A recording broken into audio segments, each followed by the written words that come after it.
All right, hello everyone, and peace of the Lord to all of you. Please invite your friends. And if you don't have friends, make some friends. And if you cannot know how to make some friends, make some enemies. All what you need to do, just go and speak about Islam, and then you will find a lot of people your enemies, including Amazon. So today we publish in Patreon, for those who do not know. Patreon trying to suppress my books for a long time. And I decided to take a legal action against them. And then, because of that, they admitted that they were suppressing my books, and they put my books back on the shelves. And in all languages, not only in one or two, because they suppressed, many of my books. So, in case you are wondering,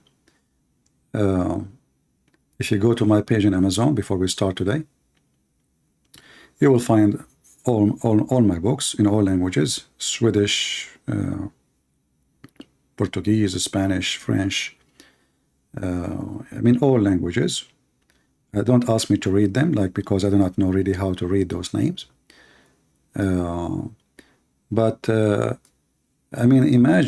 Imagine how they always fight you. YouTube don't allow me to take donation.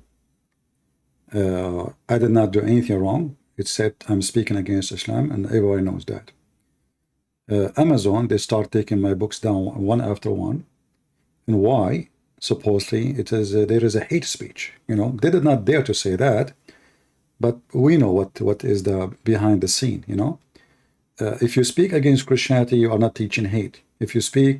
If you're an atheist, if you are a Muslim, you make books insulting Jesus, even making t-shirts. They sell t-shirts saying the F word to Jesus, and that is not a hate speech. But my books is a bad books, because I'm speaking against the fraud Muhammad.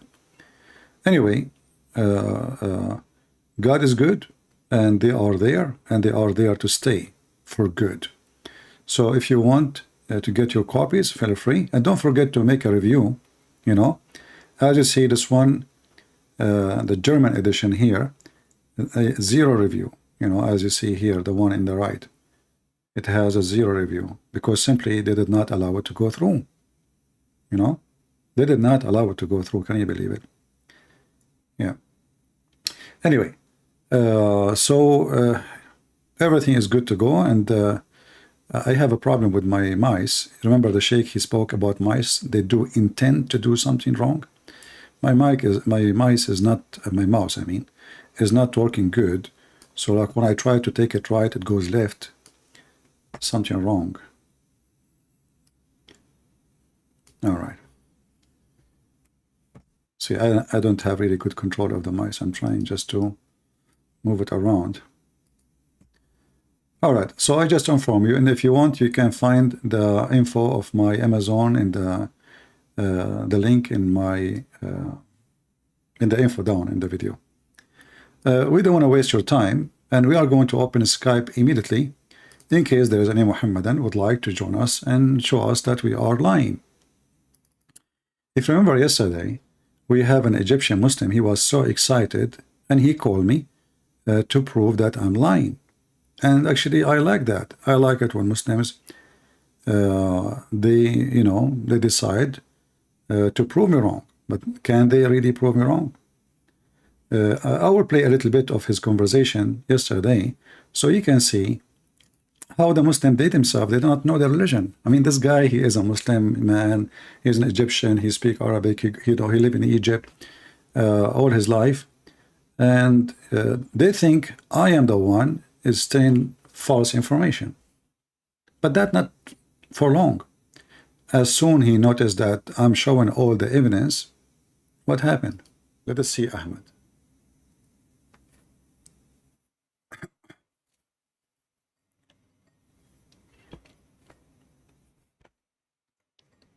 We are calling Ahmed.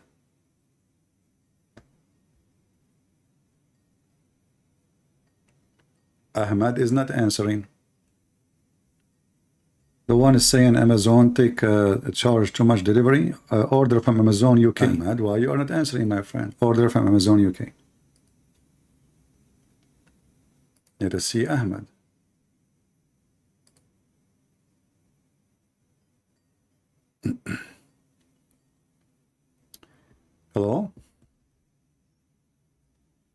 وعليك السلام. عارف ان حضرتك مصري.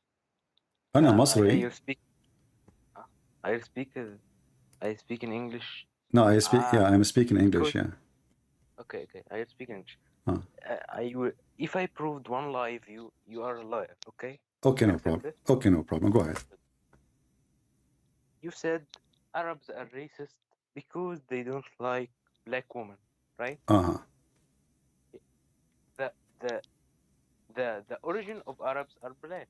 Mm-hmm. Hajar Uh-huh. Hajar was a black Egyptian who married Abraham, who gave birth to Ismail, who was the father of the Arabs. So you don't see it. Okay, I want to go with you. First of all, Hajar, the Coptic, are not totally black. They are darker skinned, but they aren't black. And we can show images, and people will see. They are African, yes, but they are mixed with the Roman. Because in case you do not know, that this nation is mixed with everybody, even with the Jews. Secondly, do you have any proof that Muhammad and the Arab are from Hajar? Isn't it in your book it says that Ishmael himself, he learned Arabic from the Arab at the age of 11? معروف. English, please. English. The Ismail is known the father of the Arabs. You have to give me a proof of that. I can get you. Okay, go ahead. I'm listening. I don't know a proof of hadith, but another thing that I will tell you, the prophet married a woman named Sauda, which was black. So that doesn't mean that she is black, my friend. She's an Arab. She is not a black. Sauda is a name. Listen, no. And Listen. Let's go one by one. Let's go one by one. What the age Ishmael he learned Arabic according to your religion? give me a minute. Huh? Give me a minute. I will give you a year, no problem. Ishmael grew up and married a Yemenian girl, and he after that learned Arabic. And Abraham ordered him to leave his wife. Okay. After that. Okay, are you done? Yeah. Well. Listen. So you just said, everybody heard you, that Ishmael he learned Arabic after he married from a woman. She's from Yemen. Correct? Yeah. Okay, that means he's not the father of the Arab. That means people they speak Arabic already. So how he can be the father of the Arab? And if in this case, if I am a German and I marry a woman, she is a Chinese. According to Islam, the son will follow the father. So if the father is not an Arab, then Muhammad, if he is from Ishmael, should not be an Arab, because Ishmael himself obviously isn't an Arab, because he learned Arabic. You just say that he himself learned Arabic from the Arab. The Arabs exist. And not only that, your prophet, he says that Ishmael, he learned Arabic at the age of 14. Is that correct? Anyway, you can watch the video in the previous one a day ago, and you can listen to the whole argument. But this is how you see how naive the Muslims. So a person, and not only Muslim, by the way, even many so-called Christians in their churches, they teach the same. They teach the same garbage, that Abraham, supposedly he have Ishmael, and Ishmael is the father of the Arab. I'm sure many of you heard that in your churches. But the second you ask them, where you get this from? You know, we know that in the Old Testament it says clearly that Hajar, she took her son and she went to Egypt, and she married him to an Egyptian woman. It says that clearly. It's not like a maybe, maybe not. So people copy-paste, and there is stupidity everywhere, including between so-called Christian priests, who they claim to be priests, but yet they don't investigate what they say in their tongue. Let us see somebody trying to call. I want to see if he's a Muslim. And today our topic is about why Muslim they kiss the black stone. Let us see.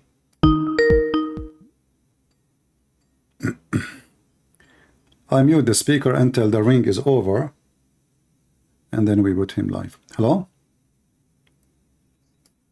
Hey, my friend, how are you doing? Are you a Muslim? Yes, I'm a Muslim. You are a Muslim, okay. Well, do you know what our topic today?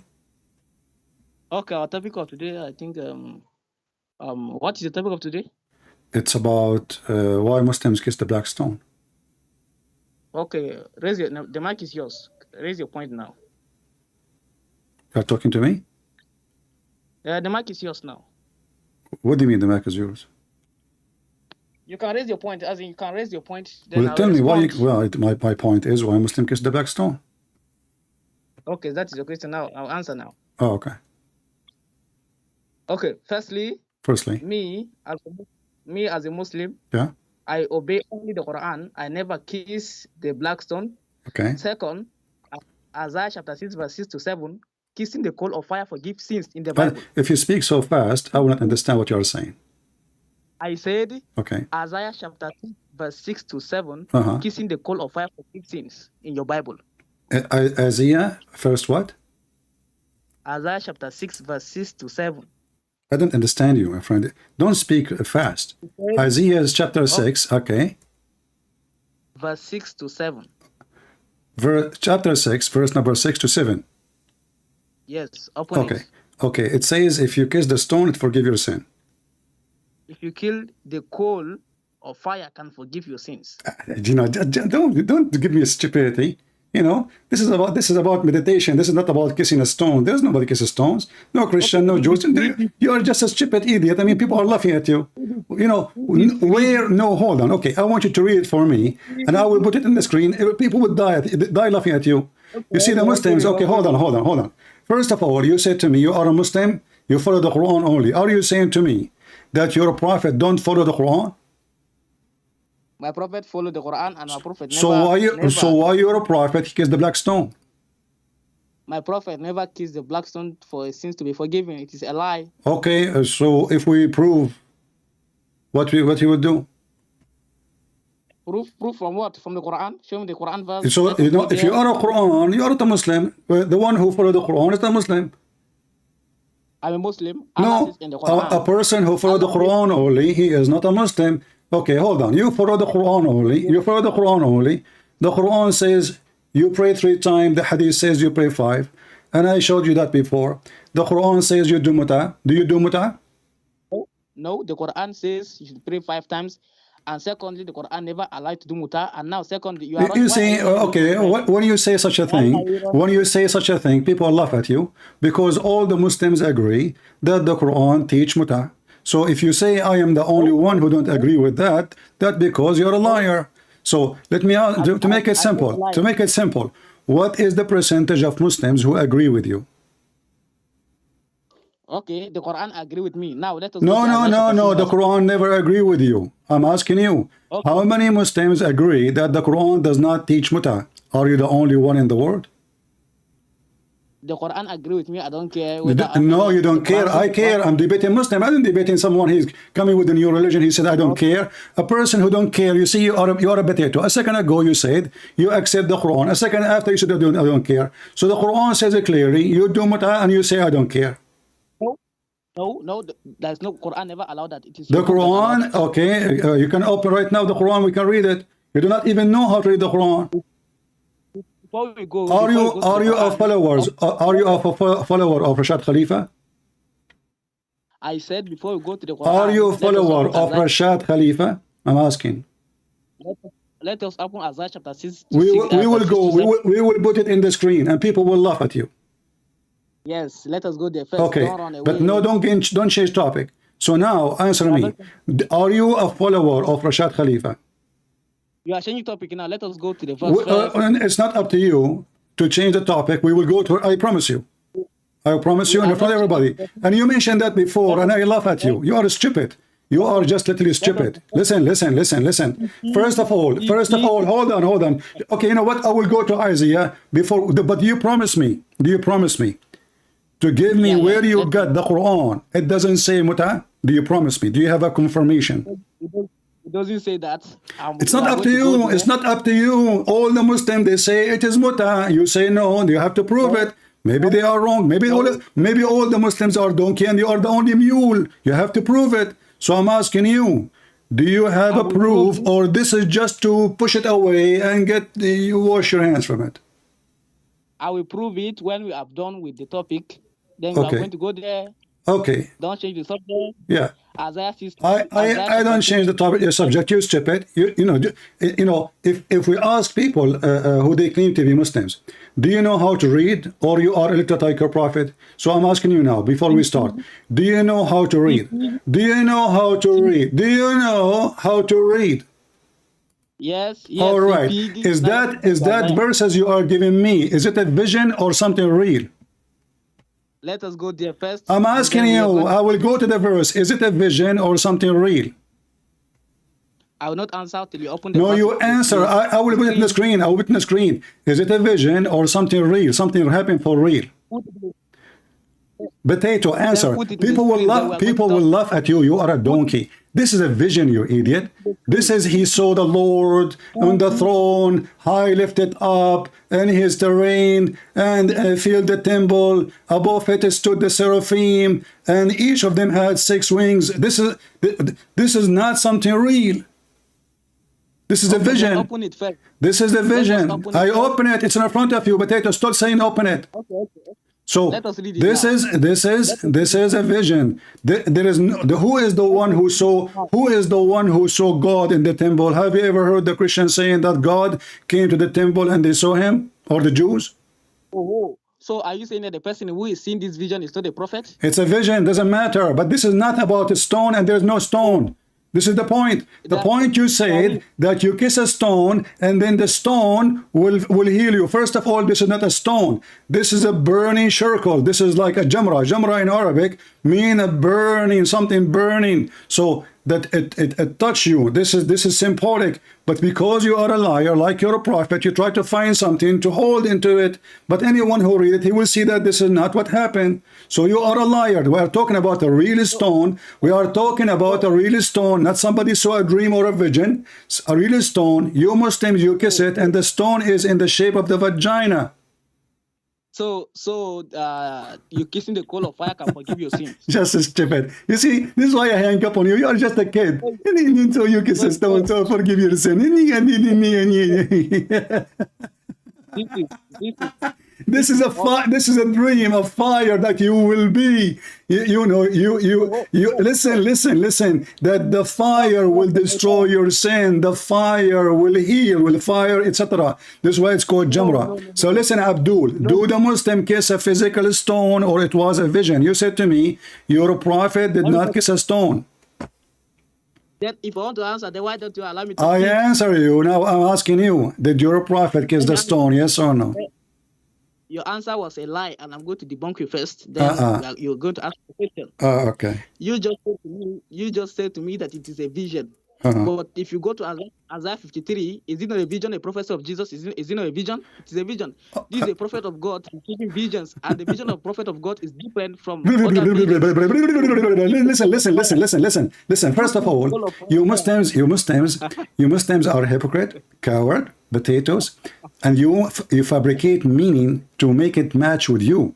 So now we have a proof that your prophet kissed a stone, real stone, and you Muslims, billions of you, since Islam started, go every year kiss the black stone. We can put the image in the screen. None of the Jews, do we have a stone? Or listen, just wait. Do the Jews have a stone in the temple which Isaiah he kissed? Yes or no? Let us go to the Bible. No, you see, if it's a stone, then we have the stone. Did Isaiah kiss a stone for real? Either yes or no. So you are a potato. Here we go. This is your prophet. Listen. Potato, listen. Potato, listen. Did your prophet kiss the stone? Yes or no? Real stone, not a vision. No. Okay, so why the Muslims today kiss the stone? That is for their own ignorance. Okay. Because because Quran chapter 31 verse 6, Okay. people will invent baseless hadiths in order to divert you from the way of Allah. So now let us go to Isaiah chapter All 6. right, let us go. Hold on. Just wait. You see, we have a proof. You can say things speaking fast, people laugh at you. This is your Islamic evidence from your books, very authentic. That Umar ibn Khattab himself, he said, I know that you are a useless stupid stone, but because the Prophet kissed you, I am going to kiss you. And this is authentic, Al-Bukhari and Muslim. I believe only in the Quran. You are a liar. Okay, if you believe in the Quran only, what is the last name of your Prophet Muhammad? My last name of my Prophet is Abdullah. I asked you where you get this from. You told me from Google. From the book of history, you can get it. In fact, we don't. From the book of what? From the book of what? From the book of histories, we can get the book of Esdras. The book of Esdras. Yeah. The book of Esdras speak about Muhammad. What is the book of Esdras? Enlighten me, please.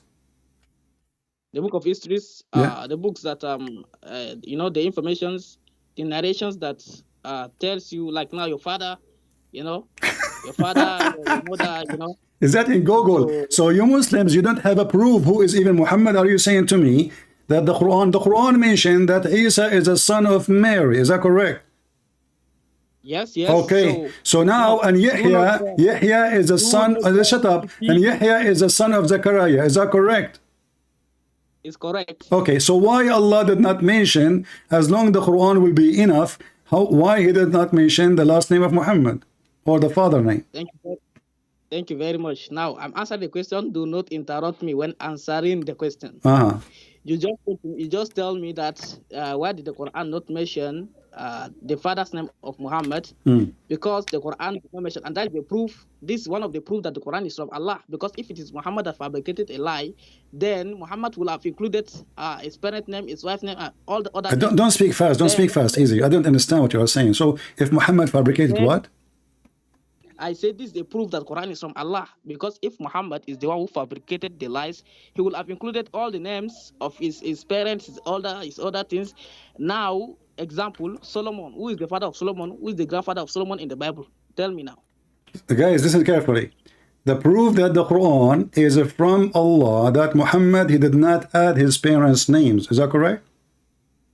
Yes, it's one of the proof. Okay, so, but isn't it the Quran mentioning, one of the proof, isn't it the Quran mentioned that Mary is the sister of Aaron and Mary is the daughter of Imran? No. The Quran says, the people says, oh Mary. No, nowhere it says, the people says, the Jews, they says, oh sister of Aaron. So either the Jews, they know her brother, or they don't know. Same time, isn't it the Quran says that Imran is the father of Mary? Yes. So isn't it Imran is the same name for the father of Moses in Islam? Let me educate you now. If example, if like we have Saul, Paul in the Old Testament, we also have. Don't change topic. Abdul, answer the question. What is the name? Don't tell me if and biff. Tell me, what is the name of the father of Moses in Islam? Is it true? His name is Imran. Is Imran, yeah. Okay. What is the name of the father of Mary in Islam? Is Imran. Okay. Who is the sister of Aaron? Is that Mary, the daughter of Imran? No, it's not. She's not the real sister of Aaron. It is, you know, like people are just in that way. So now we have a Quran. You said you follow the Quran only, not the interpretation. You said to me, you follow the Quran only. You are a potato, guys. He said he followed the Quran only. The Quran only say she is a sister of Aaron. Can you show me from the Quran where it says that she is not a sister of Aaron? No, the Quran said the people says the people. Doesn't matter. Okay, people say, oh, Moses. Does that mean his name is not Moses? Okay, if in the Bible, if people don't change the topic. You said you follow the Quran only, so show me in the Quran only. Listen, potato, you are the Quran only guy. We are laughing. Show me from the Quran only. Listen. You see, if this is not true, Mary, she will say to them, just to show you how stupid you are. If this is not true, Mary will say to them, you stupid idiot, who is Harun? I don't have a brother, his name is Harun. But the Quran did not say that. The Quran, shut up. Mr. Quran only. Did the Quran say that Mary, she was wondering what they are talking about, and she said to them, I am not the sister of Aaron? No. So according to the Quran, and the one who's talking is your God, Allah, not Muhammad. Allah, he says to Mary, oh, sister of Aaron. Did Mary refuse that and she questioned that? Pig, you ask a question. I want to answer. Don't run away. But don't change the topic. So can you show me from the Quran? Can you show me from the Quran where Mary is not the sister of Aaron? Go ahead. Now I'll answer now. When I'm sick, you see interrupt me because you just want more. Go ahead. Okay. Firstly, you says that the name of the father of Musa. Don't change the topic. Imran. Do you have it from the Quran? Listen, potato. Don't change, because I know what you would do. You will speak for 10 hours. You will say nothing. Do you have a proof from the Quran that Mary is not the sister of Aaron? I want to answer the previous question. No. You give me the verse. Tell me, Christian Prince, open chapter, etc. Because remember, you are Quran only. Yes. Okay, so now give me the chapter. Give me the chapter and the verse, please. Don't waste time. Your time and my time. People are laughing. So I want you now to show me from the Quran only where Mary, she is not the sister of Aaron. Go ahead. The Quran says the people says the Quran. Stupid doesn't matter. Show me where the people say is a sister of Aaron. That means she's a sister of Aaron. Somebody will come to you and say, hey, brother of Fatima. That means you are not the brother of Fatima. Are you stupid or what? How you get the conclusion? How you get the conclusion? If you are a person who follow the Quran only, you are just a potato. People dying laughing at you. How you get, explain to me where you get this from. I want to know how you get the conclusion that Mary and Umran, there is no way they are brothers and sisters. Pig. Now listen to me. The pig is the pig is you. You see, because now you're in the corner trying to change topic. Show me the verse, Mr. Pig. Listen. Oh, by the way, according to Islam, pig, he went to save Abraham and blow water on Abraham. Yes, we can show it too. And not only that, I can show you that in the Quran it says you can eat pigs. Is that correct? No. Okay, we will go after we finish this one. We will go after this. So now show me, Mr. Quran only, how you can prove to me that Mary is not the sister of Aaron from the Quran. Now let me answer now. You still interrupt me when but you give me the verse. Don't give me speeches. Okay, the Quran is Quran chapter 19 verse 28. The people who are saying the people doesn't matter. Again, you repeat the same. Are you stupid or what? Are you stupid or what? Are you stupid or what? The people say. So we go by what the Quran is saying. The Quran says that the people say to her, oh, sister of Mary. Did Mary, she say back to them, you stupid, you are talking to the wrong person? No. She continued the conversation, which means she agreed. I'm talking, then don't interrupt me. I'm still talking. I'm asking you. Don't tell me the people say. So what if the people say? Allah reporting what people say. Okay, why? And the question is now is why did the people say that?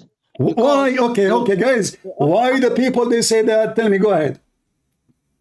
Okay, the people say that because they honor her because Aaron is a righteous man. So they address his eye in order to honor her. You are a donkey. You get this from the hadith. You said to me you follow Quran only. No, it is from the Quran. Okay. It's from the Quran. And the example. Just don't call me. Just don't call me, please. Let your parents speak to me, Mr. Black Stone Kisser. Listen, you're a prophet kiss a stone. All you Muslim kiss a stone, and now you try to wash your hand from the hadith.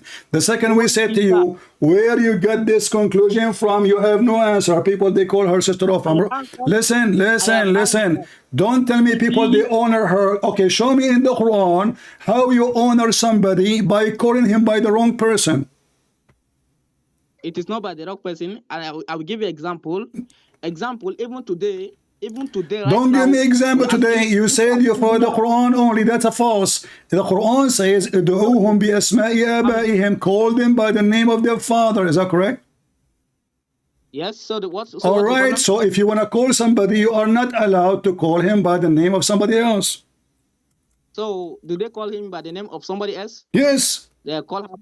Okay, listen. Okay, so now the guys, did they call him as? So who is Aaron? Is Aaron, according to you, is the brother of Mary? Aaron is the original. Aaron is the brother of Moses. Don't tell me original Aaron. I don't care. Original. No, tell me, is Aaron who he is the brother of Mary or he is the brother of Moses? Then if I answer it, then you still interrupt me. Listen, is he the brother of is he the brother of Mary or he is the brother of Moses? Yes or no?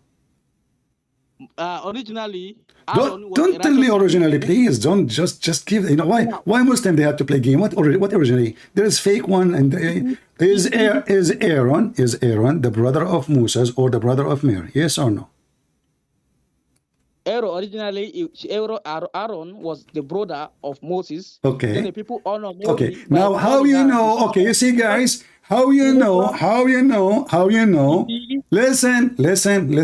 You said to me that Moses is the son of Amram, and you just said that Moses is the brother of Aaron. Is that correct? Yes. Yes. Can you show me the verse in the Quran saying that Moses is the son of Amram? Or show me the Quran verse. You, potato. You are the one who told me. You agreed. Listen, potato. You see, I will grab you from your tail and we'll to a barbecue. So now, can you show me where you get the name of Amram? How you confirmed to me 2 minutes ago that Amram is the father of Moses? Is that in the Quran? No, it is from the book of Esdras. Here we go. Book of Esdras. Listen, you said you stupid, you follow Quran only, but look like you follow the book of Esdras. Just don't call me Esdras, boy. What a stupid idiot liar. Guys, in the book of Esdras. The book of Esdras, there they tell you names. You know, I follow Quran only. Don't call me. You're just a stupid kid. The book of Esdras. And I follow Quran only. No, you don't follow Quran only. You coward, you should say, I follow the book of Esdras. What is that Esdras? He follow Quran only. So he fought at what his prophet say. He do poo-poo at what his prophet did. He do poo-poo at the history of Islam and the books of Hadith. And now he take his religion from the book of Esdras. And what is that book?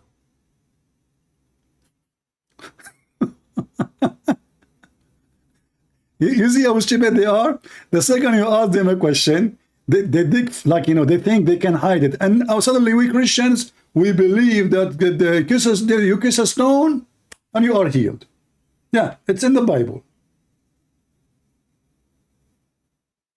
What a coward liar. All those who they claim that they can wash their hand from the hadith, they are doing that for a purpose, because the hadith is an embarrassment and the Quran is way more embarrassment. But they think they can play the game and says it doesn't say that. CP. The second we ask them, okay, where is the proof that Mary, she is not the sister of Aaron? Aren't you the one who followed the Quran only? Nowhere it says, oh, sister of Aaron, and Mary, she agreed. Based on the story, Mary, she did not say to them, what are you talking about? Who is Aaron?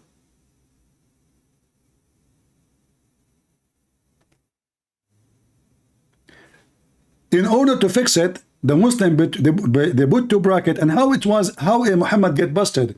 A Jewish rabbi came to Muhammad and he tell him, Muhammad, there is hundreds of years, if not thousands, between Mary and Aaron. Aisha, she said to this rabbi, she told him, you are a liar. You told a lie. When Muhammad came back, even some Muslims who went to Ethiopia, the Ethiopian, they said to the Muslims, listen, your prophet saying stupid things. Mary is not the sister of Aaron. And then Muhammad, you have to fix it. He said to me, they are honored. You don't honor first by Aaron. Aaron was not the best of the prophet of the Jews. Secondly, you don't honor somebody by saying sister of etc. because they are not from the same generation. You don't honor Abraham by saying the brother of Abraham. You say the son of Abraham's. For Abraham is not your mate. He's not in your age.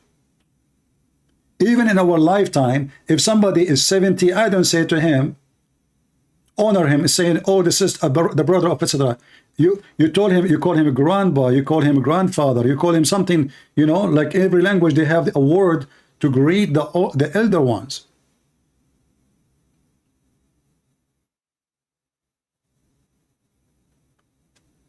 When they say to Mary or sister of Aaron, you will see the conversation is so clear.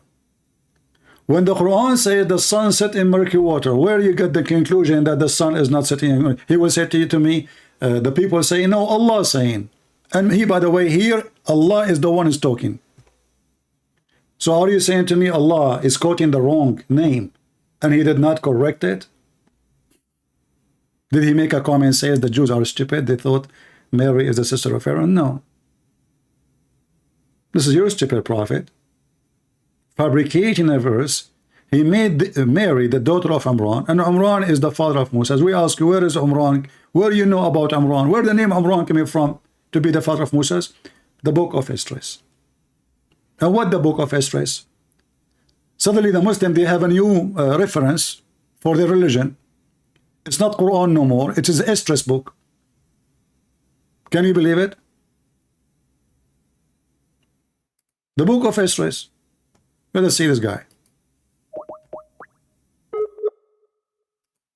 And you know what? The Prophet did not kiss the black stone. I don't follow the hadith. I follow the Quran.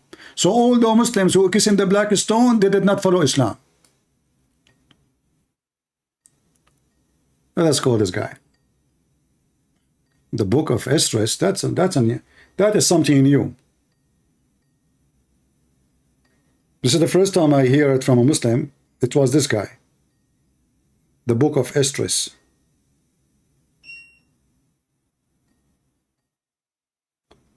Where it teach you how to pray, the book of Esdras. Where it teach you how to take the snot from your nose, the book of Esdras. He is not answering.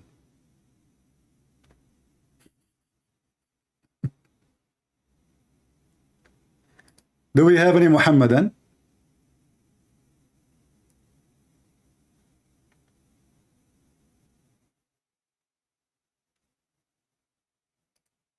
Okay. Let them call. This guy, he have two Muslims want to talk to me. You know, those are the sneaky Abdul who think they can wash their hands from the most authentic books of Islam. How stupid they are, how they look like. And by the way, those are considered for the Muslim Sunni, and this is the majority of Muslims, are kuffar. They are not Muslims. And I assure you, this guy, he denied the hadith in front of us now. But at home, he accepted. Here is just to, let us say, I want to take, let us say Christian Prince, he have a machine guns and he have a rocket. Or if I take the hadith, maybe I will take the rocket from his hand and he will have only the machine gun. This is what they do. They think by saying I don't accept the hadith, he solved the problem. You know? All the names you have in your religion is coming from out of the Quran. And you have nothing in the Quran. The Quran is the book of stupidity. And when I say the Quran says, you do muta, and then all the Muslims agree, and then you say to me, it doesn't say that, see, people will laugh at you. Muta in Islam, not only to have sex with women for fun. No. It's way more ugly. Muta simply is a form of a business like androtates.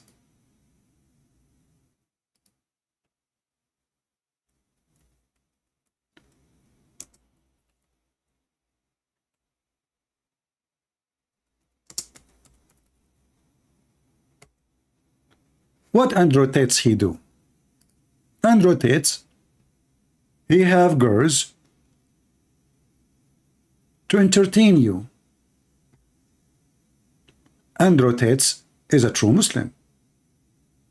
Even the Quran says that there is no problem if you have girls agree to work as a prostitute. And if you force them, Allah is all merciful, which means there's no penalty anyway. This is the 4 pillars of Muta. Even the Muta have pillars in Islam. There's pillars. He said, nowhere it says that. All Shia and Sunni agree Shia and Sunni, which mean 100% of the Muslims. Chapter 4, verse number 24. What is muta exactly? In general, the word muta was more commonly used in other terms of temporary marriage, both during the lifetime of the Prophet and afterward during the lifetime of Shia imams and leaders of the Muslims. Both respond, etc., etc. Let us go to what it is. Definition. Look what they will say with no shame. With no shame. In some work, a special term applied to women who participate in muta. In Arabic mean mustajara or rented women. Do you see it? Rented women. If you want to rent a woman, you convert to Islam. It's legal. You see, this cult claim that they are conservative, they are against prostitution, they are against fornication. This is the religion of fornication. This is the religion of fornication. Every single one of them is a fornicator in this religion. Legally. It is what? It is rented women. Muta is considered as a kind of rental. It's what? And this potato, he says to me, he go by the Quran only. How come those they saw it from the Quran? They are reading the same Quran. How come they can see it, you don't see it? Because you're a potato. Muta is considered as a kind of rental because in general man's basic aim of this kind of marriage, look, they call it marriage. Look, I mean, guys, look at this. Rented women is a marriage. Do you see how evil, satanic Muhammad is? How she is rented for sex. And how you call it marriage? So anyone who think Islam teach marriage is a stupid. There is no marriage. If a woman she marry a Muslim, she is a practicing fornication. I don't want to use the word whore, but this is the perfect word for it actually. Especially if she claims to be Christian. Because this is what you are. You are rented women. The difference between this and the other marriage in Islam, this is a short term. That is a, you know, the contract does not say the date. That's all. The difference between the muta and a normal marriage in Islam is one thing. One major thing. This one, it says in advance when the contract will be over. So if you go to the woman, he say to her, I want to do boom, boom to you for 10 minutes. When the 10 minutes is over, that's it. There's no divorce. You don't divorce her. It's automatic. It's a contract. The other contract, there's no time. So the man, he have to pronounce the word divorce by his lips or even text messages these days, and that will end the contract. So the first contract of sex is you are fired immediately as soon as the contract is expired. The other one, the boss, which is the man, he is the one who, you know, who consider when to fire you. So he find the younger girl. She is more cute than you. She is a teenage. She is 6 years old maybe. And Muslims, they love, you know, to do the pedophile stuff like their prophet. So what they will do, they will get rid of the older and they will keep the younger. 4 at the same time. We can rent 4. And they claim they never heard this before, and this is not true. This is why I advise you not to waste your time with those people who, the fraud, who they say we don't accept the hadith. They don't accept the hadith because they are out of Islam already. Those who don't accept the hadith, they are not even Muslim. That means they are ashamed. Why a person will not accept the hadith of his prophet? Because he's ashamed of his prophet. Have you ever heard of somebody, he is a Christian, he will say, I don't accept what Jesus said? Then that means you're not Christian. Right? That means you're not Christian. If you are not accepting what Jesus said, that means literally you are not a Christian.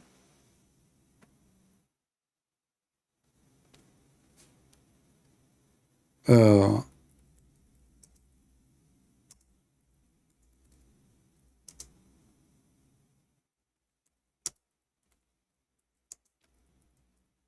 me show you what the Muslims they say about those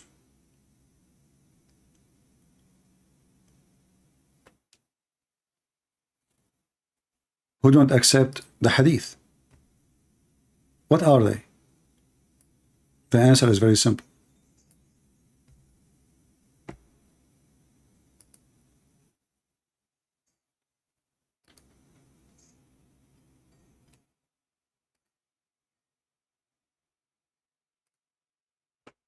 Hello? Yes, my friend, how are you? Hi, Christian. Thanks. Yes, Muhammad. You know, I was, you know, I'm sorry to call, but I just saw that you're live, and I had a question that I'm really curious about because honestly, I'm kind of But I scared. cannot hear you correctly, my friend. You're very too much noise. Okay. Can you hear me better now? Okay, go ahead. What's your question? So, you know, I've been reading more about the Bible and all of this, and you know, I found out that apparently witchcraft it's for real. Like No, black magic. it's not. No, it's not. The Bible punish witchcraft, but does not say that witchcraft is real. That's not true. It's punished the one who practice it. People that practice witchcraft doesn't mean it's true. Are you sure? I'm very sure. But you know, I have some people that go to the same church as they say, you know, this is real and all this. Okay, like I don't hear you very well. If somebody like I saw there is a store where people they buy voodoo stuff. So yes, there's people they do voodoo, but voodoo is just a fabrication. There's nobody can control somebody by magic. No one. Yeah. So people practice things doesn't mean it's true. Like if somebody worship a stone and say the stone is God, does that mean this God is God? Okay, so those they practice things just to fool people, to control them. People fear them because superstition was until now. You know, the Muslim, all of them, they believe in those things, right? It's a way to control the mind of people and to fool them. As an example, when Moses went to Egypt, Moses did miracle. He did not do magic. The Bible says so. They saw that his magic overcome their magic, but Moses did not do magic. That was a miracle, correct? Yeah. Okay, so there is no magic in Christianity, but there is people who practice magic. Those are considered evil people, for they are using it as a tool to control the mind and take the money. The whole purpose at the end is take money, wealth, or some benefit, you know? All right? You know, I was talking to some Christians, and they say, you know, they can't control you and all of this stuff. And no, they don't know what they are talking about. We don't, you know, magic is a something false, does not exist. And here we go. I have a challenge to anyone who believes in stupid magic. They control me. Just do it. You know? As long as magic exists, anyone in the world who listen to me, if you are in the end of the earth, please control Christian Prince. Is there like a passage in the Bible that confirms like it's not true? My friend, this is what the Bible teaches. Who is the father of all lies? Is Satan, the Bible says. So anything it's a lie, it is satanic. And God did not teach magic, spread magic. This is only in the Quran. If you go in the Quran, you will find that Allah, He opened a school. He sent two angels. Their name is Harut and Marut. You know the story, right? No, actually, no. You do not know? No, you know, I wasn't really like a bit. Yeah, Muhammad is simply Muhammad as a fake man. He is copying legions of people before Islam. So in the chapter 2102, it says that Allah He sent two angels to the earth in order to teach, to open a school for magic. Really? Where is Listen, Muhammad, you call me next time when your mic is clear. I have headache from your mic. Sorry. You know? Yeah. But Just watch in YouTube. I will continue answering you, and we will continue our topic. But next time, please call me where it's more quiet. All right, thank you. All right. Thank you. Anyone who tried to convince you, say magic is real, he is a stupid. Period. Anyone.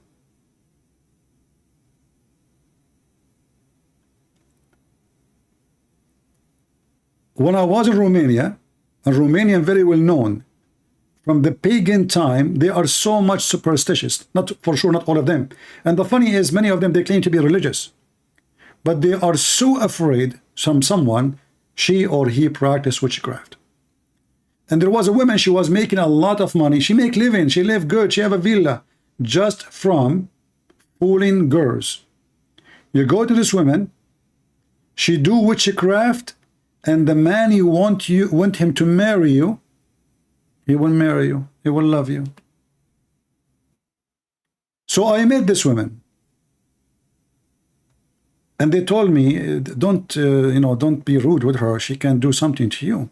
Like, be careful, she can harm you. So I said to her, well, as long you can do this, don't call me, don't wait, let me finish. So I told her, as long this is easy, can you make me fall in love with you? And I ask you to marry me, to marry you? As long they can do that. Correct? As long she can do that to any woman. I'm not asking her to marry me. No. Can you make me say, please marry me? Please, beg you. If you really can do that, we will go, I'm here. They translated to her in Romanian. She ran away. She put her tail between her legs and she started saying like words in her lips. I don't know what she's saying. She is so angry. People are stupid. She take their money. And then when the guy did not marry you, you say to her, oh, maybe somebody else did magic for him against my magic. People are foolish. People are stupid. People believe anything.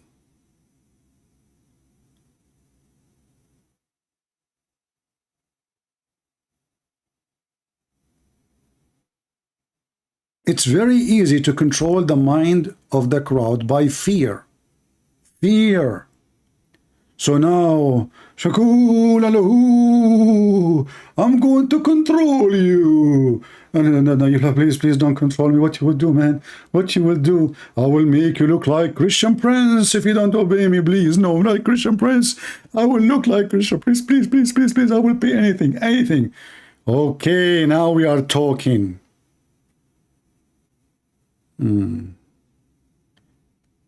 Demonic power, there's nothing, it's called magic. Don't go there. If you know actually what magic is using words, and those words have power. Not a demon have a power, no. It's a human being, he have a book. He opened the book, he say this letter with this letter, plus this letter, and minus this letter, and then you control a person. This is what magic is. And you put those seeds and you burn them here and you make a splash of fire and you bring a skull and you put a needle in the ass of a rabbit. This is why you see the stupid Quran is full of this garbage. As an example, Muhammad, he told the Muslims, and this is the Quran, that somebody controlled him by making to him 12 knots, and he blow on the knot.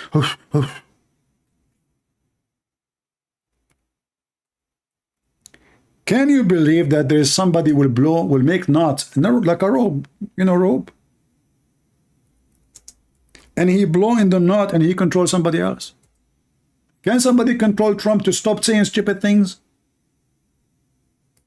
Can somebody control Biden so maybe he will go to somewhere that will get rid of him?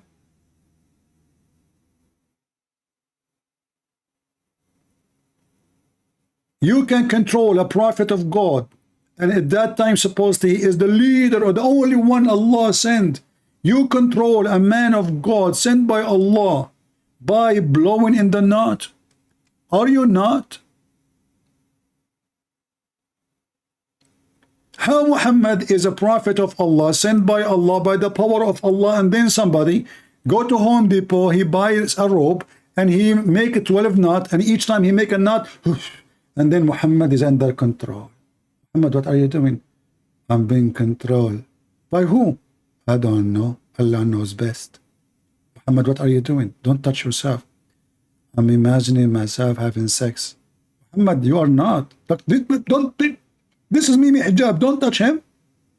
No, this is Aisha.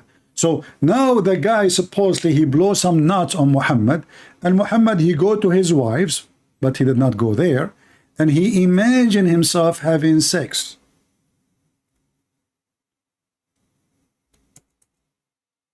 Because of some knots. Who in the world only believe in such a garbage? This guy, he have a mental issue.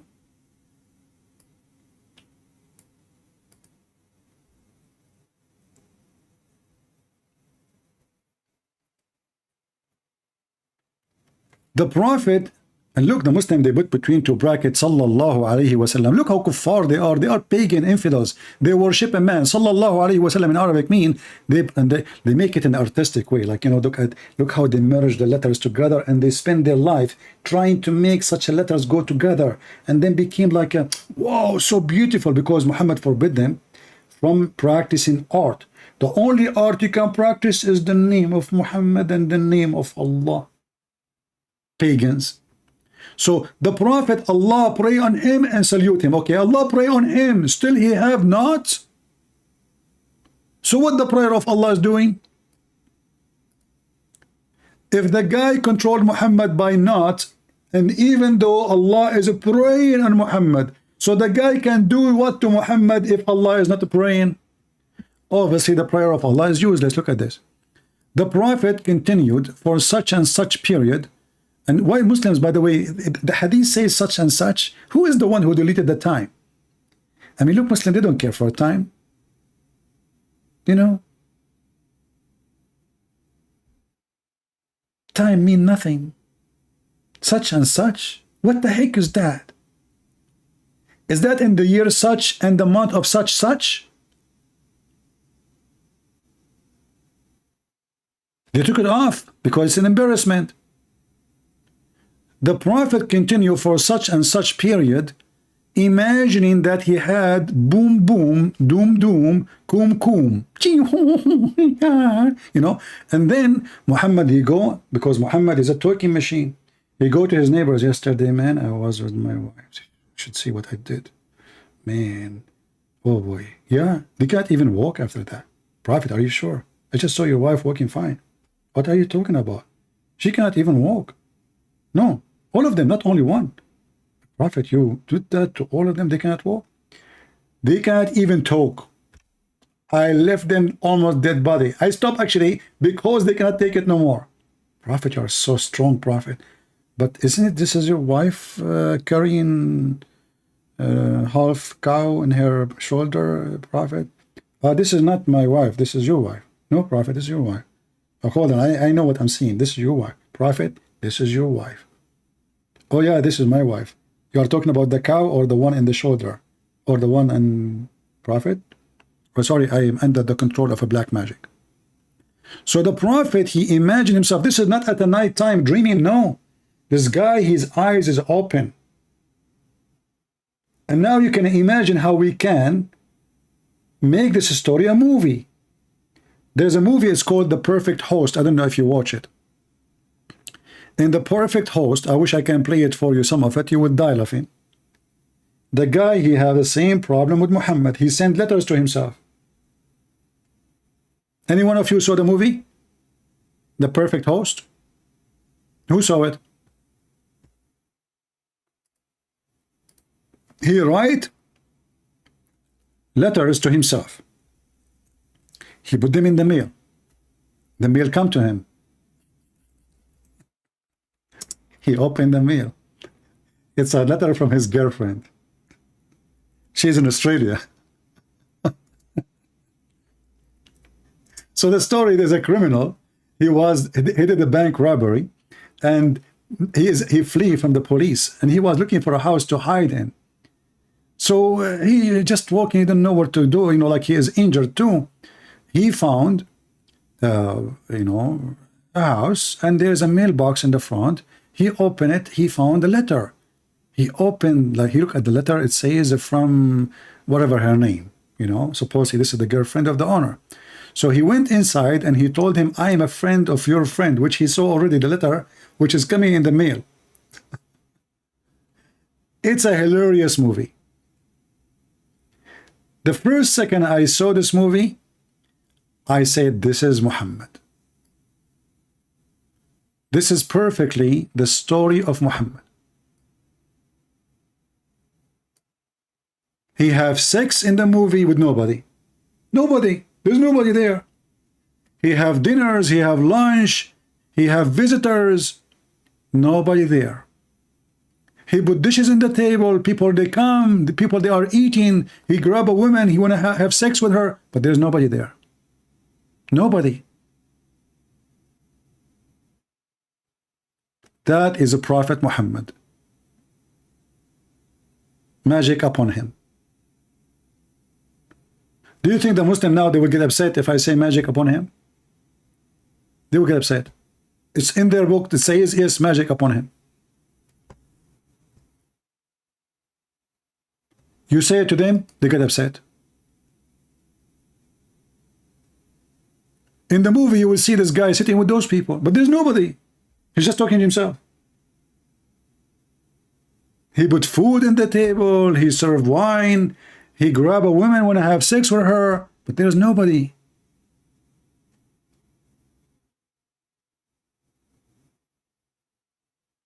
He danced on the table, but there's nobody.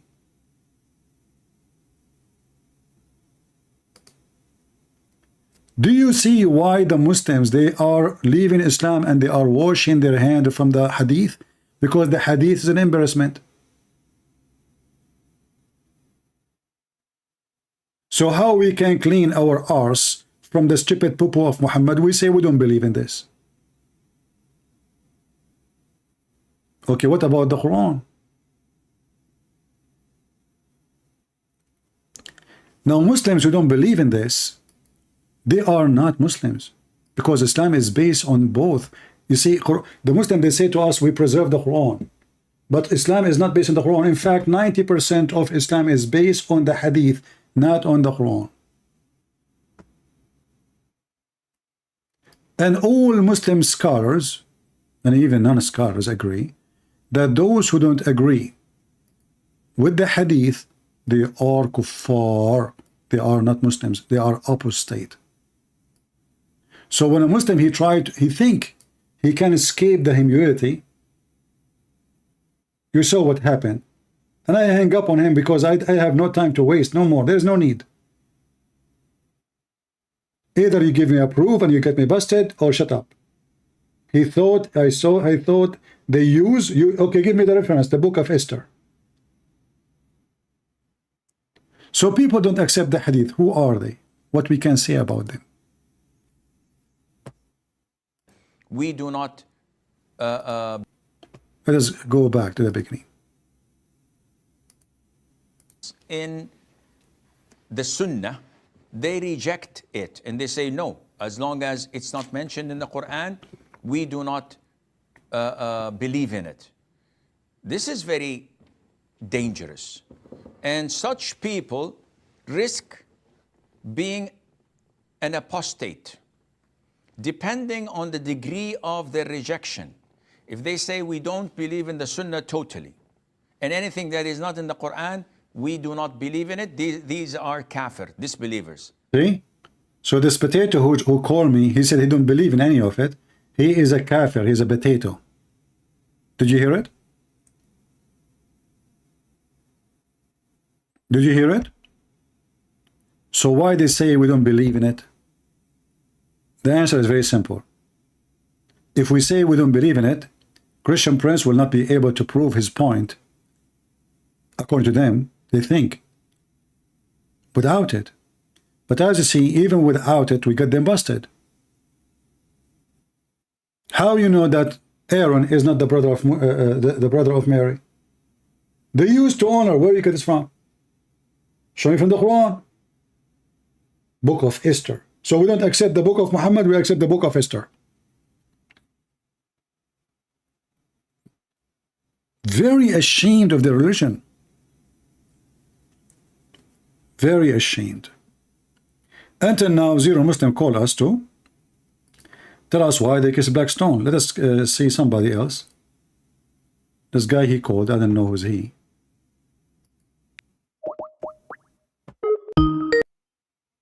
Maybe it's the same guy. He don't agree with the hadith.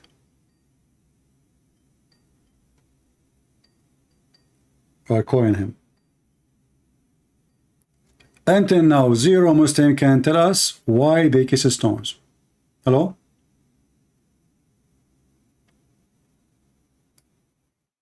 Talk to you like that, a debate. Are you a Muslim? Yes, I am, but I want to have a debate where we can. Didn't you talk to me before and you left Islam? Aren't you the same person or a different person? I didn't left Islam. I'm still a Muslim. You're gonna leave. You called me before, right? Yeah, it's been a while, but I want. Okay. So let us go back to Zero. Why you Muslim kiss the black stone? Why? Yeah. Because it's Sunnah. It's Sunnah. Why? This is not Sunnah. I mean, because the Prophet did it. We know that. But why he did it? Because the Prophet did it, but we don't have to do it. It's a Sunnah. I'm asking you why the Prophet did it. You say because the Prophet did it. Why the Prophet kissed a stone? Because we love the stone, we kissed it as a sign of love. Why you love the stone? You see, you are not giving me a reason. Why? Okay, so now you are saying to me, I asked you why your Prophet kissed the stone. You say we love the stone. Why do you guys kiss the cross? Because Jesus died in the cross. I don't kiss the cross, but Jesus died in the cross. At least they have a reason. Why you kiss the stone? Did Muhammad die in the stone? I've just told you it's a Sunnah. I don't have to kiss it. Okay, you have to, because you Sunnah, you see, you just are you really a Muslim or you are faking it? What does Sunnah means? Sunnah mean to follow what Muhammad did blindly. No, by choice though. It's by, no. You see, we just heard the Sheikh saying the one who rejects the Sunnah, he is not a Muslim. That's not true. There's Fard and there's Sunnah. Okay, so Umar al-Khattab, he said, I know that you are useless and harmless, but I kiss you because the Prophet kissed you. Why did Umar ibn Khattab say the stone is useless and harmless? Because he have to follow the Sunnah. Right, I want to have a debate with you where just me and you to talk, because you control your platform. If there is anybody talking beside you and me now? I've spoken to you before, right? Listen, so now don't tell me time. So if Umar is not convinced and the stone according to him is useless, that means Muhammad is being stupid, because if it is useless, it is harmless, why Muhammad kiss it? Go ahead. No, Umar ibn Khattab is saying in the sense that the stone, it's only been kissed because we love it. Nothing why you love it? He just said it's useless. Have you ever heard of somebody love something useless? Useless in the sense means, it can't do nothing to you as God. Okay, so why you love it? Why you love it? Tell me why you love it. Because it's a stone that revealed from Jannah. So it's a holy stone coming from Allah. Yeah, but it's not God though. The stone is not God, is it? Okay, so why you from the beginning you did not say to me because it is from Jannah? Okay, so what if it's from Jannah? Jannah is a location, like any location, and it is a stone, isn't it? So you are saying to me you are not pagan, but you believe that there is a stone which is holy, coming from the holy Jannah. Is that correct? It's holy. That's the only thing, but it doesn't mean it's God. This is not a question. So you agree that the stone is holy? Are we gonna do timing, or are you gonna let me talk? So stop talking about timing. Is the stone holy or not? Yes, it is holy. Yeah. So the stone did not commit sin? The stone did not commit. No, it did not commit a sin. No, I know where you're gonna come about people committing a sin, and then the stone. Because you're a Muslim, you're smart. All Muslims are smart. Listen. So when you say holy, is that mean because this stone never commits sin, or because it commits sin? We call it like some stones are not holy because they commit sin. Some silly Christian friend. So why it's holy? So why it's holy? Why it's holy? Because it's from heaven. That's it. So, from heaven? Isn't it the Quran says iron came from heaven? Isn't it the Quran says your clothes came from heaven? No, that's a different one because the stone came from heaven when Adam alayhi salam was building it, or Ibrahim alayhi salam were building the Kaaba. Allah revealed it there. That's a different form. Where you got this from? Where do you got this? Where do you get this from? Where do you get this from? Where do you get this from?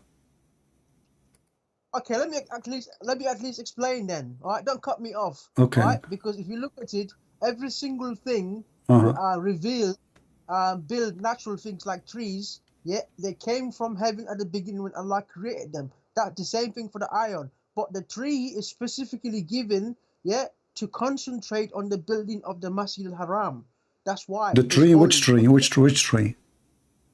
I said trees, are actually they're made by Allah when the earth was created, alongside the ions and other stuff. But the tree, the stone coming down to be given to Adam alayhi salam or Ibrahim alayhi salam, Okay, hold on. I will go with you. Adam when he went down where? He went in Mecca or he went in India? I've heard stories where he says Adam was in India. Okay, so Allah sent Adam to India, and Allah told Adam to build the Kaaba in Mecca, according to you. Right, I don't know whether that story is actually legitimate, whether it's in the hadith or well, all the stories you're getting is from the same books. Is it in the hadith? Yes, it is from the hadith, and I can show you now Mufti Mink saying that. Mufti Mink is telling you a story about how Adam he landed in Sri Lanka specifically, and Eve, she landed in Jeddah in Saudi Arabia. Right, and where is that in the hadith and the Quran? We can show it from the hadith, but here you go, the Sheikh is saying it, I do not need to quote it. Right, Christian Prince, yeah. I'm calling you here, please listen to me. I'm calling you here so that we can have a debate where somebody can, like, let's say Sam Samoon is your friend, all right? My friend, don't change topic. Don't change topic. Let's have a debate. Let's have a debate, because I can prove it to you in the Bible. Jesus was crucified. Oh, yeah? Okay, no problem. But okay, no problem. Abdul, listen, my friend. Okay, so listen. Don't change topics. So listen. Listen.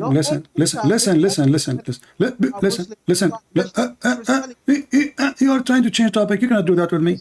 You know me. You know me already. You cannot change the topic.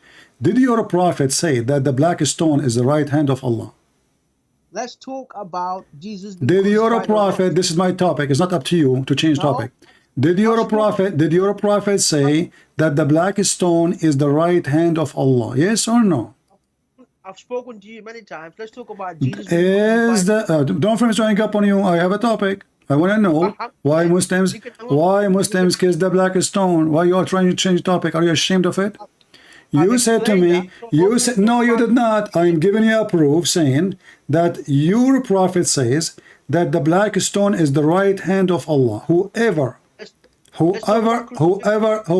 hand it or shake hand with it, he is shaking the hand of Allah. Is that correct or no? Let's talk about crucifixion. There we go. See? Okay. Listen. Okay, I will talk about crucifixion, but you promise me we go back to the topic? Yes, after crucifixion. Okay, just to show everybody that every Muslim is a stupid until he proved the opposite. You said to me, Jesus, you can prove to me that Jesus was not crucified. Isn't it the Quran says that he was? No, it doesn't. No, the Quran says so. The Quran says, listen, okay, let us see. Okay, let us see if this is true or not.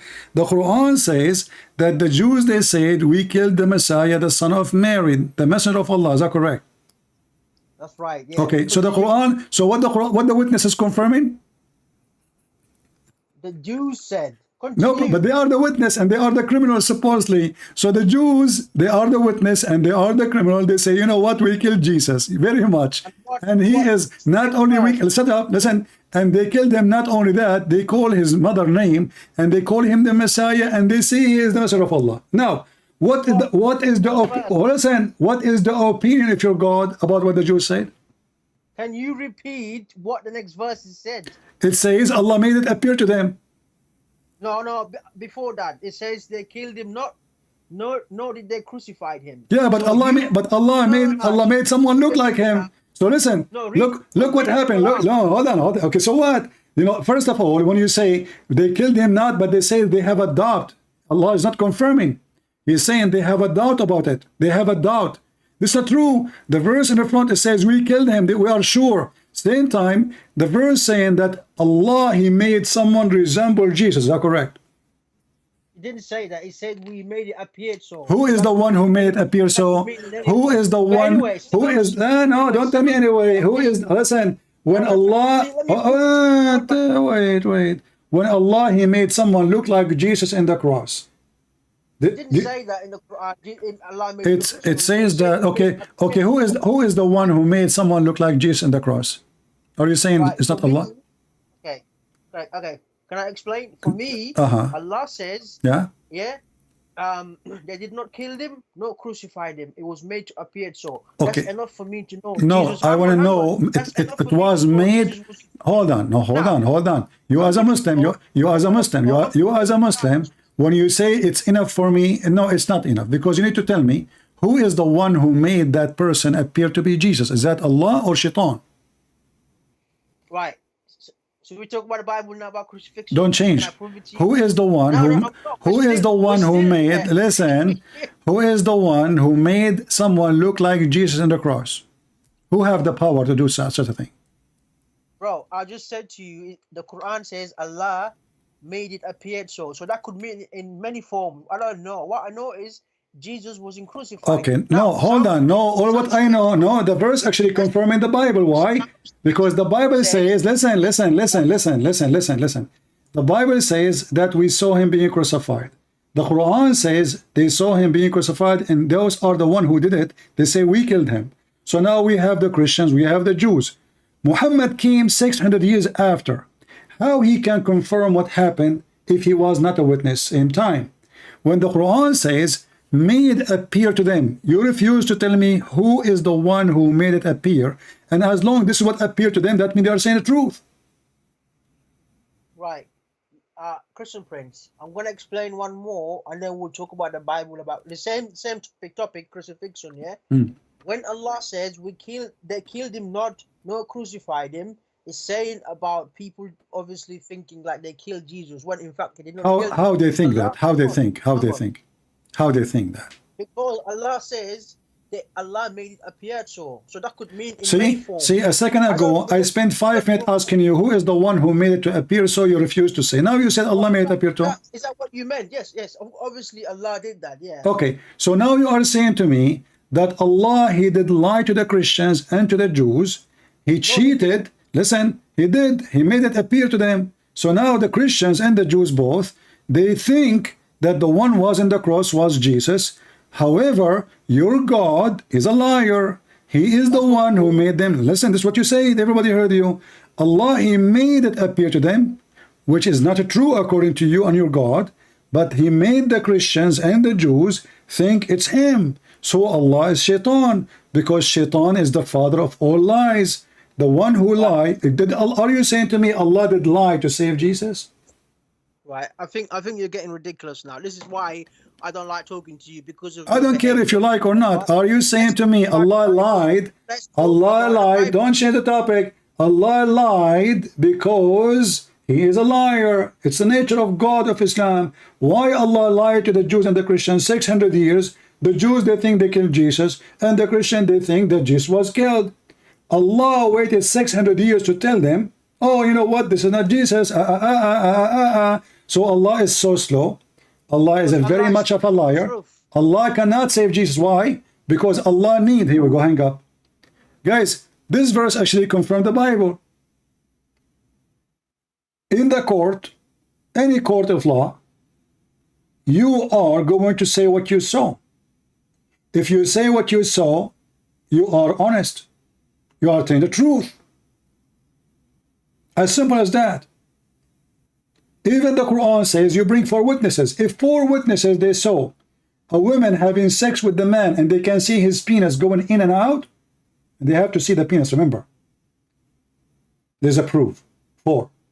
Here we have a whole nation witnessing. The whole nation of Israel in time of Jesus witnessing that they killed Jesus. Not 4. And the Muslims, to cover the stupidity of Muhammad, they go in circle. Who is the one who made Jesus look like Jesus? Allah. How we can trust Allah anymore? Maybe Muhammad is not Muhammad. Allah sent someone look like Muhammad.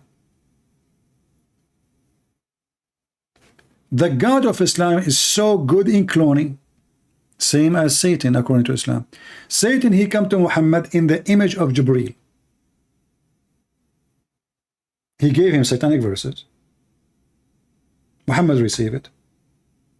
Jibreel, he come back, this is the real Jibreel now, long after saying to Muhammad, you know what, it was not me what you did. And this is why Salman Rushdie, he wrote a very famous book called Satanic Verses.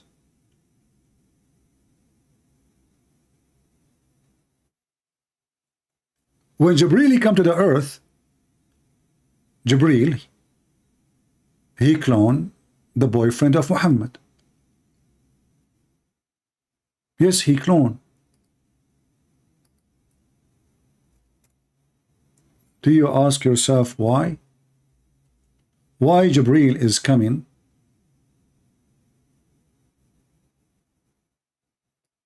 Let us find the hadith.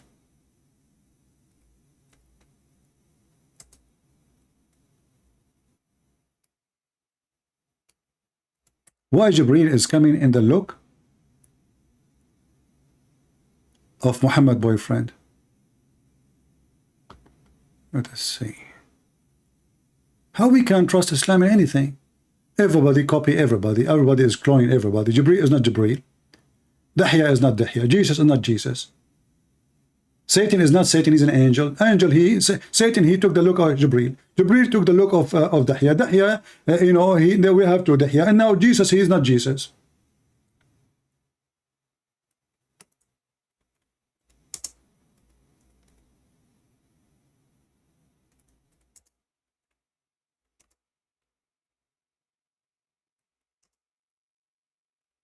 Let us see the hadith.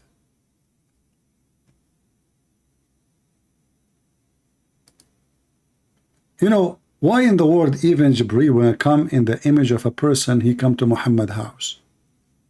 What is the problem exactly? If Jibreel come to Muhammad, everybody see him. That's it, everybody will see, man, that's amazing, this is prophet.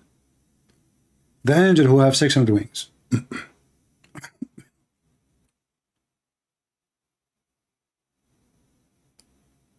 Nobody saw him. Even his wife Khadija, she had to do striptease in order to confirm to Muhammad that this is an angel. Muhammad himself could not recognize that this is an angel. The prophet himself could not, and his wife, by doing striptease and having sex with him, she confirmed.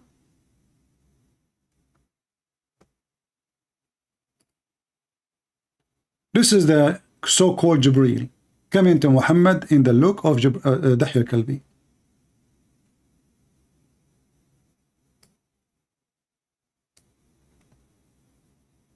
He come in the resemblance of Dahya Kalbi.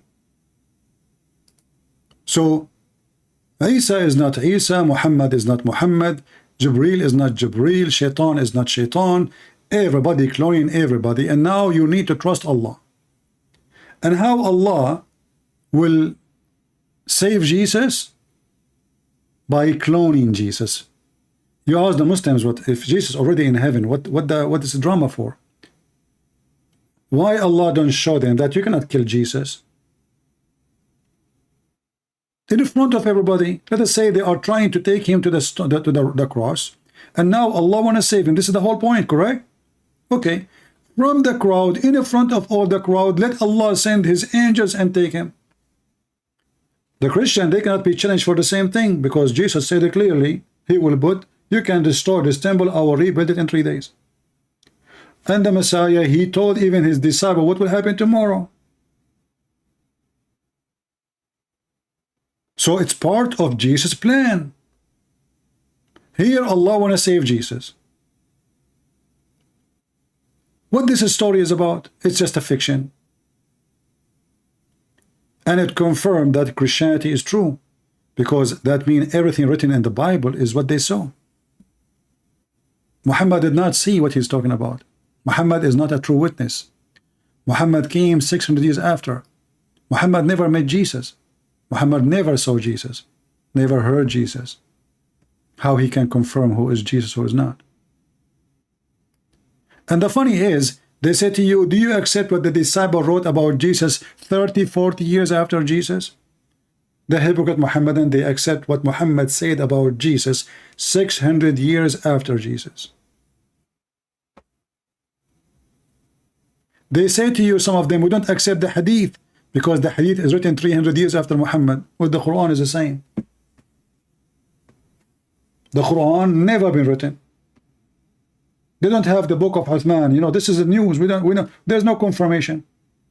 They say Uthman burned the books. There's no confirmation. This is what it says 300 years after Muhammad. We use it against them because it's what they believe. But we cannot guarantee any of what the Muslims they say in their books. Their books is full of lies. If the Muslims themselves don't believe in their books, why shall we believe in it ourselves?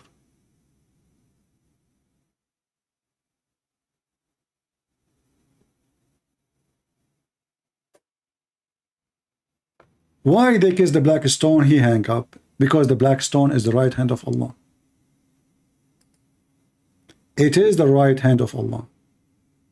Not just a stone sent from heaven.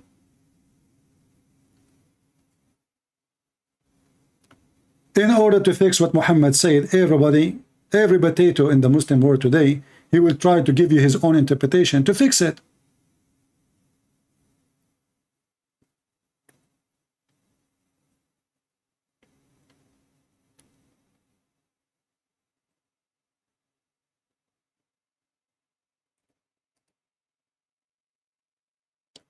The black stone is a vagina. And we can prove that from their books.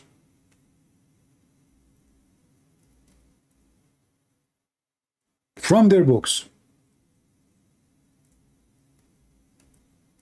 In their books it says that the black stone become black because of the blood of the vaginas. Am I lying? Who is a Muslim want to call me and challenge me to show the reference?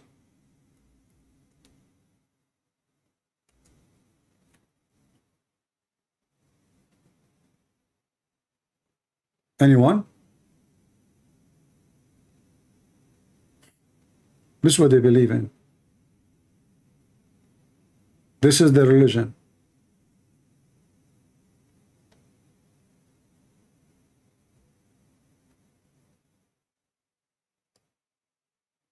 The black stone was always a vagina for the Arab. It is the god of fertility.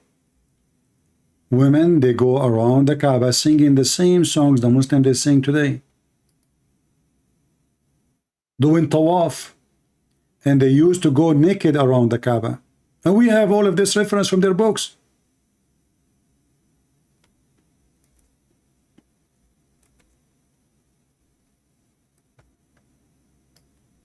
Read with me here. We say nothing without proof.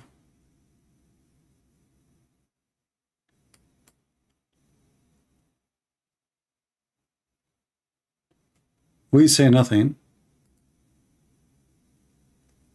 without proof.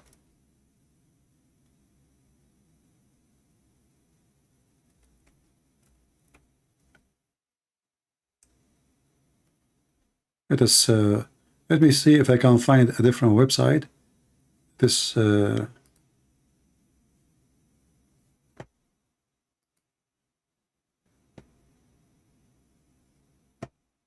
me just see.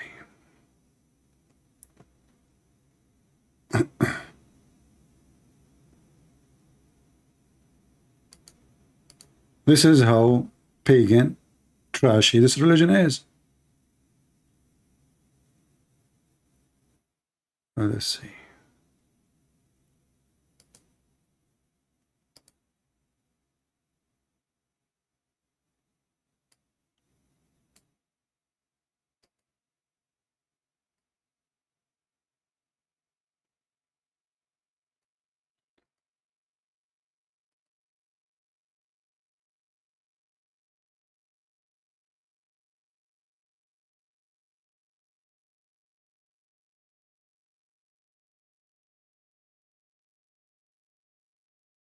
Very, very pagan cult.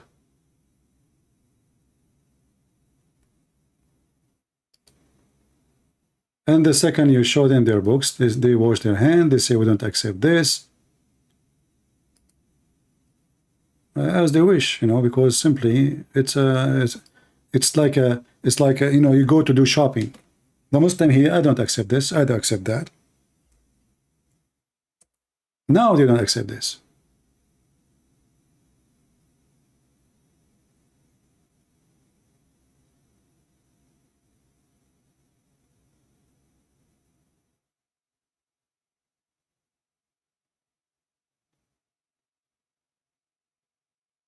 Do we have any Muslim would like to call us?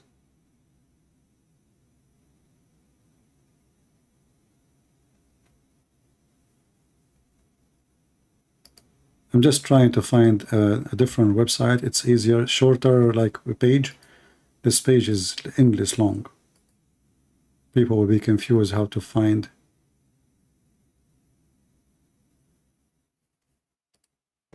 Where to find the reference.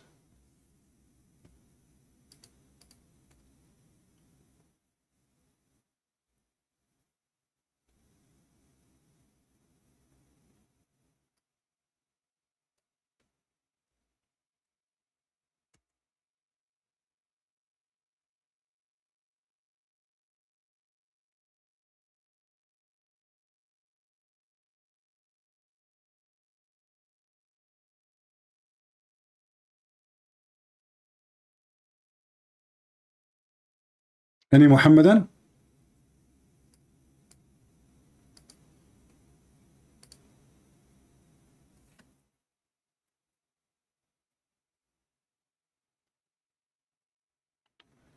All right.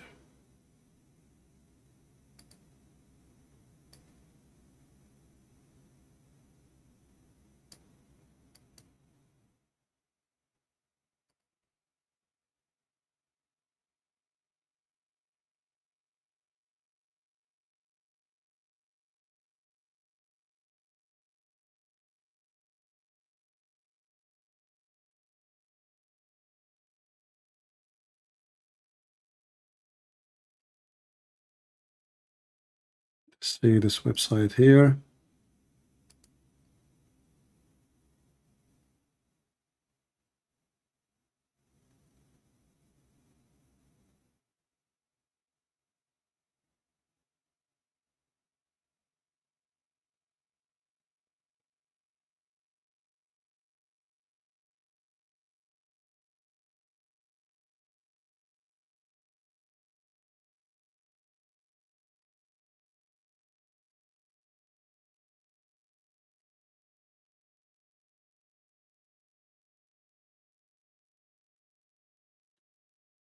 Any Muhammadan? Let me see the chat. I'm not looking.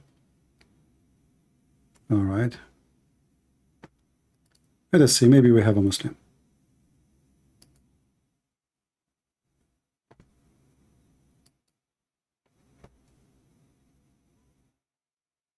This guy is not a Muslim.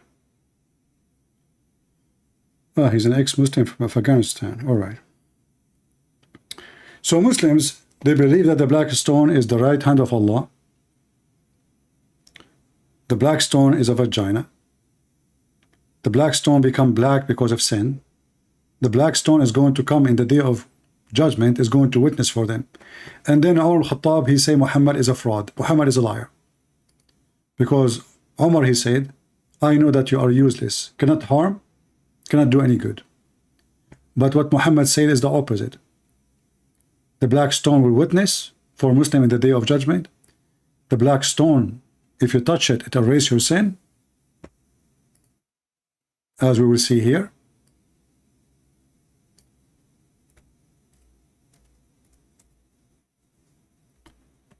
I find that the only one really used to get Muhammad busted and say things no one say is Umar. Obviously, Muhammad is too much intimidated from Umar. He don't dare to say to him, why you say that? This is embarrassing. Umar, he said it as it is because he knew all the secret of Muhammad. Remember, even Umar, he said that Allah, he agreed with me in many verses of the Quran. Umar, he says something, Allah, he copy it as it is, make it Quran, which is Muhammad. Umar, he told Muhammad, cover your wives. Muhammad, he took what Umar said word by word. He ordered them to do the hijab. Umar, he says, take the location of Abraham, a place of a prayer. Muhammad, he take it as it is, as Umar, he said, and he make it a verse in the Quran. Tons of things. And here we see in front of us saying, whoever go around them, those black stone, and the Yemeni corner. The Yemeni corner is a stones from the temple of Al-Makkah in Yemen. The temple of Al-Makkah in Yemen is the temple of the moon. Scientists for a long time, they thought this is the temple of the sun. Lately, they discovered that they were wrong. They were able to solve the script, which is written in very old stones, not in Arabic. And this is a proof that Yemen never was an Arab country. Never. History is fabricated. History is just a full of fabrication. The language of the old people of Yemen never was Arabic. This is why it took the scientists long time. Just lately, they were able to solve the alphabet.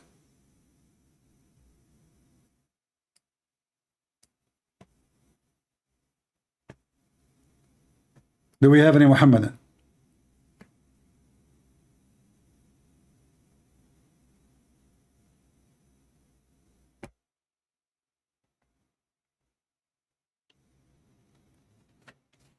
Any brave Muhammadan?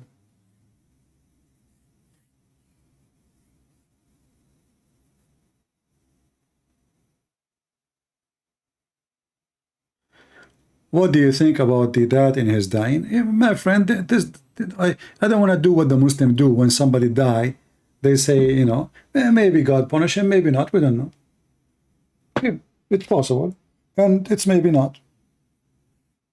We don't want to do what the Muslims do, you know. Like Christian Prince, one day he got sick. Oh, Allah punish him. But I can say, as an example, Muhammad, like the guy who called me in the beginning, he said, the proof that the Quran is not fabricated because what? Muhammad did not put his father name. Muhammad did not put his father name because Muhammad did not know who his father is.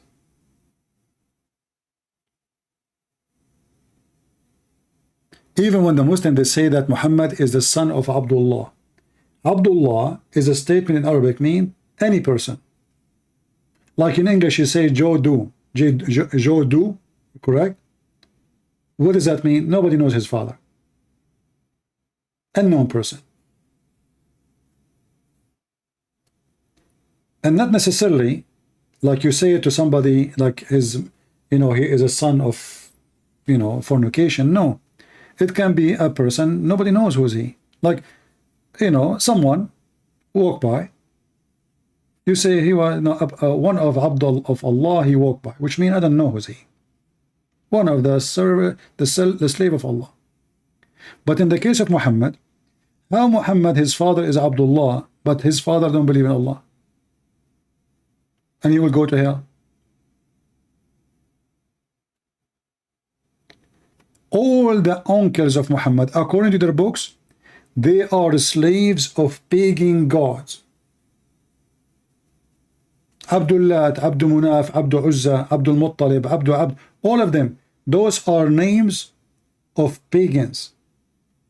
All his grandfather name, his uncle name, all of them. So why Muhammad only his father name is the slave of Allah, not the slave of Allah?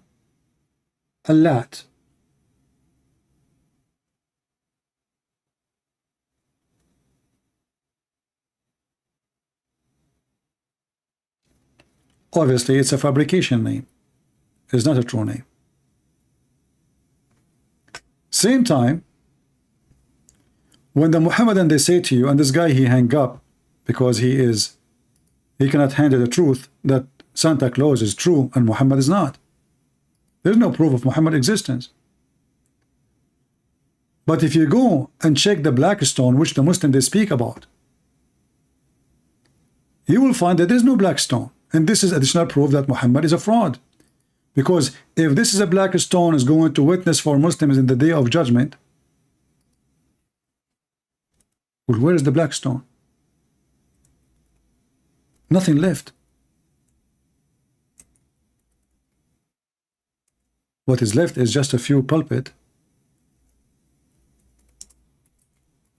Let me show you.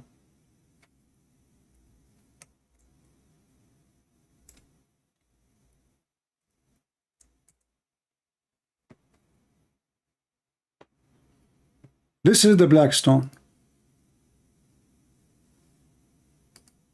Look with me. Nothing is there. The black stone is gone. I will put it for you on the screen. There's no black stone in the stone. All the brown thing you see here is a wax. It just wax. What is left? Little tiny,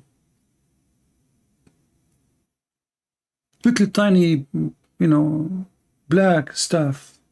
Boogers. Where is the black stone? They come from around the world. They bow down in front of a stone. They kiss a stone, but the stone is not there. Where is the stone? All what you see here is wax. There's no stone in the stone.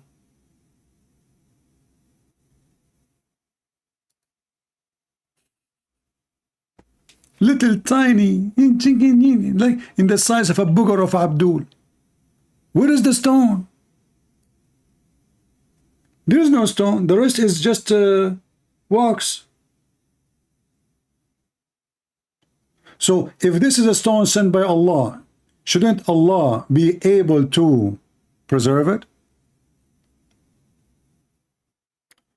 You will cry to see each and every church in Europe, America become Abdul. Look what happened. Don't you see that Muslims are coming to Christianity by waves? Don't you see Al Jazeera TV crying that 16,000 Muslims converting to Christianity a day? A day. You Muslim, you spend billions of dollars. How many Muslims they convert to Islam after 50 years of spending billions? You will laugh at yourself. 16,000 a day in Al Jazeera TV, and this is a program, it's an old program, like more than 10 years ago. So imagine the number now. 6 million a year leaving Islam, converting to Christianity. A year, brother. And just to tell you, I don't know if you saw the banner of my YouTube. Did you see it? Guys, did you see the banner of my YouTube? The new banner I made to my channel? How many of you saw it? In the top of the banner, you will see how the Muslims, they will cry. Can you say to me now that your prophet was lying? This is the banner in my YouTube page. What I have in the banner? Muhammad, he said. Who? Muhammad. Who? Muhammad. What will happen to you then, brother? You will cry like a chicken. Muhammad said, Sahih Muslim, hadith number 146, and we can show it from Bukhari. Islam will crawl as a serpent, crawl back into its hole. Abdul, are you with me, or are you listening to your prophet or not? Every single Muslim mosque will be shut down. Even the Kaaba. And I can show you the hadith. The only one who will visit the Kaaba is going to be the beast. That's what your prophet said. Dogs, cats. Our churches is full. Our church is empty. That's a good for you, my friend, to say. Just to show you how stupid you are. First of all, in America, I live in the state, you can't even find a place to park your car in the state. In fact, if your house is close to a church, the price will be way less because people, they don't like to be close to a church for the noise and how many cars will park every Saturday and Sunday. That's number one. Number two, we don't do celebration in churches no more because we are not using churches. We are using stadium. Well, the number became so big. I can show you even women teaching and tens of thousands attending. You Muslims, your mosque is full because you piss there. Me in the Middle East, I used to go just to the mosque. I am a Christian. I'm not a Muslim. I go to the mosque every day just to piss. So if you look at the door, a lot of people get inside the mosque, but everybody is going to the bathroom. Nobody's going to pray. The mosque is a piss hole. Right? Well, let us say in the Church of England, people, they became atheists, but you Muslims are living Islam too. Don't you see how many ex-Muslims in England too? Don't you see your daughters in England going to the nightclub? Don't you see Muslims are homosexual in England? Don't you see the one who became a minister for Ireland? Or no, it's not Ireland, sorry, I forgot the territory in England. He support homosexual. So you are Muslims, here we go.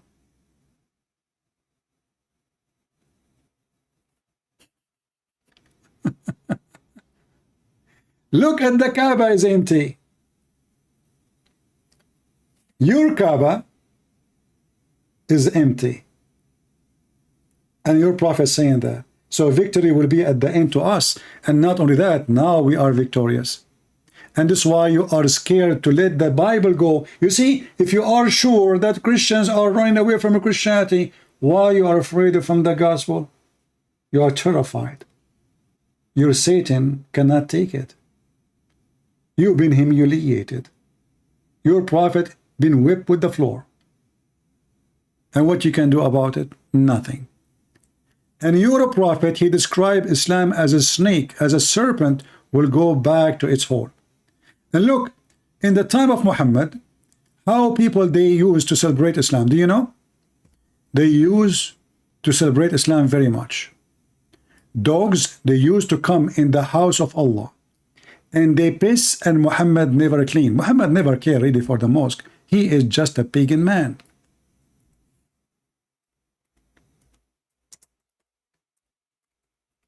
The Messiah, when people they were doing buying and selling, not even in the temple, not even in the yard of the temple. The temple have 6 yards. They are outskirts of the temple. Jesus, he kicked them out. In the time of Muhammad, dogs used to go inside the mosque while Muhammad is inside. And they pee in the mosque. And nevertheless, a single Muslim, he wash after the dog. Do you see it? So I'm not, if you say to me there's a lot of dogs going to the mosque, I have to agree. And for us as a Christians, it is not a must to be a believer to go to church. Jesus said, you go to your closet. So there's billions, or go to China. The Chinese government, they are striking the Christians. They fire them from their jobs. They destroy churches. But in China, Christianity is spreading like fire. But yet, most of people don't go to churches. You go to mosque, but you don't believe in Allah. None of you believe in Allah. You don't even know who's Allah.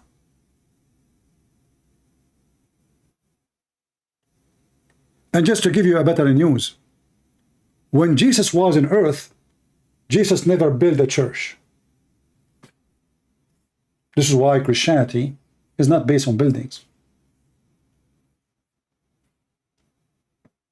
And this is why we are conquering Islam, for we have the truth in our side, not buildings, and not the money of the oil.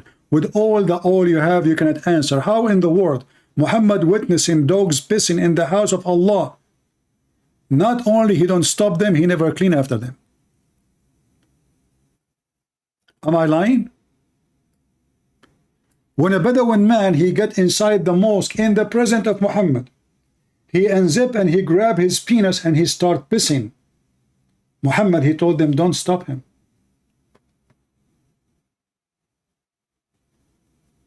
Don't stop him. That is not a person who is jealous for the house of God.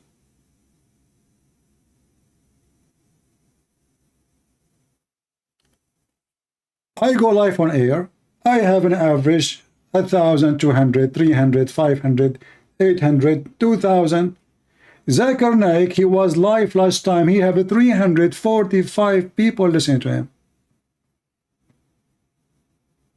345 people. People here don't even know I'm coming online today. I announced it less than an hour before I go live.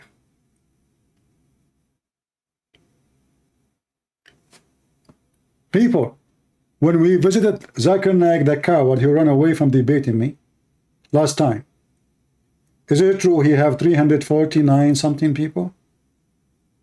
In fact, the number, get that number, because after I went there, people start going looking for the channel where I am. This is your Zakir Naik.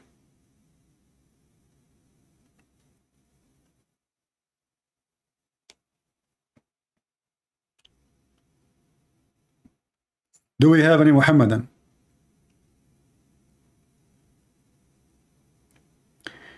They are so proud about numbers, but yet we are way more than you, but we never spoke about numbers because numbers mean nothing. Most of the Christians, there's a lot of Christians by name, they don't count. We are not proud. What makes Christianity strong is not how many.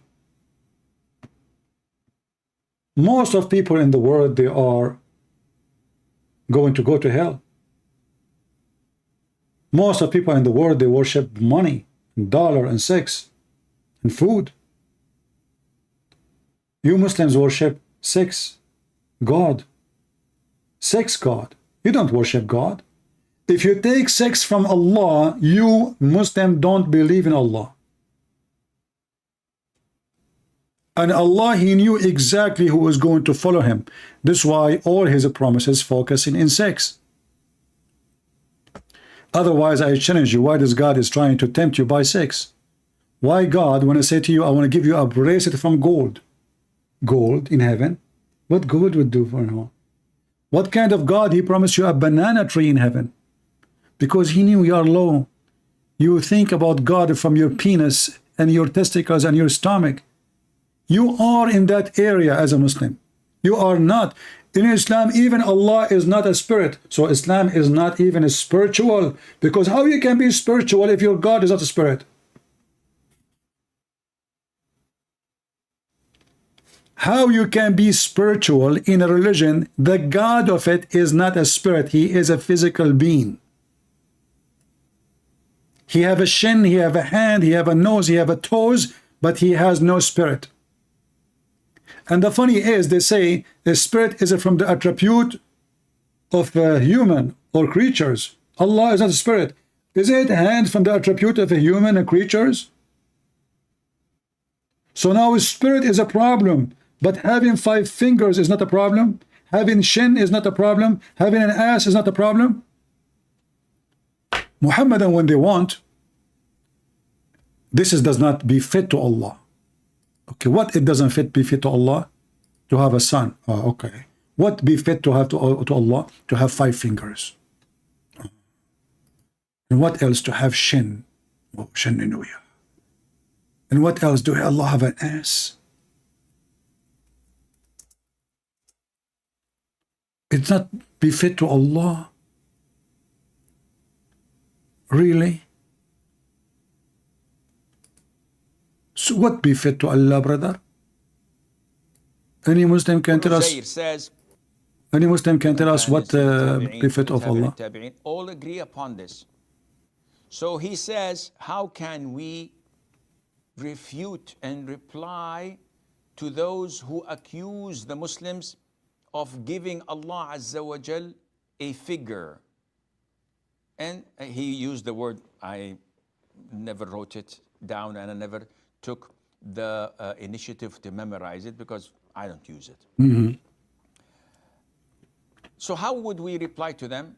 Akhi, first of all, you don't need to reply. You do not need to reply. The people of innovation and al-ahwa, of desires and whims, those who follow their desires and whims, not the Sharia. You do not waste your time. Don't waste your time. Yeah, just say I don't accept the hadith. Yeah. They are truth seekers. No, they're not. No, they are not. They have a different mindset. Mm-hmm. They follow innovation, whims, and desires. Our Prophet told us, alayhi salatu wasalam, that this ummah will be divided into 73 sects. All of them are in hell except one. Except one. Which one? If you play poker, you have a better chance to win 1 to 4. If you play Muslim, you have one chance 1 to 73. Good luck with that. And this one is those who are following my footsteps and the footsteps of the companions. These people are not following the footsteps of the Prophet ﷺ. Now, the Quran, in the Quran, Allah tells us that this is a book that is clear in Arabic. So it's an Arabic book. And it was made clear so the Arabs understand it. And Allah tells us in this book that He has eyes, that He has a face, that He has 2 hands. Specifically, He did not say 1 hand or hands. He said 2 hands. 2 hands. He specified. By the way, both of them, they are on the right side. Let us call this guy. He is desperate to talk to me, supposedly.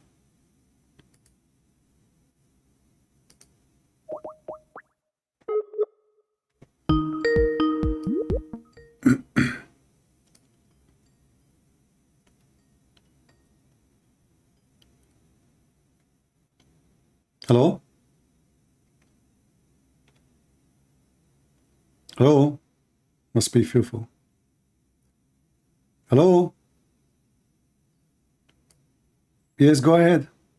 Yeah, good evening. Good evening. Are you a Muslim? Yeah.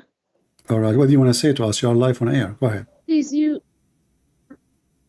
yeah, I hear you say, we kiss the black stone and the black stone forgives sins, Yeah? right? Uh-huh. And then you use the V word for the, we believe the black stone is a being, you know. You gotta respect women. You sit there, you just mention the V word like something. I don't understand you. I don't understand. I don't understand you.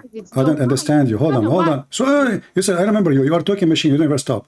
If you want to say something, speak slow. Speak slow. Speak slow. Secondly, don't speak about respecting women. Your prophet says beat them. Do your prophet respect you by beating you? Yes, but you are literally teaching your followers pornography. You gotta sit there. Okay, hold on. Let us change that topic to pornography. Did your prophet Allah Muhammad, did he describe the vagina of the women in the Quran? He says? Did he describe how the vagina of the women in heaven will be? Your God.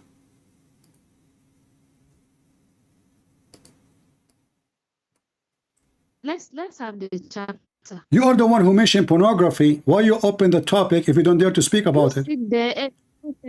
I'm asking you. You are the one who opened the word pornography. Obviously, you like it. So I'm asking you: did your God describe how the Muslim women vagina will look like in heaven? Yes or no? I said, let's look at the verse you're talking about. I'm asking you, yes or no. Either you say yes, or you say yes or say no. Okay, so now, are you saying to me that? You know what? I'm gonna teach you your Bible, that your Bible is described as Listen. So here we go. Okay. And you're a prophet, he swear by that book. You're a prophet, he swear by the book. I can show you. So if my book is a pornographic book, that means your stupid prophet is a pimp. Because how in the world he say in the hadith, I believe in thee and the one who sent thee? And this is your God in the Quran, chapter 55. Shut up. Chapter 55, verse number 56 says that women who they are in heaven, no penis go inside their vagina yet. لم يطمثهن, and they did not bleed yet from sex. I just gave you the verse, chapter 55, verse number 56. Chapter 55, verse 56. I'm having the verse.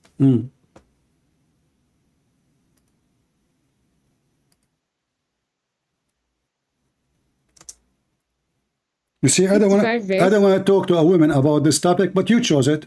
Later you will complain. You will say I'm talking about it. It's you who spoke about pornography. No, you sit there. You gotta respect Okay, your mama. go ahead. Respect Listen. your sisters. Okay, now You answer. gotta talk. There are Listen. some people Read that now. Read your there are Quran. Don't change people topic. listening to you who might Then change your topic. Then change your topic. Okay, Always you call me, you make the same drama, and you at the end you will cry. You look how you talk to me. So this is your God talking to you, describing your vagina. Did I am the one who describe it? No, you go ahead. You ran away. I didn't hang up. Okay, I hang up on you because you are so stupid. Your prophet said you are stupid. He's right. Now read. I'm not stupid. You know. Prove me wrong. Prove me wrong. Okay, prove me wrong. Why Allah? Shut up. Describe for me why Allah describing how your vagina in heaven will look like. The 55. I said, give you the chapter. I gave you the chapter. You see, I hang up on you because I lose my patience. How many times I need to mention to you, you idiot, the chapter number and the verse number? Shut up. Chapter 55, verse 56. This is the last time I will mention the number.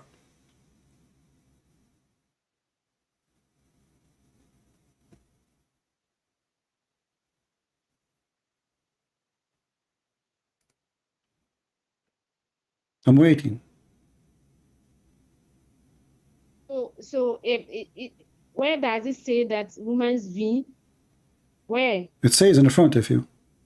It says what? Explain to me. Go ahead, read it. Both gardens. Read it. Tell me what. Tell me. Explain to me what it says. Tell me what it says.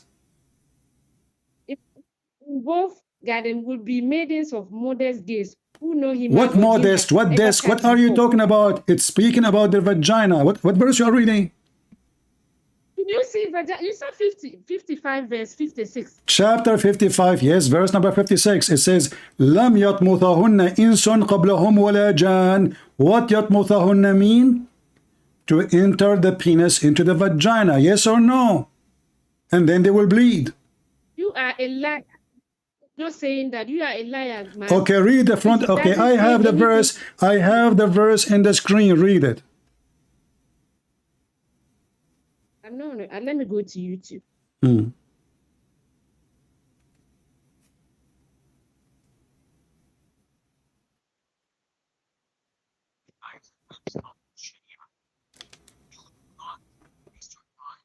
waste your time. You have to say it.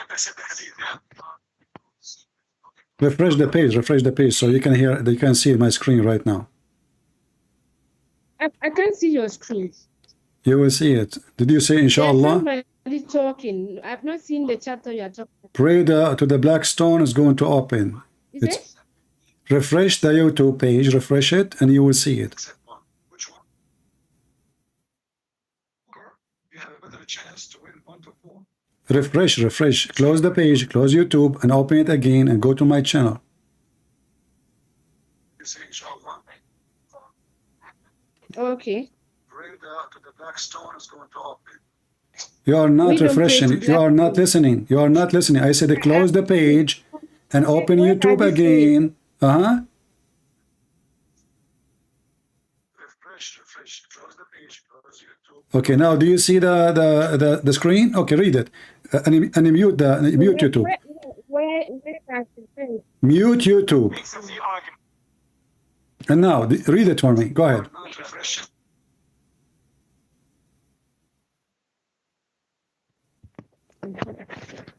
Hold on. Okay.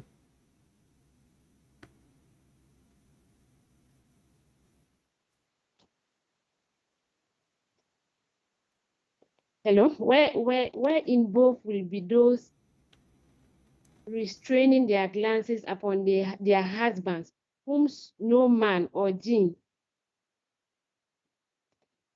before them. There's nothing here that says the view. Why you stop reading? I've read.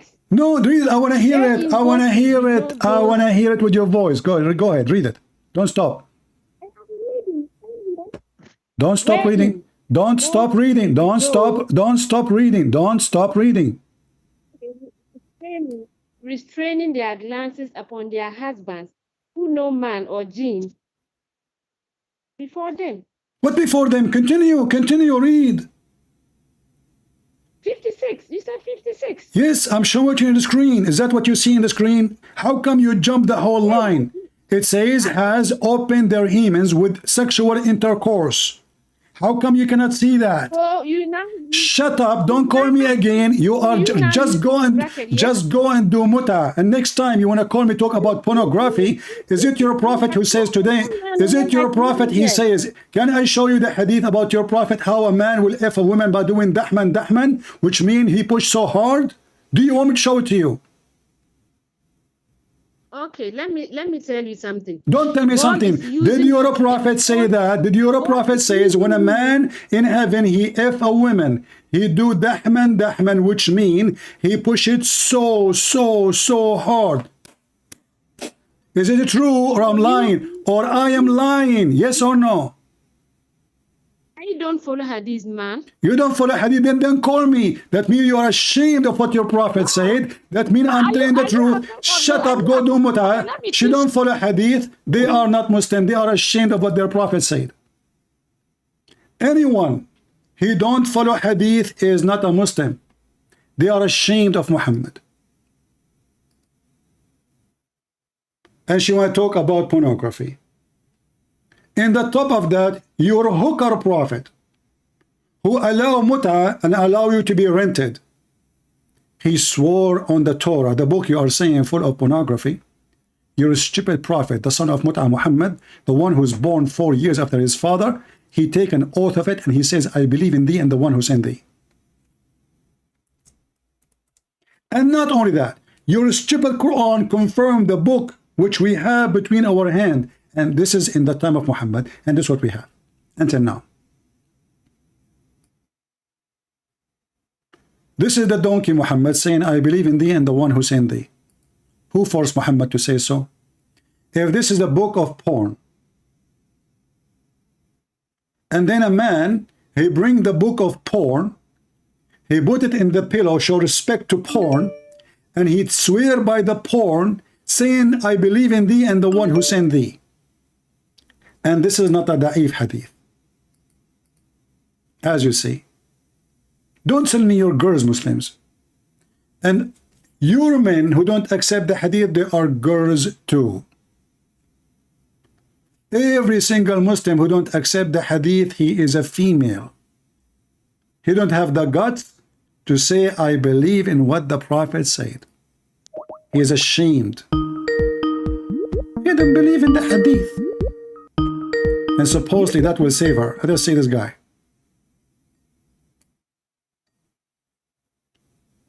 Hello?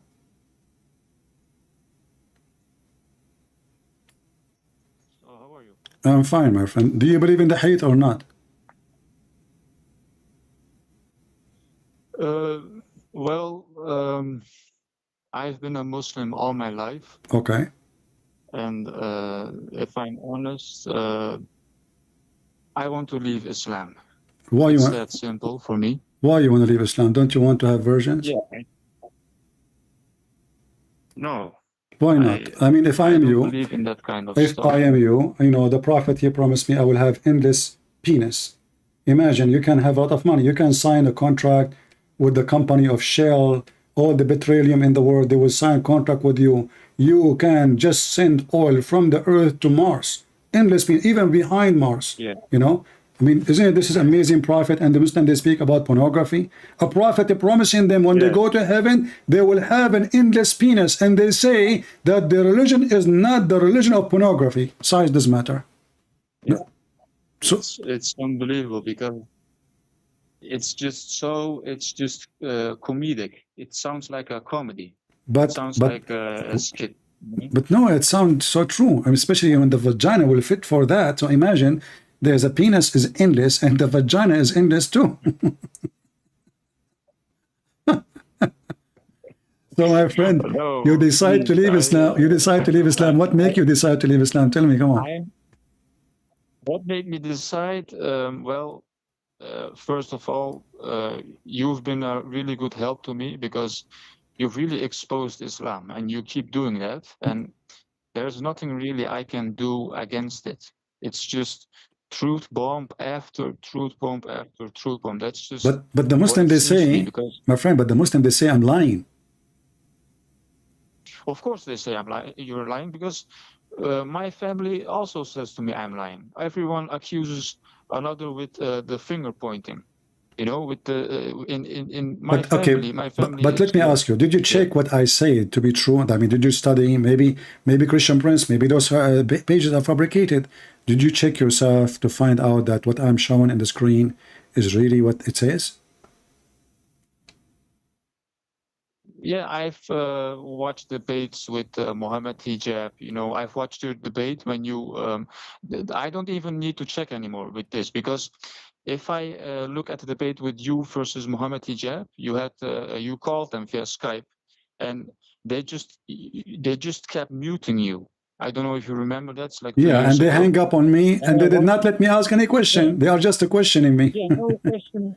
Yeah, that's just a big red flag for me, because there are so many inconsistencies with logic itself, with morality itself, because God is the author of the moral compass. You know, that's what I believe. So Okay, if morality goes out the window, then Islam falls apart. It falls apart really quickly, actually. true. You know. But So, what is the major reason made you consider to leave Islam? major reason is that if I believe in God, and I believe in God, He is Almighty. He needs to be holy, and He is infinite. And He is His own reason of existence. So He needs to be a spirit. He can't be like what you described. He can't be a body, you know, with limits. That's not possible. Jesus, But then the Muslim, they will say to you, if you are now, if you become a Christian already, I'm not sure, Jesus, he have body too. Does that mean his limit?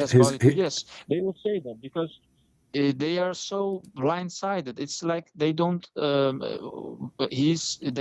They take it and they distort the doctrine. What Christianity says, the verses, they distort it to their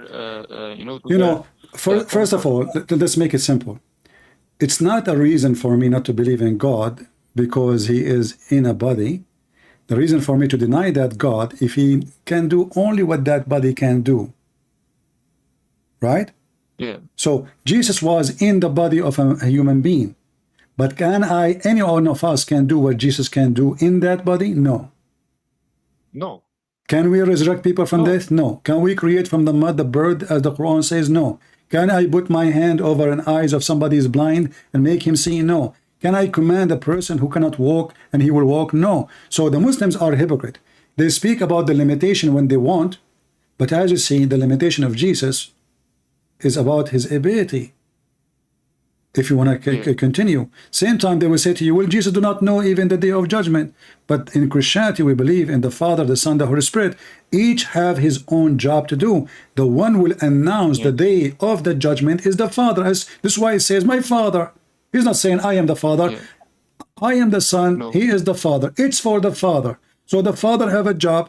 The one who will judge the human being by the flesh is Jesus. This is what Christianity teach. So they try suddenly to say, oh, if you don't know that day, he cannot be God. But their God who says that the moon is split asunder and the judgment day is in the corner and nothing happened 1400 years after, he is God. The God of the Quran, he made tons of false prophecies in the Quran. None of them is true. The sun set in murky water. He found where the sun rising. He found where the sun setting. He found the dam of. He built a dam of Gog and Magog. Hail come from mountains in heaven. Man have a sperm coming from his backbone. Women they have a sperm coming from the ribs. And the story is going on. All of this will make God not God, because those are stupid, funny stories. Even a kid who have high school, if you ask him to write a book, he will not repeat those mistakes. Maybe he will do them if he wrote his book 1400 years ago. But even at that time, the Arab, they made fun of Muhammad and they got him busted. They says, this is nothing but the fabulous of the old. Right?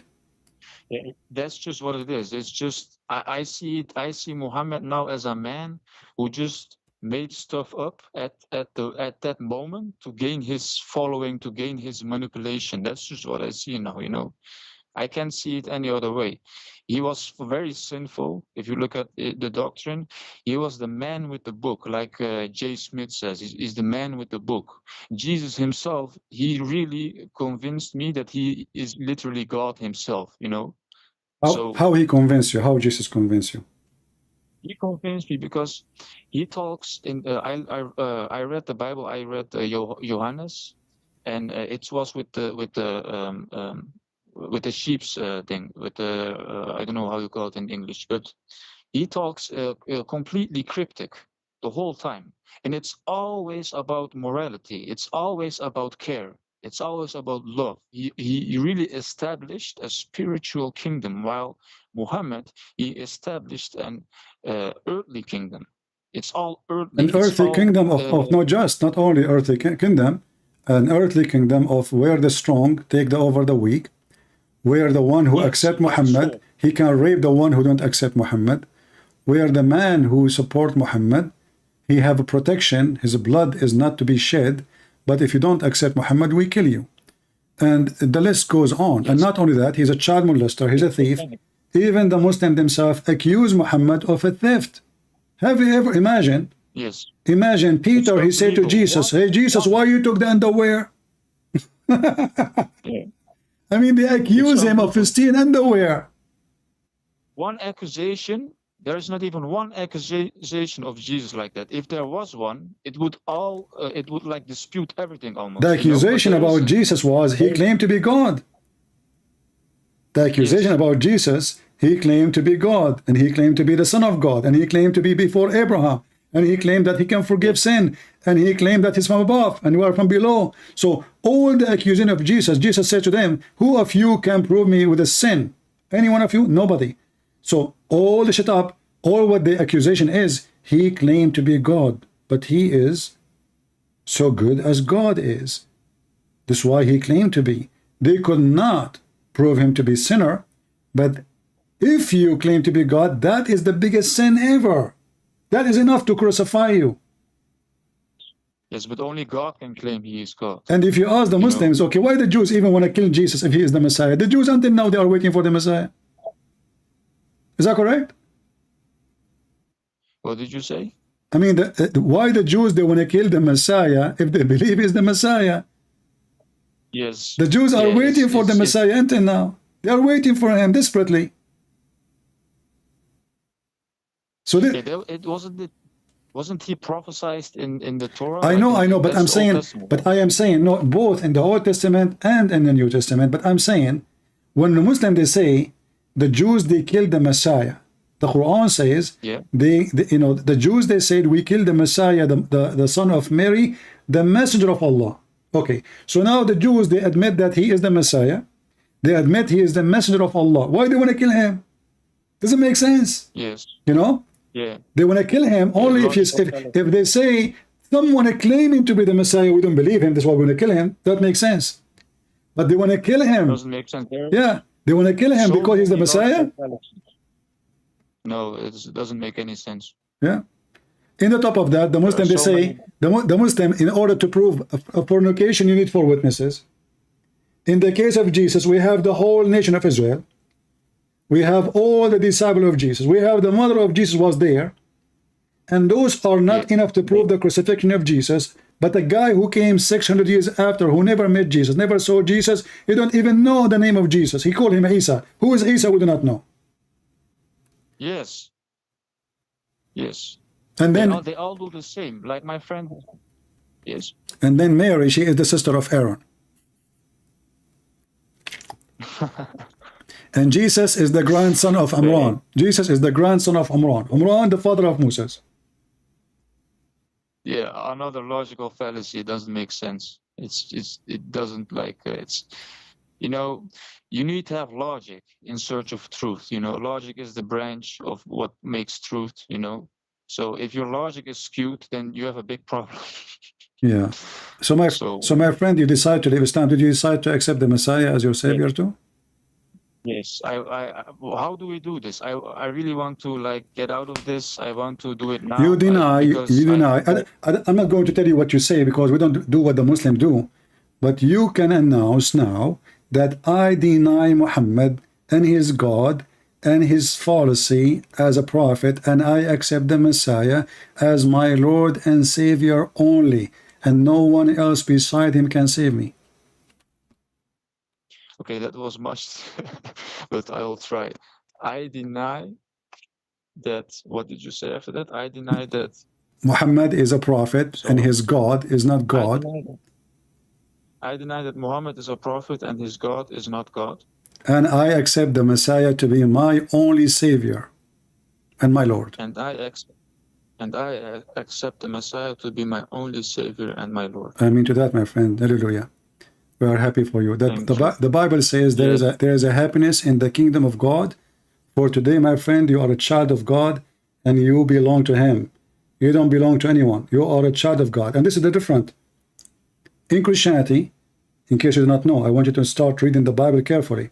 In Christianity, when we pray, we call our God our Father. I'm sure you heard the Christian doing that, right? Yes. Do you know why we call him? Why we call him Father? Why would you think? What would you?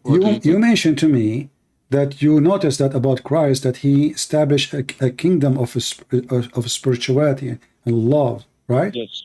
So isn't it the most beloved thing to be the child of God? I mean, this God, he don't want you to be just in his feet and kiss it and worship me. If you don't work, he wants you to be his child. For God, he loved the world.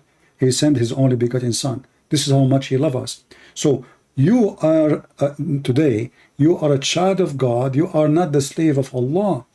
You are a prince. You see, I call myself a Christian prince not because I'm a royal. We don't have the royalty Christianity. The royalty belongs to God, and every one of us is royal, for he, the one who make us a prince and princess. We are children of God, the almighty God. He don't want slaves. He don't want servants. He do not need servants. He do not even need worshippers. For God is love. He is love. Yes. And his love, what gave us the permission to be his children. So this is why in Christianity, we experience love with God. In Islam, they experience fear. Islam, I've had very much fear. All of it is about fear. Fear. Yes. Fear. In the same time, he tried to tempt you with the stupid things, like you will have a pillow. Have you ever heard of a God? He promised me pillow. I will have it's not. They would say to me that my older guardians, my parents or my other family members, they would say that if I sleep with my socks on, the devil would come to me. Oh, it's full of fictions. If you sleep in your stomach, Shaitan would do boom boom to you too. The Prophet, he forbid Muslims from sleeping in their stomach. If you enter the bathroom, you don't say a prayer, Shaitan will play with your anus. If you don't say a prayer before you have intercourse with your wife, Shaitan will wrap himself around your penis and he will do your wife. This is Islam. Islam just to make you just live in fear so you don't use your brain. Same time, the other part is to tempt you supposedly by stupid things. Like, look at this. This God, he promised me that I will have pillows and I will recline on a bed.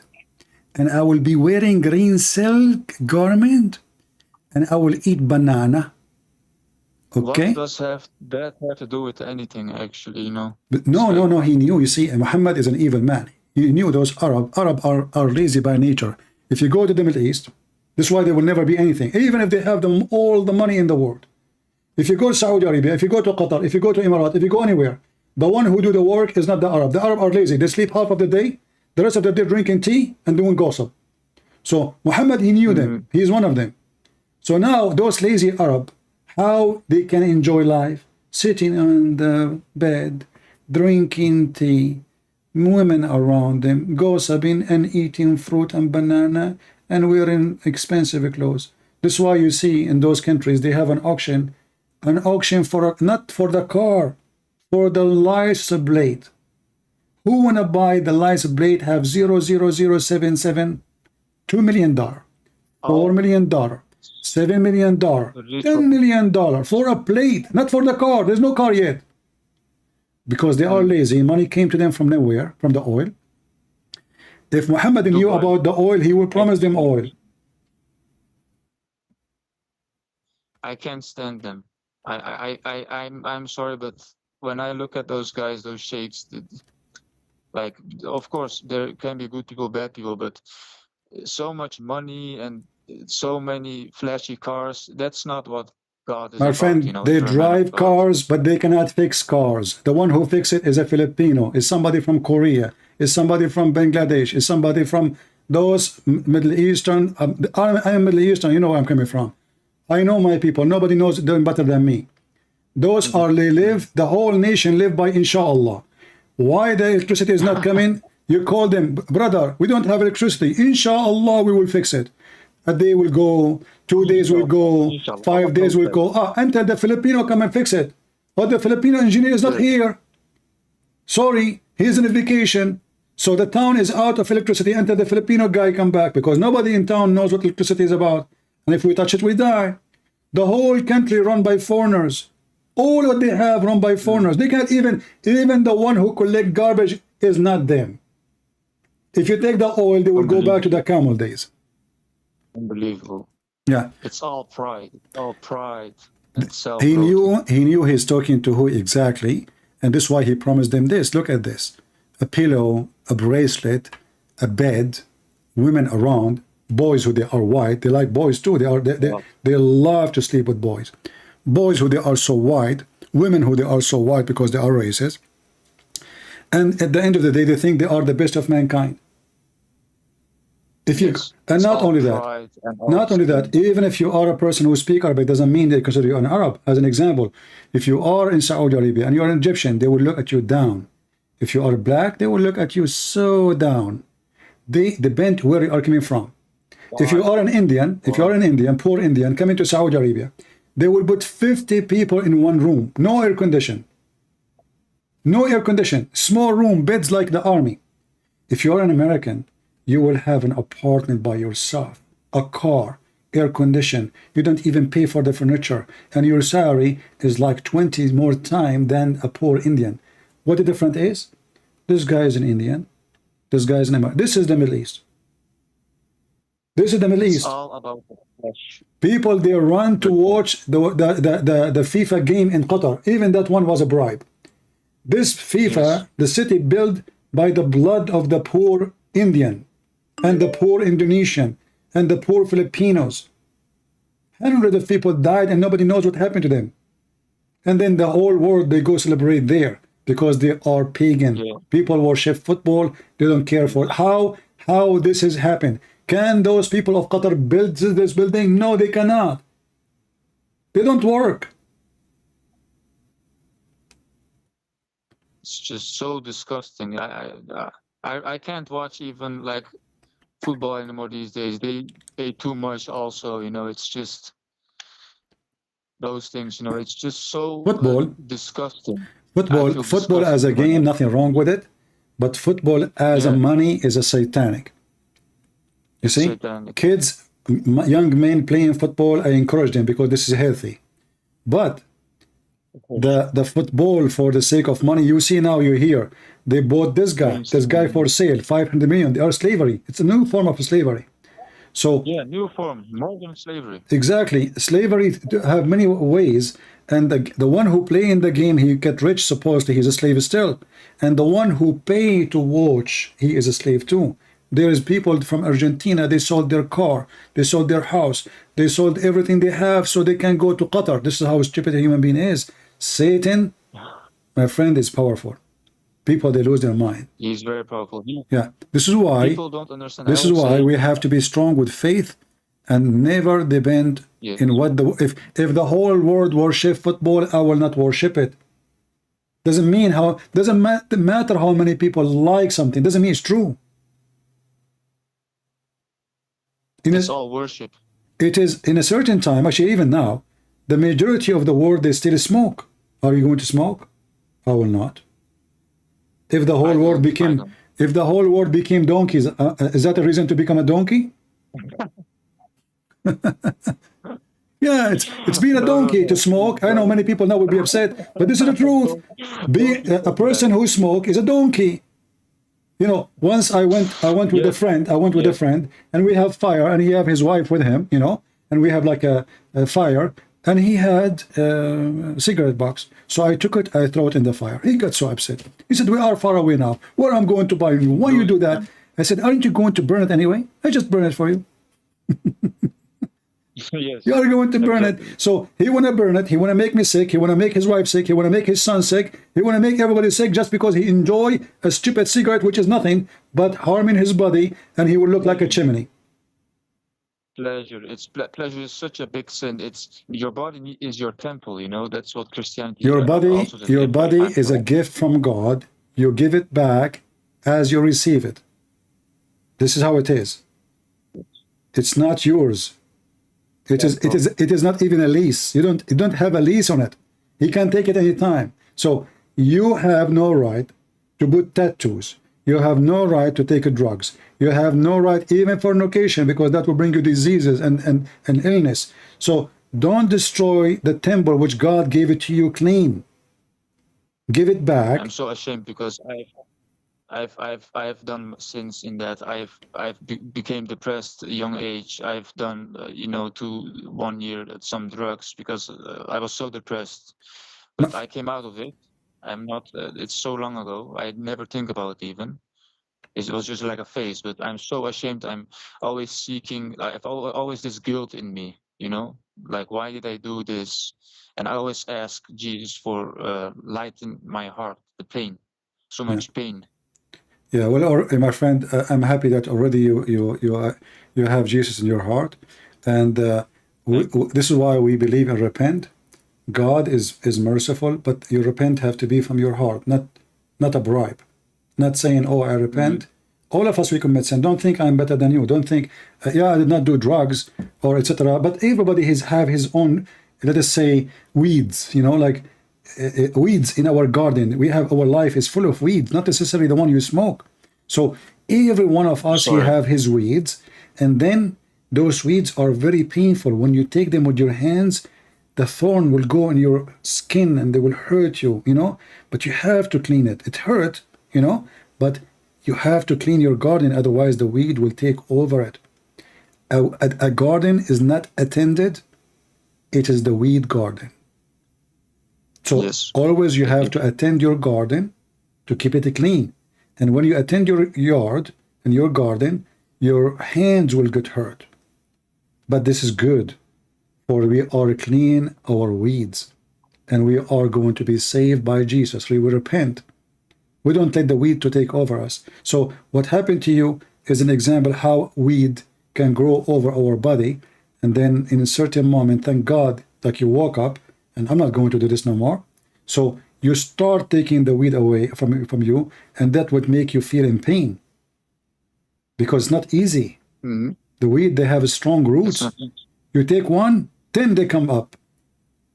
You know, you notice in this earth, if you want to grow something useful, how hard to grow it.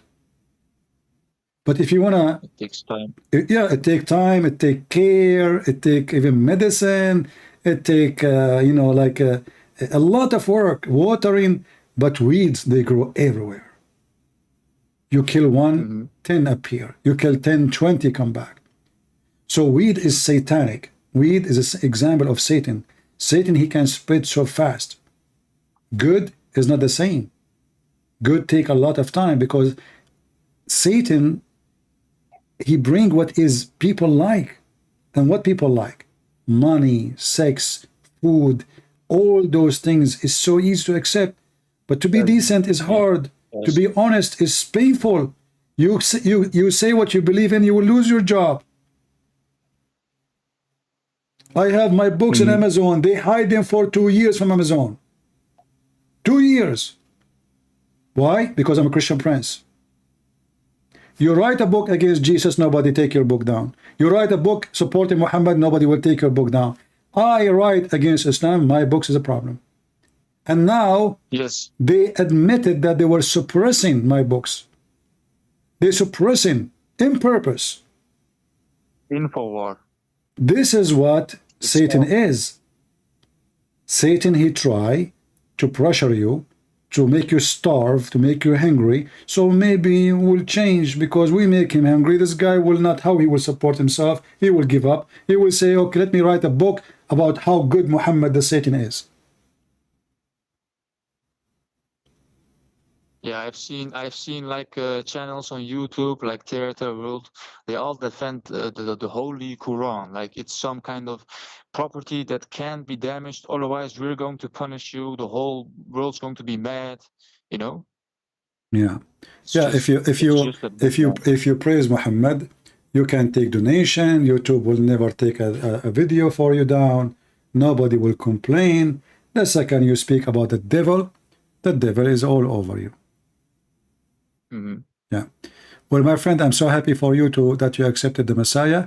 What about your family now? Is there anyone or only you in the family? It's only me. My father, he actually like 2 days ago, he also said something in the likes like he wants to leave it. Like he doesn't feel like our prayer is it makes him more depressed. You know, the prayer. Yeah. So maybe my father, but my all other family, there is no way, there is no like way to talk with them about it. What about you try to invite them to join, to talk to me? You just tell me, and I promise you I will speak nice to them.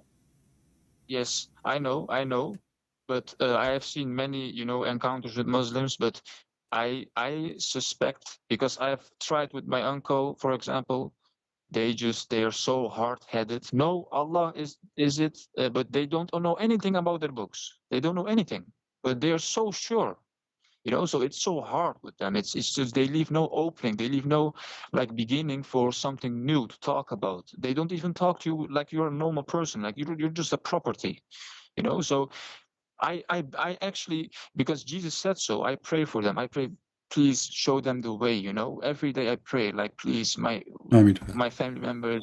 Well, we will pray with you, and we are here to work, not only to pray. And I will be happy to have them anytime if you wish, if you could, you know. I will let them know if I can. All right, my friend. Anything else you want to say before we, we take another caller? I want to thank you. I want to thank you for the, enlightenment you gave me, because I think I really needed this hard time in my life, and it's just I want to thank you. I want to thank God for giving me a new chance, a new and clean slate, a new beginning, feeling refreshed, going strong to the world, with a positive outlook, and just being a better person. I mean, it's the Lord. It's the Lord who helped you, not me, my friend. I'm just nobody. I'm just doing little job, trying to, to serve the Lord. That's all. Thank you, my friend, and God bless you. And we pray for you and your family too. Right, take care. Yeah, may God bless you. Take care. Thank you. Take care. We are happy for him that he left Islam and he accepted Jesus.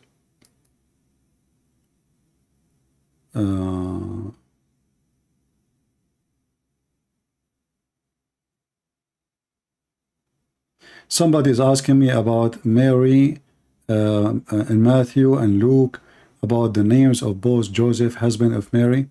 The answer is very simple. Joseph is a son of law, of a man, and he is a son of his father. So the Jews, they will call you by the name. If you are the son, let us say, of a person, his name is John. Your father, your real father is John. And then you marry a woman, her name is Monica. Her father, his name is Anton. So you are the son of Anton and the son of John. Don't, in language today, we say son of law. So don't be, think there's different name. No, it's the same name. The same, still this is correct. So you are the son-in-law, and you are the son of your father. This is not an error. All right. Let us see if we have any other Muslim. Albanian Muslim. All right.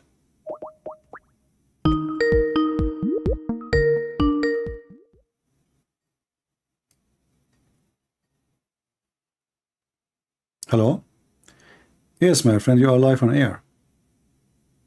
Are you a Christian Prince? Why you are changing your voice? No, are you a Christian Prince? Yeah, I am. Are you changing your voice, or this is how you speak? No, no. What do you mean I change my voice? What do you mean by that? I'm from Albania. Okay. Are you a Muslim? Yes. All right. How I can help you, my friend? Well, a friend told me Yeah. I should call you because I go to my church, my mosque, Yeah. and they never say about that stuff what you preach or teach here. I mean, like the black stone. I mean, or muta or whatever. Okay. I mean, Are you a Muslim for sure? I want to be sure you are a Muslim first before we continue. Can you say Shahada? Allah ilallah, Muhammad Rasulullah. Okay. So in the mosque, they don't teach you anything about what I say? Never heard the stuff you told here. Yeah, but what do you think? What do you think? I'm showing what I say in the screen. So am I lying or saying the truth? What do you think? I checked my Albanian Quran, but it's not the same like you in English. Well, Albanian, obviously, they are lying. Albanian Quran, translation obviously false. Because for me, if the translation is wrong, I can read in Arabic. Arabic is my first language. Right? Yes, but I mean those imams, they speak Arabic or not? No, I mean, no. They knew the stuff. No, the Imam don't speak Arabic. You said you are from the Balkan area, correct? Yes, I'm originally from Macedonia. I know somebody. He is a Christian. He's an Arab Christian. He was in Bosnia. He was looking for a job. They told him, we have an opening for an imam in the mosque, because they knew he speak Arabic, but he is a Christian. So all the Muslims behind him in the mosque, they were repeating after him. He don't know even how to pray. He himself did not know how to pray in the mosque. He was speaking Arabic. Just because he speak Arabic, he became the imam of the mosque. He made good money. He taught there almost for 6 or 8 months. But nobody knows what he's saying. The guy, he bowed down, he says, in the name of the Messiah, Azim. He was praying to Jesus. He bowed down, he needed the money. And they bow down after him. But nobody knows what he's saying. He is the only one who speaks Arabic. So he was making money, praying to Jesus. And then after 8 months, he was afraid that he would get busted. So he moved to a different city, and he even changed his school location. They don't know what they are. Nobody speak Arabic. Do your imam speak Arabic? The one you go to the mosque, their mosque? Well, my imam is, his name is Anders. He's Albanian and speak Arabic. Okay, why you don't invite him? What about you invite him to join us? I don't know if this is a good idea. I mean, then he will say I am a kafir or whatever. I have no idea. Well, no, I see. You can tell him. They can tell him there's a guy lying to the Muslims, making them leave Islam. Can you, brother, call him? And I wanna witness how you can refute him. Oof. I mean, I can try, but I have no idea. I mean, all the stuff you show here. I mean, it's hilarious. I mean, yeah. By the way, I have my book in Albania. I don't know if you know. Do you know that? Yes, I heard that. I have some PDF, but okay. I can't find the reference. And I mean, I don't know. You're a Christian, right? Or Catholic? What are you? A Christian. Yeah. Christian and Catholic is the same. Yeah. I mean, I don't know if this is true what you write there. I mean, who can? I have no idea if I can trust this what you write there. Yeah. And the problem is I don't speak Arabic. But you can, you see, I'm showing the reference. You can find the reference, and you can use Google Translation for the text. You can. Yes, you're right. Yeah. Yes. Like now, I don't speak. Let us say I don't speak English, and something written here. But we don't go to the English reading. We go to the Arabic because this is the original. And you can copy a line by line, or you can copy and paste the whole thing. It's better if you copy a line by line, or a few words at a time. because sometimes even Google just show a translation which is what the Muslim they use, not a translation of word by word. So copy a few words together, post them in Google translation and see the meaning. Oh man, this is strange. I mean, at the one side, I grow up as Muslim, and now you show this stuff, and I think, what? I mean, I have no idea what to think, what to do, what to read, what to not read, and we don't give stones here in Macedonia. We don't. I don't know. This is Okay, you preach. So why you are a Muslim? And I mean, what make a person even accept to be a Muslim? Can you tell me one reason? I am born here as Muslim. No, I'm not saying why you are born there. I'm saying, okay, now you are a grown man. I don't know how old are you, but you are a grown man. What will make you stay as a Muslim? Well, the first I would say because we have one God. I mean, I know example Catholic. Okay, hold on. Example. I will go with you. First of all, we Christian will be one God too, but this is not the issue now. If somebody believe in 10 God, does that mean he's wrong? And you are right just because you believe in one? Why is God many? I mean, why one only? Why I can ask the same question? Why only one? How come many is not accepted, but one is accepted? What is different? So Allah sitting alone, watching TV alone? Why? Okay, how come if there are 10? Is it really the reason there are how many, or the reason if they are true or not? We should not judge by the number. We should judge if it's true or not. So if somebody believe in 10 billion God and they are exist, that means they exist. If you believe in one God and he does not exist, they does not exist. As an example, there is people in the state and many other locations, they believe that Satan is God. Well, they are monotheists too. He's one. They believe. God, who believe that? No, they believe. There's people believe in that, and they have even a temple. So okay. There is. You can search it in Google right now. They believe in Satan as God, and they are monotheists like you. So if you believe in Satan as God, does not make you right, and the rest are, if this is the reason because they believe in one God, here we go, they believe in one God. Even the Hindus, actually, Zakir Naik, he says, Muslims and Hindus, they share the same concept of God because both believe in one God at the end. So yeah, you made a good point, yes. Yeah, so the number is not really the reason to believe or not. The problem is if this God exist or not. Right? But how we know? I mean, how we can say Allah don't exist? I mean, what's the proof? First of all, Allah cannot be God for a very simple reason. I mean, have you ever heard of a God you don't remember which one he created first? The mountains or the trees or the stars? I heard about that, but I don't think you forgot. But the issue is because the man brought the Quran. I mean. Yeah, but that will be other problem too, because you are saying to me now that Allah, he sent the book, he could not protect his book. So now what the point of this book? If this book written by men, and those are mistakes of men fabrication, that means nothing can be trusted in this book.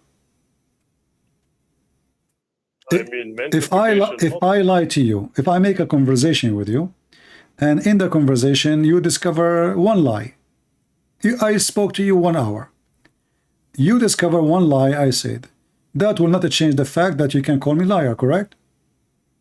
Yes. Okay, so I spoke 1 hour of a truth, if we can say, and 1 minute of lies. Still, liar is a liar. So if the Quran full of errors and stupid things, so when we want, we make it the error of the man. When we want, we make it the holy book of the one God. Yeah, but what about if you do like error? I mean, mistake. We are all humans. Yeah, but I mean, Muhammad wasn't human, or not? My friend, the Muslim, they believe, and you are a Muslim, that the Quran is the word by word from Allah, correct? Who said so? No. That's not. No. We don't believe this. No, you believe in that. You believe every single word in the Quran is from Allah. Okay, I hear this from you now. No, this is what the Quran says. وَمَا هُوَ إِلَّا وَحْيٌ يُوحَى. It is nothing but an inspiration coming from Allah. Nothing in it except wahi. Are you saying everything is direct from Allah? Or what? Everything. Chapter 53, verse number 4, as an example, not limited. Okay. Chapter 53, verse number 4. And I can show you tons of verses, not only this. So the Quran confirmed that every single word here is from Allah. This is not the word of Muhammad. Yeah, but I saw a video from you. I'm watching since a few days, and you mentioned something like Dhul-Qarnayn appear and yeah, you see, don't be confused, my friend. When I mentioned those stories to prove that Muhammad is the one who wrote this book, fabricator, but the Muslims, I'm talking what the Muslim believe, not what I believe. I believe nothing this here from any Allah. Allah doesn't exist. There's no Allah. So what I'm saying to you, that you Muslims believe that every single word in this book is from the mouth of Allah. This is what every Muslim believe, and you are telling me you don't believe in that? Well, I discovered somehow that the Islam in our, as example, in Albania, Macedonia, Kosovo is not the same somehow like in Arabia, because we don't teach those stuff. We don't do those like muta or when we do marriage, we don't do like contract and you can say 3 times divorce. No, this didn't work by us. And I wonder, what is this Arab religion? Is it something new? You see, if they don't teach you what is it, the truth is, because maybe they are ignorant, or maybe they don't want you to know. Me, myself, I have a degree in Islamic law. So in school, they don't teach me the error in the Quran. Nobody dare to speak about it. I have to discover it myself. Like, do you think in the school, when the sheikh or those big professors supposedly teaching us, they are teaching us today, we will talk about the error in the Quran? No. They talk about how amazing Islam is, how amazing the Quran is, how amazing Prophet Muhammad is. You spend the whole day talking nothing but rubbish. You learn nothing from them. The degree from Muslim school is a degree in farting. So in order to learn, you have to research yourself. The Imam will not mention to you the garbage we are showing you. Yes, I try to research in my Dab. It's far away, but you mentioned something like you can beat your wife, and I think something like 4.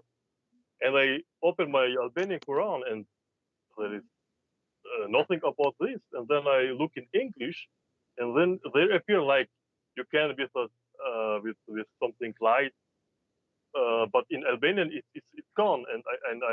Yeah, because they are lying. They are trying to fabricate a new religion does not exist to hide it.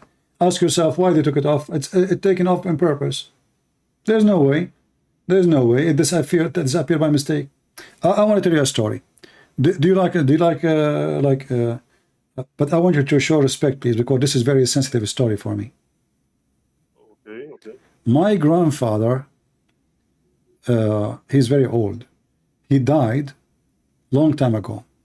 And then, just yesterday, my grandmother, she texted me and she said that she discovered that my grandfather, he died a year ago, but she did not notice that he is dead because he died holding a stick, standing. Are you laughing? What? This is a true story. What's wrong with you? My English is not the best, but I understand that this is. Sorry, but this is. Can I say the word bullshit? What bullshit? I told you to respect my feeling. You are hurting my feeling. Why you are hurting my feeling? You hurt us Muslims every day. What is this? What? This is a true story. My grandmother, she will not lie. He died last year. He died last year holding a stake, and the stake is made from wood.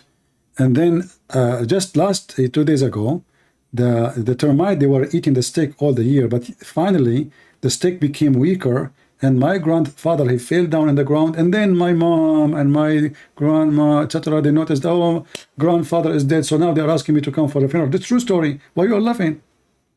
mean, I called you to help me, and I mean, you are telling me stories. Well, this is a story in the Quran, my friend. Oh, my friend. This is a story in the Quran. This is not my grandfather. Yes, yes, yes. Okay, so now we are laughing. So the Quran says that, you know, so the Quran, if this is a book of God, how in the world God say such a stupid story that a guy, his name Solomon, he dies standing holding a stick and nobody noticed that he is dead. All of this because he was holding a stick. And then when the termite, they ate the stick, he fell down. And you were laughing at the Quran. This is a chapter 34. Chapter 34, verse number 14. You can open your Albanian Quran and read it. Is it there? Yeah. Do you see it in the Albanian language? Is it the same story I told you, or they fabricated the story? They took it off. I will look now. Quran, boom. Chapter 34, verse number 14. I can switch the Quran here in my page to Albanian. I don't know if you can see my YouTube, but as you know, I do not know Albanian. I used to know Albanian, but the kuffar, they hit me with the hammer in my head, and I got that forest horn, and then Allah, he resurrected me, and I came back, and they hit me again, and this is why they call me Zulqarnain, the man with the two horns. So if we go, let us see Albanian. Where is the Albanian? Should be in the top, maybe. Albanian, Aramaic, Albanian. Here we go, in the top. Okay, this is Albanian translation. You tell me what it says. I don't know Albanian. It says, Ikur atij, katum vidikjen, atyer nuk yudaha shinji. I know Shinji, by the way. Shinji is, I know, like we have a friend of mine. Akusha per vagadajen, etij boz karambit, tidorit, I, between two brackets, I sili, Eya Berjiti. This is a fluent Albanian. Show respect, please. What are you talking about? You know, I speak Albanian better than anyone in the world. I won a prize, 20 years ago about speaking German, because German and Albanian, they are coming from the same root. It's coming from China. So listen to me carefully. What it says there in your language? Does it say that he died and nobody noticed because he was holding a stick, and then when he fell down, because the termite, they ate his stick, he fell down?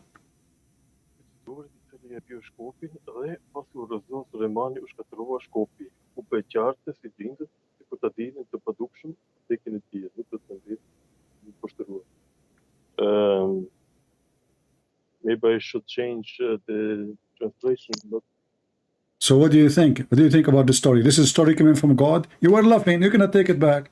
You laugh at me and you said to me, this is bullshit, correct? How, I mean, how you say bullshit in Albanian? Mut. What? Mut. Ut? Mut. Mut. Mut. Well, this is moot. This is very moot. You said that to me. You said this is moot.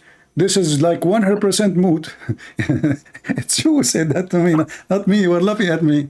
The second I told you my grandmother, my grandfather, you told me this is very much moot. Okay, so this is moot. This is moot to the bones. I mean, this is moot all over the place. This is God talking. You speak Albanian like me speaking Arabic. Well, this is not that's not Arabic now. We're speaking Albanian. Anyway, let us talk Albanian, me and you. Come on. I speak Albanian now, so this is moot. Is it moot for you, or it's only moot for me? No, it's not. It's not. It's moot? It's not moot. No, I mean, I have to look at the context. Listen. 3 minutes ago, you were laughing at me, hurting my feeling, even though I told you I am under the age, and my mom, she will be very upset from you if you hurt my feeling, and you were laughing, and then not only that, you said to me, this is too much moot. And now we have to look at the context. What context, man? Context is moot. I mean, I'm trying to be serious here, but... I am serious too. This is very mooty. There's moot and mooti. Mooti is the sister of moot. Like this is mooti to moot. A lot of moot. Like www.moot.albania.com. I mean, come on. This is mooti like hell. Don't do you want to duct tape the mood now? Are you serious? Do you have a paint? Be honest with me. Are you a painter? Are you the Pink Panther who wanna paint mood? You cannot do. No. Okay, so don't be the Pink Panther trying to mute it.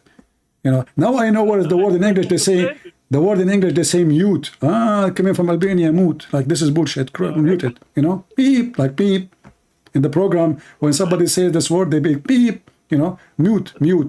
Now we see there's a connection between the Albanian and the English. So now, what do you think with this mute, man? Stop saying mood. Why stop saying it? I mean, I like it actually. I promise you, next time I go to Albania, the first policeman, I will say to him, "How do you mute?" Don't try it. What do you You'll think? end up in jail. Exactly. So I don't pay for rent. What's wrong with you? Free accommodation, free food, and even the embassy will send me a lawyer and taxi later. Don't worry about it. Our jail is not so funny. Just trust me. Yeah. And I will tell them that my friend is from Albania. He told me, "Mutmin, how you doing?" And I will give them your phone number. Anyway. No. No, you can mute them, you know. I mean, and don't worry, they will release me right away. After 2 minutes, I will tell them this story about my grandfather. They will think this guy is already full of mood, and they will let me go, you know. Yeah. So what do you think now? You will stay as a Muslim after this mood? What do you mean stay Muslim? You want to stay as a Muslim after all this mood? You don't care? I mean, I have to look. I mean, what's the tafsir as example? I have to. Okay, look. I mean, Okay, hold on. Let us move together in tafsir. Okay. We open tafsir, and whatever tafsir says, we do it. Okay, we go to Ibn Kathir. Is that fair? Now, what's the name from the Muhammad? Not brother Muhammad. Cousin or something. It's the same. Muhammad Kazim, he don't speak the Mut language, my friend. Ibn Kathir is more educated. I'm trying to help you, like, because Ibn Abbas, when he was, you know, he's the cousin of Muhammad 1400 years ago. The Albanian, they don't speak Albanian. Do you know that? Do you know what is the first language? What is the first language of Albania? I don't know. As I know, Albanian came 400, 500 years after the first language of Albania is Arabic. Arabic, yes. Really? And the first man in Albania, this is why they call him Albanian. Usually, there's a guy, he's Albanian, he fell in the ground, he broke his tooth. He used to say Arabanian. And then when he broke his tooth, like, he lost his front tooth, so he say Albanian, like, so, what? Albanian, yeah. So Arabanian, it became Albanian. So you're an Arab, so listen to me carefully. Can we open the interpretation and read the mood together? Yes. Okay. So let us do that. You know, you can see my screen, right? No, I have my internet is not so good because then I have too big delay if I do both YouTube and. I don't know. I don't understand your Arabic now. What you said? If I open YouTube, then I have YouTube and Skype and. No. You can stay talking in Skype, and you can open YouTube. Don't worry. Okay. Yeah. Skype is not the same as other programs. You know, you can leave them, and still you can talk at the same time.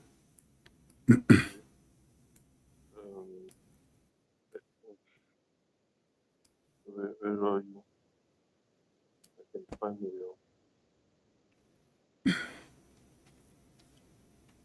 What's the name? The Christian Prince? You can go to Patreon, click at the video, the easiest way to find, because there's a million Christian Prince on the internet. None of them is me. I found you now. I have to. You found me? I have like 1,500 people watching.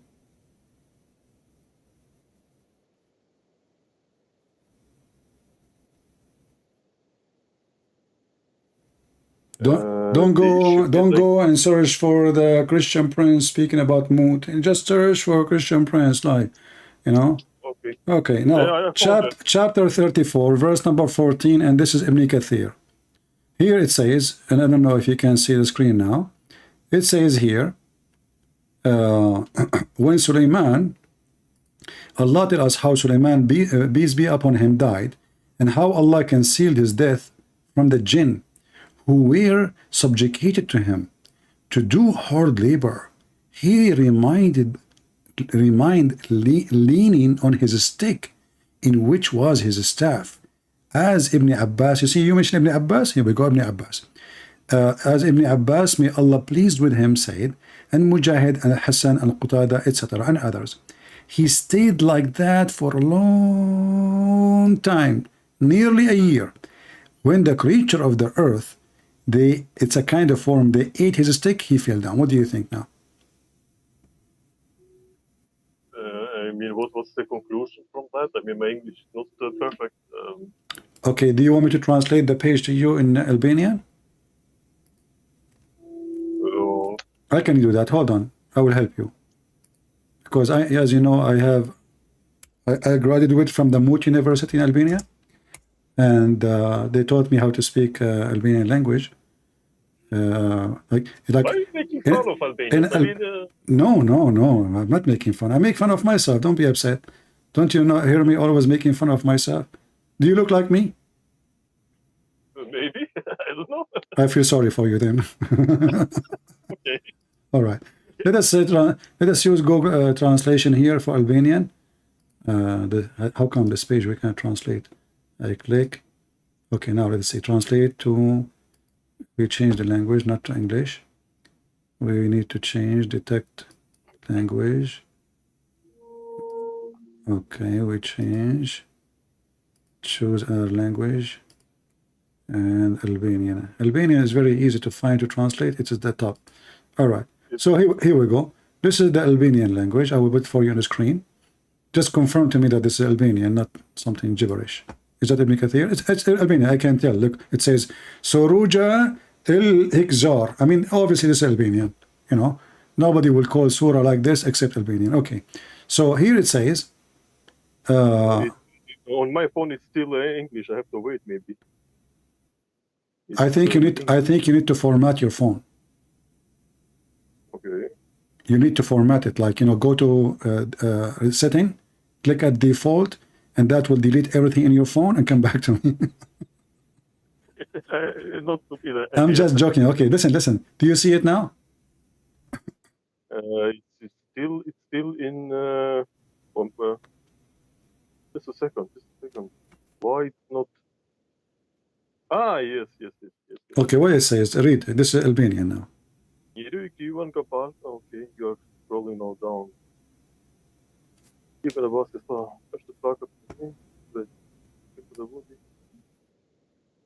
Read Albanian. I want to check if your Albanian is good. I suspect you don't speak good Albanian. Read. I want to hear it. But the issue is, I mean, this Albanian is a little bit strange. I mean, it's from Google or what? This is Google translation.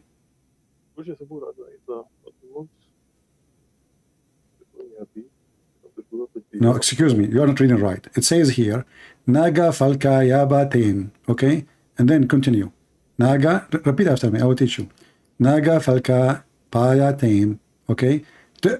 Zajarit. Okay? And then here Ibn Abbasi. You see Ibn Abbasi.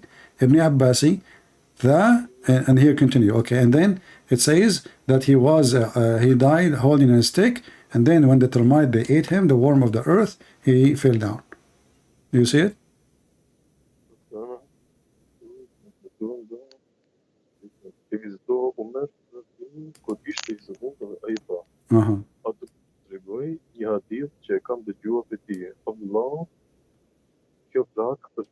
This is something else. I mean, it's not. It's speaking about fire and something like, but nothing about our topic. What fire? Isn't it? Oh, sorry. You know what? It's my fault. I opened the switch when I switched to the translation, and now because I cannot read. Okay, hold on. Give me a second. Yeah, the page is switched by mistake. Allah made it happen. Okay, chapter. Okay, now 14. Here we go. So now we should have the story about Sulaiman. Go ahead. Yeah, here. See, this is Sulaiman. It says here, Sulajimani. I mean, you Albanian, you change the names upside down. So Sulaiman now Sulajimani. If Sulaiman, he knew that his name became Sulajimani, he will commit suicide. Okay, Allah not the great Suleiman. Ja, I think this is the right. Wat is op dit, hè? Ja. Dat is Allah heeft hier in de jinn. Eerst dan gedaan bij hier op de burger van het terrein. De een beetje van de scope in het die. Die is de scope die wat? Ja, oké. Iets kan het dan die met Allah. Allah het ook de kanaal met de moet zijn. Daarbij wat het hier het uit en droog delen voor ja. Koot jaten. Kaat niet wit. 1 year. Ja. Ook als het dat eerst een jeloi kalindi. Hand en heb gesproken. Wat? Dat is zo heel. What? Is that too much mood for you? Ik kies het zeker zo. What? By the way, I notice your Albanian getting better. Thanks to Allah. So listen, so now you're saying this is too much mood. I show it to you in English. We can show it to you in Arabic. And now we show it to you in Albanian. So do you have, this is, you, and you said this is mood. Is it still mood or getting better now? Or still a lot of mood? This is tafsir, I mean, it can be mood. Okay, what it can be? Is it mood or not? Don't tell me it can be. What, you have to test it with your tongue? It's in front of you. Does it say that the guy died for a year and he was holding a stick and then the termite, they ate his stick? Yes. Yeah, Okay. I mean, This is the same story I told you about my grandfather and you said this is mood. So why do you want to say now this is mood? this is tafsir, right? Yeah, but isn't you the one who says to me we should check tafsir? Yes. Okay, so this is tafsir, this is Ibn Kathir. This is the mood of Ibn Kathir. Okay, I mean, Still you want to stay, still you want to follow the religion of the mood?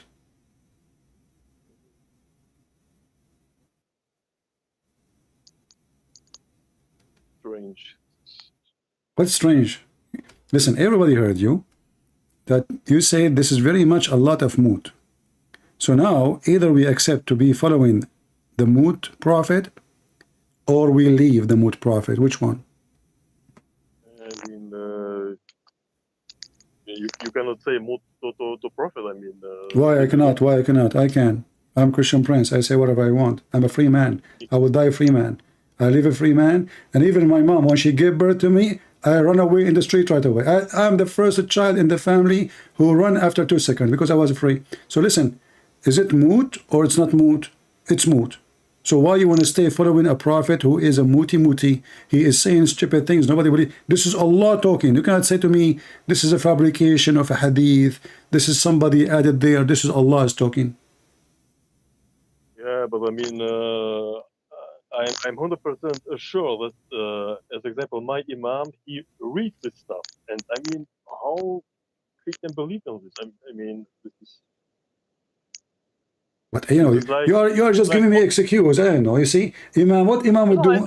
My friend, the Imam. I don't know what's your name. So what I will call you? Berim. Berim? Okay, Berim. Listen. Okay, listen. Your Imam will go and see what Ibn Kathir is saying. Your Imam will go and see what Ibn Abbas is saying. Is that correct? I think so. Okay, here we go. So what he can say? Can he say Ibn Kathir is a liar? No, I mean, but how he still? I mean, if I know I'm imam and I know all this stuff, no way I stay as imam. You understand me? I mean, this is crazy. This is crazy. This is why this is going to be from God. This is stupid. It's not even good for children. If you tell somebody 6, 7 years old, somebody die holding a stick and nobody notice, people will die laughing at you. Even his wife. I mean, the guy, he have, according to Muslim, he have hundreds of wives. He have millions of soldiers. He have a flying car that can carry 600,000 share. And then all those people and ministers and army and commanders and all those people, nobody noticed that the guy is dead. And even the genie.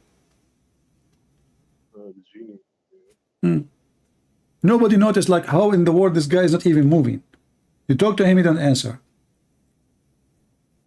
Doesn't matter really if a person is holding a stick or not, and how in the world a person holding a stick, he is standing all this time.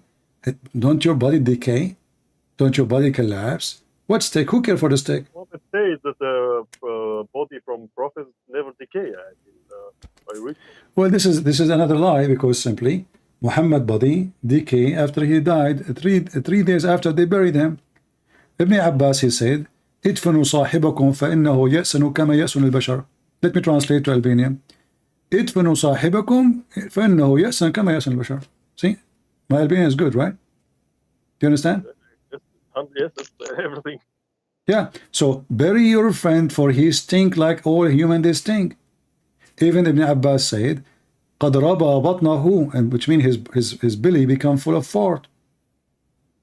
You know, when a human being he died, the bacteria inside his stomach still they are consuming the food, and the gas will start building up, because now he don't fart like a normal human being, or he cannot release the gas. So now the gas will stay in his stomach, so the stomach will get bigger, bigger, bigger, bigger, and then when it become like a balloon, the fart will come. You know. It's from the. Yes, I know what you mean. Yes. What do you mean? You know what you mean? Do you sleep with dead people, man? No. Okay. I mean, because of the worms in the stomach, and then. Yeah. Actually, there's a movie about a guy. He was his ship destroyed, and he was in a little island, and then he found a dead body, and he kept dragging this body with him wherever he go. This body full, like the guy start farting because he's dead. I don't know if you saw this movie. It's just to have somebody to talk to, even if it's dead. He put him in front of him. I think with Tom Hanks, I think. Yeah, right? But what do you think now about this story? We cannot get away from it. It's obvious. This is moot, as you said. Yeah, moot. Yeah. Yeah. So you will leave Islam or not, my friend? I mean, can you show me one other point? Just one. One other point. Okay. Did you go to school? Did you go to school? Yes. I did not go to school. They fired me from all the schools in the country because I was very. You don't need school. Exactly. Yeah. No. They fired me. Actually, this is for real. You know, because I was a very revolutionary person. Anyway, so if we go in the Quran as an example, if I say to you, where hail is coming from, do we have mountains in heaven and hail come from it? What mountains? What where? Hail. You know what hail? Like the ice come down like rain. Yes. Okay. Where hail is coming from? Is it coming from mountains flying in the sky, or it is normal thing happen when certain degree on the air, the same rain coming down, that rain will freeze and will accumulate to have bigger pieces of ice, hard ice. What this Quran here saying, Albanian? This is chapter 24, verse number 43. I have to look. Does it say Allah sent hail from mountains in heaven? It's still 43. What? It's 43, yes? Chapter 24, verse number 43, yes. I can see it, I can read. Okay.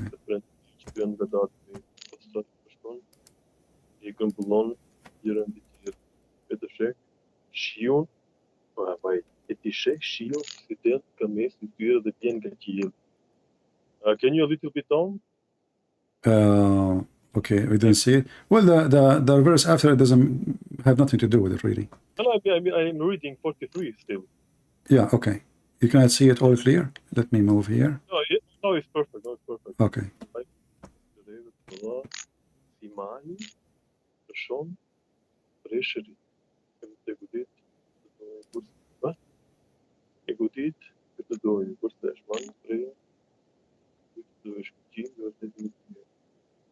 That doesn't make sense. Yeah, I just choose Google Translation. It says, he sent it down from between a cloud like mountain. This is a fast translation. In Arabic it says, Min jibalin fiha. He sent it down from mountains in it. You see how they lie? وَيُنْزِلُ مِنَ السَّمَاءِ مِنْ جِبَالٍ فِيهَا مِنْ بَرَدٍ فَيُصِيبُ بِهِ مَنْ يَشَاءُ. So he sent down from the sky, from mountains in it, not from between the cloud like mountains. That's a lie. You know? So this is why you cannot trust any translation. You cannot trust. You know, he sent down from mountains in heaven. He's saying something else, not, I mean, not No, saying no. like The verse is like- talking. The verse is talking about how Allah He made the cloud. How Allah He made. How Allah made the cloud. How Allah made the rain. Because Huh? there are four Albanian translators. Can you please change to Mehmeti, maybe? Can I change to what? Yeah, there are four Albanian guys who translated the Quran. Oh, there's four. Hold on. I don't know that. Okay, I choose one. Because I use the same Quran. The same website. Yes. Okay. Okay, I see another one. Let us see this one. What's the name? I don't know. Let's see. His name, Fatty. He's a fat man. His name is Fatty. Okay. So, a nuke. Oh boy. Don't talk to Albanian about nukes. Nuke ishi. See Allahu. Yeah. Do you see it? Allah. Okay, I can see the text now. Bashkon, le grumbolon en jullie betiert. Shio se poten kan nesi ture. Ai le shon gachile garete en wat. Yeah, but there is not saying the same. Yeah, they are lying too. I see it. Actually, I copy and so it says cloud-like mountain. It's a lie. False translation. Let us see the other one. The original, I mean, how I know? No. Yeah, you see, they are lying. It doesn't say cloud-like mountain. It says from mountains. That's a big fat lie. Yeah, it says garete en melva. Sikur male, like from mountains. No, yeah, there's no like. It's from mountains, not like. There's no like. It's a lie. Okay, let's see. From big cloud-like hills. Yeah, again, even the third one is a lie translation. Let's see if there is any. You said there is four. Let's try the last one. No, this is the last. This is the last one. This is the last one. Yeah. You know what? Let us go to Ibn Kathir. Like, actually, if we change even to English, even the English one, we can get them busted. Even in English, they don't tell the truth too. But we will see how we can get lucky with some truth.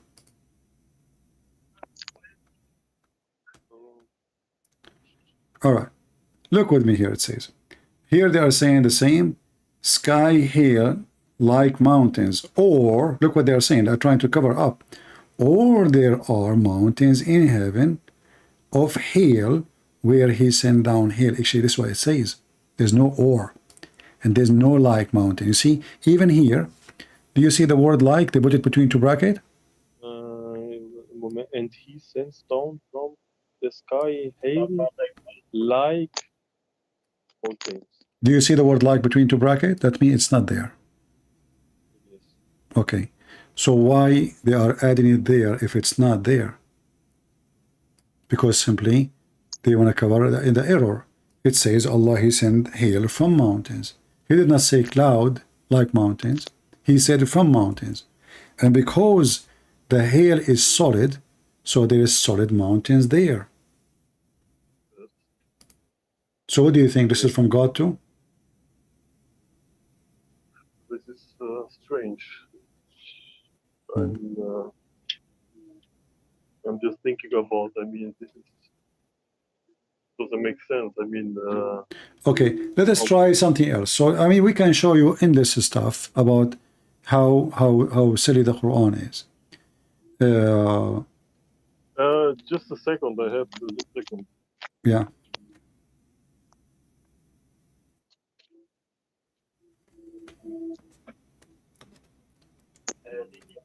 Can you hear me? Hello? You're talking to me? Hello?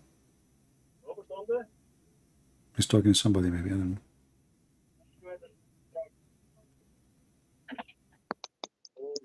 There's a lot of Albanian in Albania, by the way. Christian Prince, can you read me? Can you hear me? I hear you. Okay. Yeah, I'm here. You were speaking to Albanian guy, right? I don't know. No. No? Okay, because there's a lot of Albanian in Albania. I cannot believe it, you know? We're in Albania. Yeah, a lot of them. I mean, you go on the street, Albanian, Albanian, Albanian, Albanian. I mean, even your parents are Albanian, aren't they? I don't know, See, maybe. I'm telling you, things is messed up there. Anyway, listen. So now, let us go and see if Allah can be God. What can make Allah God? If he is the creator, who knows everything, he is the Almighty, etc. Right? Yes, yes. Okay. I don't know what topic I want to choose to talk to you about. What do you like to talk about? Geography, about biology, about astronomy? Let us talk about astronomy. Do you like astronomy? No, biology. You like biology? Okay, let's talk about biology. Okay. How the baby is created according to your knowledge? Well, you need female, male, and you know the rest, and the sperm fertilize the egg. And Okay. So when the sperm fertilized the egg, did the sperm become a blood? what blood? I'm asking, is the first stage for the sperm is blood? Like, I mean, I think you were not in school, as I said. no, I went to a very high school, you know. My teacher, my friend was Imam Ali, and the other teacher was Uthman, the ketchup boy. So listen to me carefully, I'm serious. Do sperm become blood in the biology, as long as you are interested in biology and you know about biology? How can sperm become Blood. I mean, Yeah, sperm right away become blood. The sperm go inside the women, and the sperm become blood, and that blood will grow and become a baby. You have crazy ideas. I have a crazy idea. Okay. Well, this is what the Quran is saying. Chapter 23, verse number 14. Read with me. I have gotten. No, what Quran? What do you mean? What? Chapter 23, verse 14. Then we made nutfa into a clot. Between two brackets, this is explaining what it is, the meaning of clot. A thick, dead blood. Then we made the clot into a little lump and a flesh.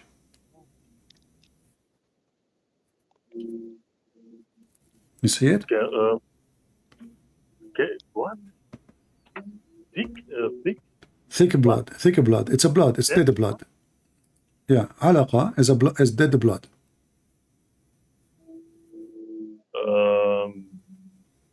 Can you show it in Albania, please? Yeah, I will show it in Albania. I just see in Albania. No, really. In Quran, I mean. All right. Come on. Yeah, well, I mean, this is a lot of mood. I understand.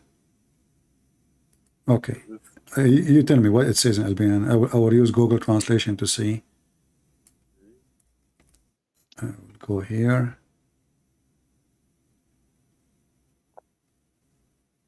his bone, his flesh, and then his bone. His bone, and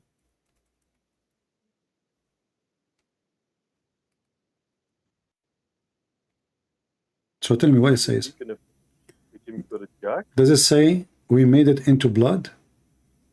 Yes, e pastaj e kemi bërë Okay. topësh miq. Mandej atë topësh miq e kemi shndërruar në eshtra, e eshtra e kemi veshur me mish dhe pastaj kemi krijuar krijesat të hek. Qoftë lotësuar Perëndia. Wait. I mendoj pikën e farës e kemi bërë gjak. Të shkuar. E pastaj e kemi bërë topësh mish. This doesn't make sense. Atë topësh mish e kemi ndërruar në eshtra. This is Quran? Yeah, this is Quran. And actually, by the way, you made a mistake in reading. You said Nich ishtarat, ishtara. It's ishtara. And just to correct you, okay? Next time, please, learn how to speak Albanian. So listen carefully. Ishtar. See, exactly. I'm telling you. Yeah. The bones.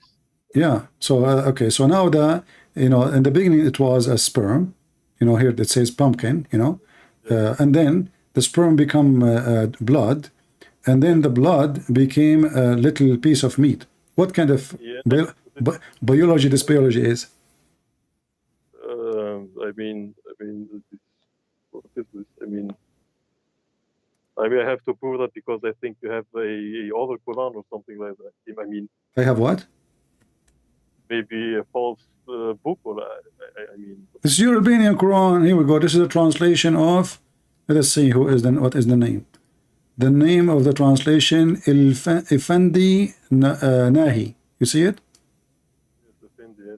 Effendi Nahi. I can change it for you. Hold on.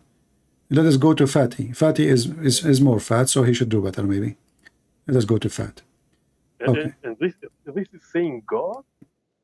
This is here, chapter 23, verse number 14.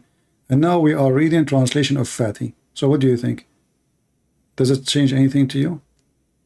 It says, Naga Kopa. Here, you see it? Naga Kopa.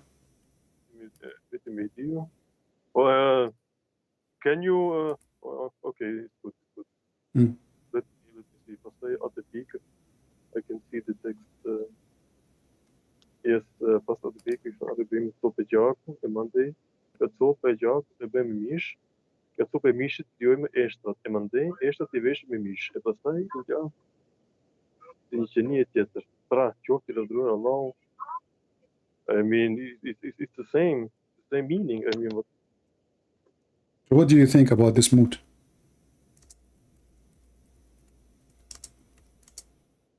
I mean,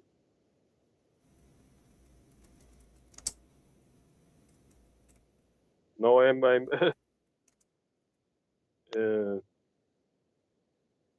maybe we are wrong or something, or I mean.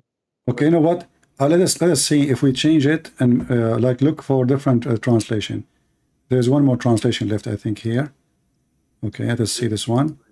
This one, his name, Sheikh Sharif Ahmiti. Sharif Ahmiti. He's a very well-known person. He's Sharif, you know. Sharif, you know, watch the English movie? Sharif? So, yeah.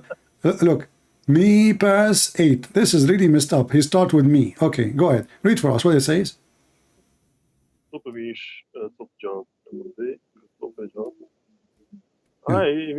it's the same. I learned biology with my class 5 or 6. I was maybe, I don't know how old. I mean, what is this? I mean, my friend, I don't like to talk about myself. I used to work as a professor in the highest university in the world in Mars. And I teach biology all my life. And then the first time I said this to my student, all of them, they were Albanian from China. They said to me, this is mute. They could not believe it. But then time came and they believe it, for it's true. Yeah, but sperm. Okay, I will tell you a story. This is a true story. I have my grandfather. He was a very naughty boy with my grandmother. So once he having sex with her, and then he dropped some sperm in the counter in the kitchen. They went to sleep. I mean, they have sex in the kitchen. What you can do is naughty. So they went to sleep. They came back in the morning. They found like 1,000 kilogram of blood. And then went the day after it, and it become meat. In 48 hours, the sperm become blood. The blood became a meat. And then this is how my grandfather, he opened a butcher store. People do not know where he's getting the meat from. He have orgasm. He put it in the counter. Second, they become blood. The day after, they become meat. The day after, they put it in the butcher store. So what do you think about the logic? And look at the rest of it. The rest is even more stupid. He made the flesh, and then later, he covered the bones by the flesh. I mean, this is God, how he created everything. now I'm a little bit. And not only that, here in the translation, they lied to you. Here it says, it says Mitch. You see Mitch? Yes. Mitch, I marry courageous. This is supposed to mean creators, right? But here it says a creator, correct? Oh man, this is. In Arabic, it says a creator. Here it says a creators. Here it says a creator, not creators. Okay, but you mean? Allah is saying He is the best of the creators, but there is only one creator. No, it says here is the best creator, not the creator. The best it should be creators, not one creator. Here it says a creator only. Yeah, but here is no E in the end. QS. I mean, we mean in QS. It says the best creator, correct? It says a creator, one creator, correct? Yes. Yeah, but in Arabic it says the best of creators. What do you mean creators? What Yeah. creators? Which means there's many creators. I mean, you never heard about Tawhid? Like, I mean, About what? God? About what? Tawhid or Tawhid, you say. Even Tawheed is a mistake, because Tawheed in Arabic means unification. How you want to unify someone who's one? Tawheed is a wrong word, because if you believe in Tawheed, that means your God is not one. Tawheed means unification. You don't unify someone is already one. Unification is a statement you say to bodies who they are not one body, and you, like United States of America. That is Tawheed. In Arabic we say Tawheed al-Dawla al-Arabiyya, which means unification of the Arabian states. So when a Muslim they say Tawheed is another stupid statement, because that is opposing their claim of monotheism. Oneness of God cannot be Tawheed. Islam is monotheism. Oh. Yeah, but because simply there is no one God in Islam. And here the verse says Allah the best of the creators, and the verse says that the sperm became a blood, that the blood and the blood became a flesh. That's stupid. And you said to me, you know very good about biology. So what, you want to stay as a Muslim now after what I showed you? You said to me, remember, you should show me one more thing. Isn't this really enough? God do not know how the baby is made? But there, you can read like Allah said. I mean, it's clear. I mean, well, this Allah is talking. This is Allah is talking. Okay, then I have to become atheist. I mean, if Allah is not true God, I mean, who is God? The Messiah.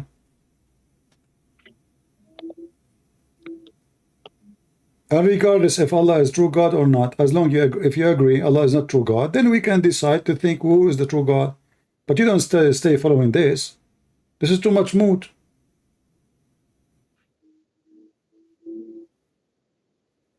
I am very tired from this. I have to sleep 2 nights and 2 days. I mean, so I grow so much time. I mean, we go to mosque and they preach nice stuff. My friend, who care? You go to the mosque, you don't go to the mosque. Are you going to believe in such a garbage? No, but I mean, imagine, I say to you, Christianity or Protestant are false. What do you do? I mean, you are maybe 50. If it's false, it's false. You leave it. So what? If it's false, false. Imagine the time you spend with it. So what? If I spend my life being a fool for the last 20 years, I will spend more time to be a fool too? Is that a reason? I'm not saying that. If I discover that I was a foolish man all my life, is that the reason to stay as a foolish man to the rest of my life? Is that the excuse? Just announce that you are out of Islam, my friend, and save yourself from this cult. This is going to be from God. I mean, I don't know. I read the Quran and I did not saw this like this stuff. Well, you agreed with me. This is you said this is moot, which means bullshit. Okay, so now as long you confess that the Quran is a book of bullshit, are you going to keep reading bullshit every day for the rest of your life? But before I do something wrong, I will ask my Imam, show him this, and ask why the translation is not like from Arabic. I will tell you what he will say to you. He will say to you that this guy Christian Prince is lying to you. He's a liar, and it doesn't say that, but it says that. What he will do?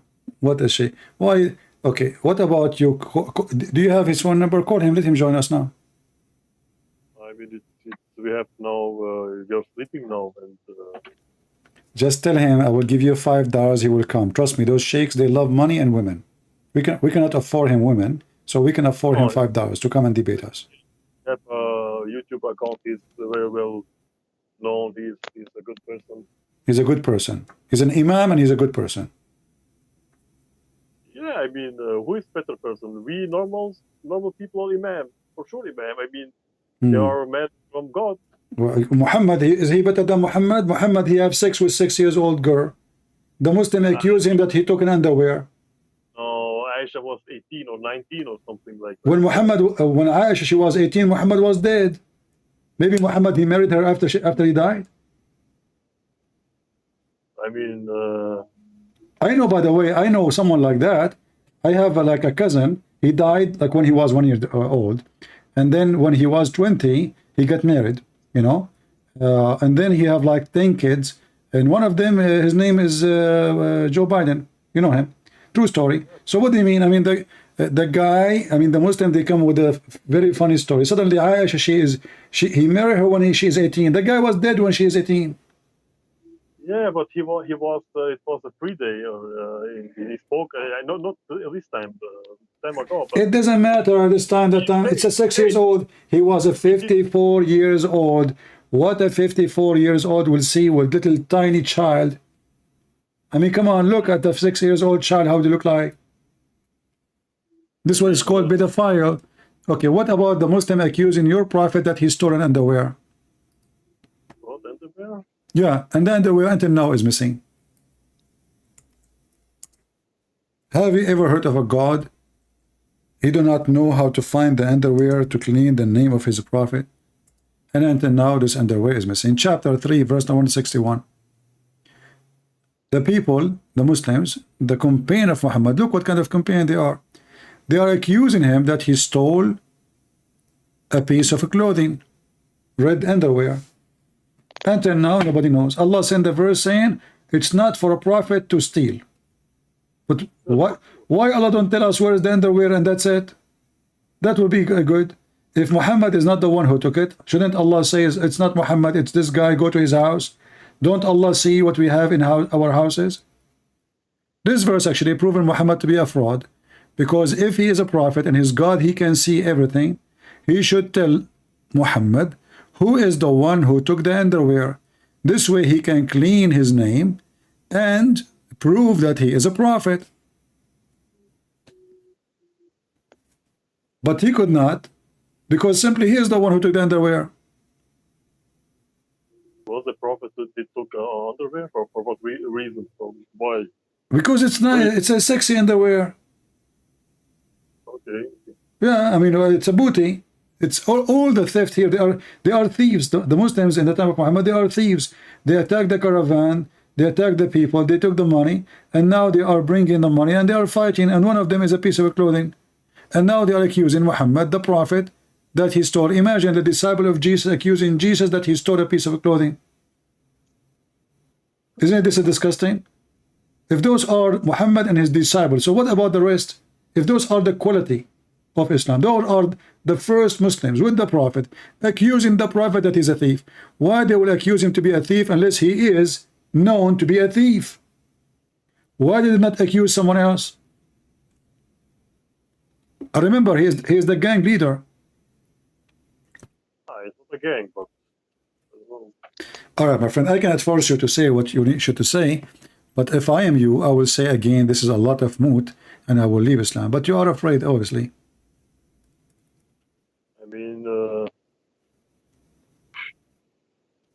I need to sleep because I'm really tired from this.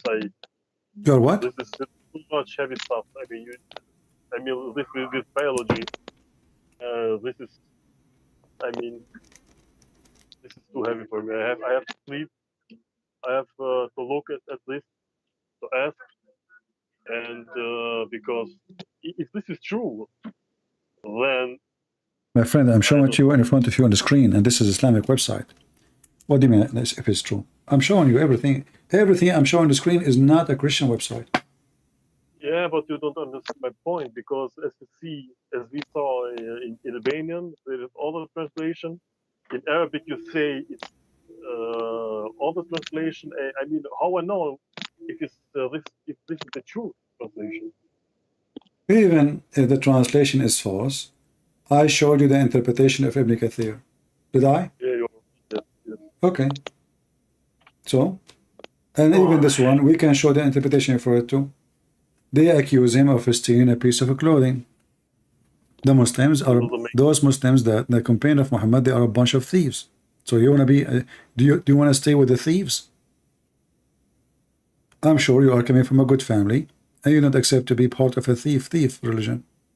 If this is the best man who Allah chosen to send to save mankind, according to Muslims, and he is a thief, and the companion, his companion, not the enemy, not the Jews, not the Christians, accusing him of stealing. And this verse actually additional proof that Muhammad is a fraud, because if Allah is God, he will tell Muhammad, you know what, tell them to go to the house of this guy, open his bedroom under the, or maybe take off his clothes, this person, he is the one who took it. Go to his house, you will find it.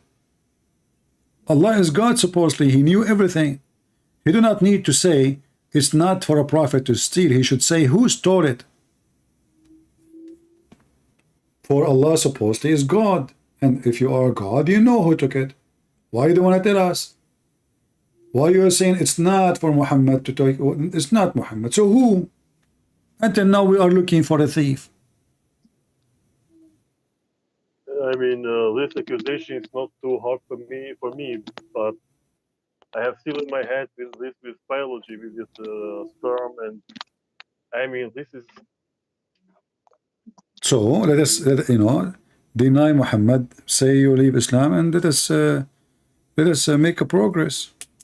We don't want to follow such a mad religion, moot religion.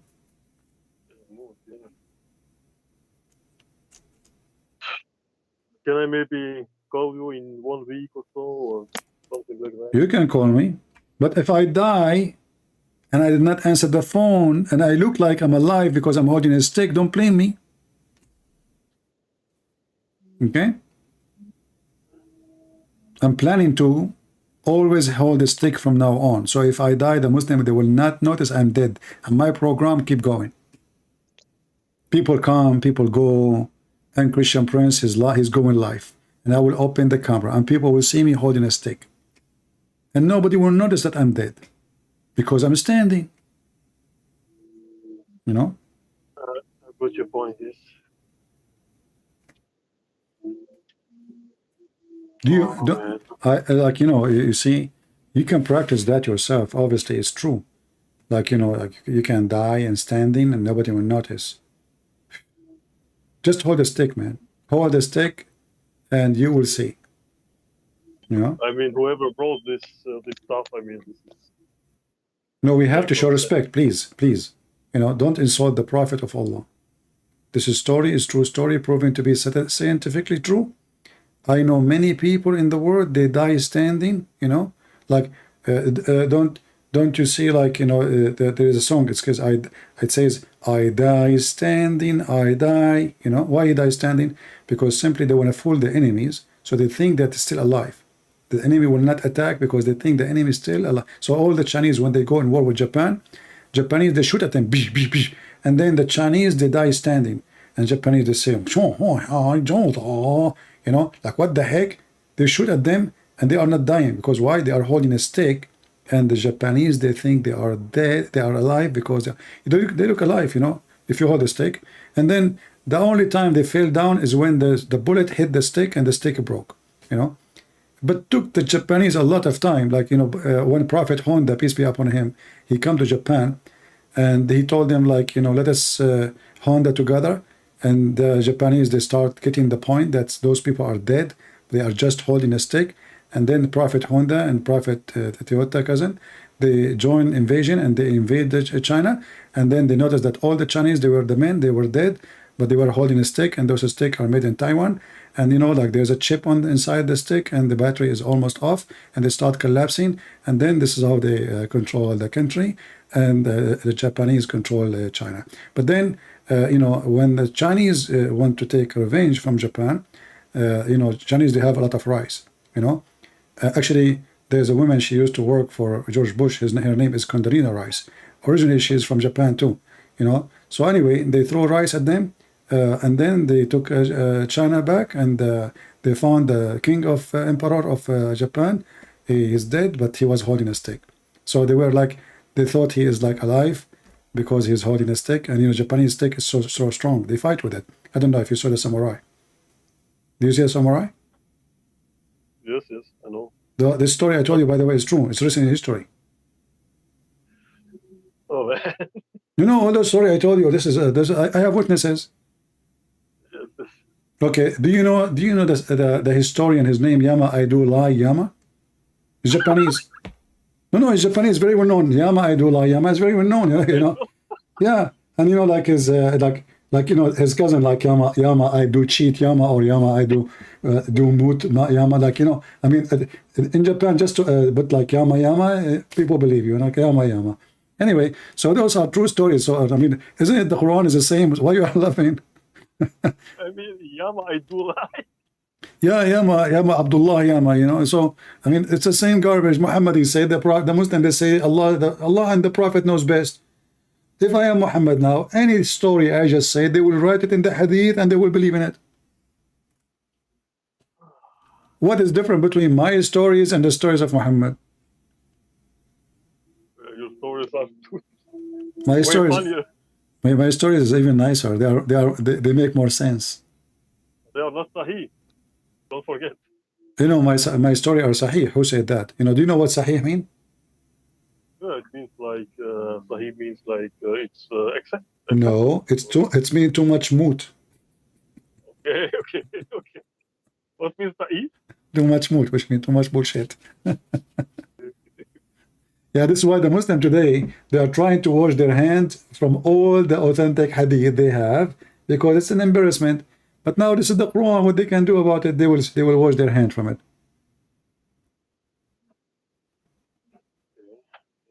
Anyway, my friend, if you don't want to leave Islam, I support you to stay as a Muslim, because one day Allah will make your penis endless, and that can make you really rich, you know. Did I understand? What do you mean? No, Penis, no. Huh? Penis, but what do you mean in this penis? The Prophet, he promised every Muslim, when he go to heaven, Allah will make his penis endless like a palm tree, endless palm tree, straight and endless, which is very beautiful. But I don't know if you will have some leaves at the end, because he said the word actually, kan nakhla sahub, like an endless palm tree, you know.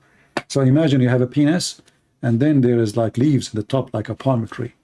I hope that people in, you know, like especially in Alaska, they will not take it and put it in their saloon for decoration. Like they will think it's a palm tree for real. In heaven, there is no like sex and something like this. For what do you need in the penis? I mean, well, if you think about it, it makes sense, because, okay, listen, you don't want to have a wife close to you. Too much close is a problem. Women, they are a problem. So you want to have sex with the women, but at the same time you want to be safe, because they have nails, they can bite you, they can scratch you, they can use their high heels, they can do all kinds of crazy stuff. Women are dangerous. This is why Allah, he thought about it, how I can make the man have safe sex. This is safe sex program. It's called SS too much mute. So he put the women so far, but still you will be able to have sex with her, because your penis is like extending all the way. So she is far, her hand cannot reach you. She is far, but still your penis can go there. So now the only thing she can do, she can scratch your penis.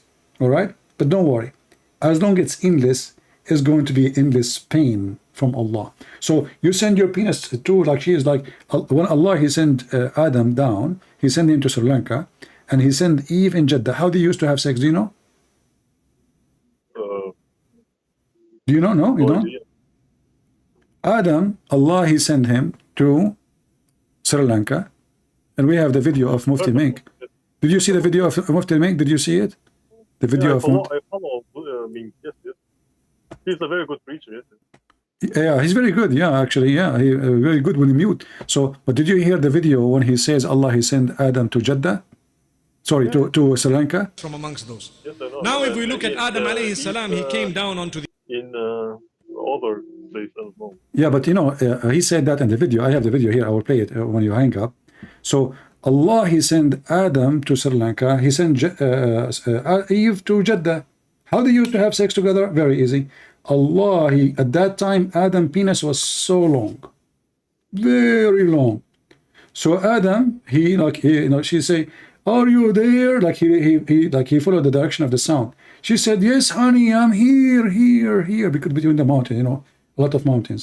So Adam, he says, "Okay, I'm coming." She said to him, "How you are coming, but you did not send your penis yet?" He said, "I don't mean I'm coming. I am coming to you. I did not come yet." So he sent his penis, and his penis like going, across the sea, the ocean, the sea, the shark, they bite it, there's a scratch in it, the dolphin jump in the top of it. They thought it's like a barrier between volleyball stuff, They start jumping from the side, right side, both sides. The American, they start shooting at it. They thought it's a submarine, smuggling drugs. I mean, it was a journey. And then his penis arrived to Eve, and he had sex with her. And this is how they were able to accomplish the first baby. And by the way, do you know that the first baby of Eve, what's his name? Oh, I have no idea what they mean by Eve. I don't know. The first baby after Adam, he had sex with her. What is the first? What is the first baby? She called, Eve. Each time Adam, he sent his penis all the way from Sri Lanka all the way to Jeddah. He have sex with her. She delivered a child because Adam, he was like good in shooting. So like each time, like boom, baby come. So each time she gave a birth, the child, he died. And then he died, the child, he died. The first son, the second son, the third son, the first son. So Adam, he shoot, the child die. Adam, he shoot, the child. So then the shaitan, he told Eve, if you call your son by my name, he will not die. What do you think about the story? By the name of Shaitan? Yeah. If you call your son by my name. Or you mean by the name of Allah? No, by the name of Shaitan. Why by Shaitan? Yeah. If you call your son by my name, he will not die. What do you think?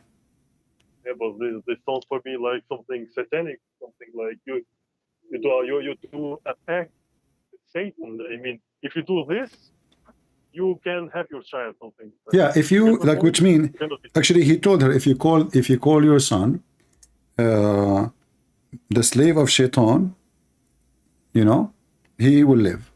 And she did, and Adam, he did. What do you think? Slave of Shaitan. What do you think? Well, this sounds not good. I mean, this is something satanic. I mean. Yeah, but do you think about the story? I mean, if this is what happened, what do you think?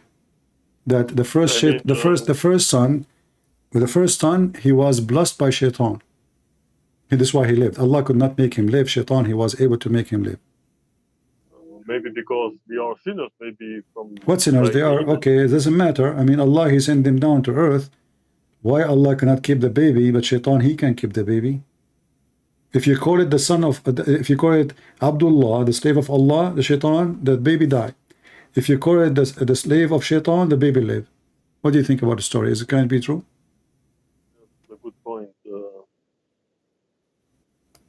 This is a story. I by the way, I'm telling the story. I'm not saying your prophet is saying that. But what do you think about it? Does it make sense? I mean, this is your story or what? Yeah, it's my story. Oh, okay. I thought this is from. So what? So what you are saying now? Are you saying this is moot? This is big moot. Big moot. Well, this is what your prophet said. Here we go. So now, it's my story. That the second I was saying it to you, it was my story. But this is what your prophet said. It's a big moot. Thank you. So this is what your prophet said. Read it carefully. It says, the prophet said, when Hawa, which means Eve, became pregnant, Iblis came to her, and her children would not live after birth. So he said, name him Abdul Harith. Harith is one of the names of Shaitan. Abd mean Abdul. So name him Abdul al-Harith. So she named him Abdul Harith, and he lived. Do you see it? Yeah, this is too much bullshit, as you said. Still you want to be a Muslim? I I mean, next Friday I'm not in mosque, and then where are you? Why are you not coming? What's wrong? Second week, third week. I mean, Tell them I was talking to Abdul Harith.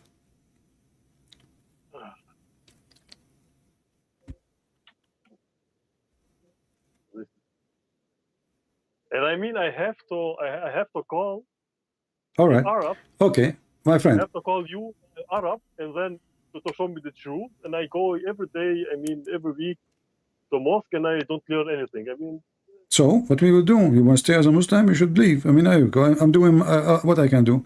I ask you to call them. I ask you to bring them, and I do my part. And then they don't come. That's mean they are hiding. They are running away. As you see, I mean, all the Muslims today, they call me. All of them, they are trying their best to lie and to escape from the hadith. The women, the boy, two guys, all of them, they are the same. The second we force them to read what their prophet's saying, they deny it. They don't want it. I mean, at this point, I think I'm not a real Muslim anymore. I mean, this is. I mean, what is? I mean. So you are left Islam, my friend?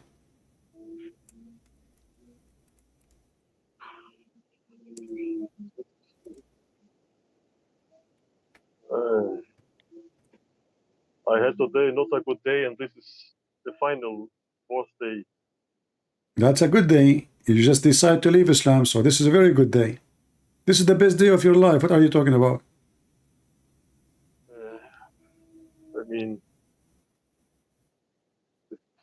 do you want to have an endless penis and your wife, she closed the door of the van on it? I don't want. I mean, this is heaven or what? This penis, is it in heaven or? Oh, this is in heaven. This is not on earth. Thank God it's not on the earth, man. Otherwise, people will die left and right. Imagine you are flying in the airplane and then a penis is going, like what the heck? Go inside the airplane. So this is supposedly in the hereafter, not now. So every Muslim will have an. In Jannah there is no sex. There is. I mean, we don't have bodies in Jannah. No, you have body. What are you talking about? You have a body. You have a. But the funny is what scared me actually. I don't like. It's not just a endless penis. I mean, it's endless penis, but your testicles are still the same size. I mean, they will look so funny. You will look like really weird, like a macaroni, long macaroni, and then there's two balls at the end. Like what the heck? Like smile.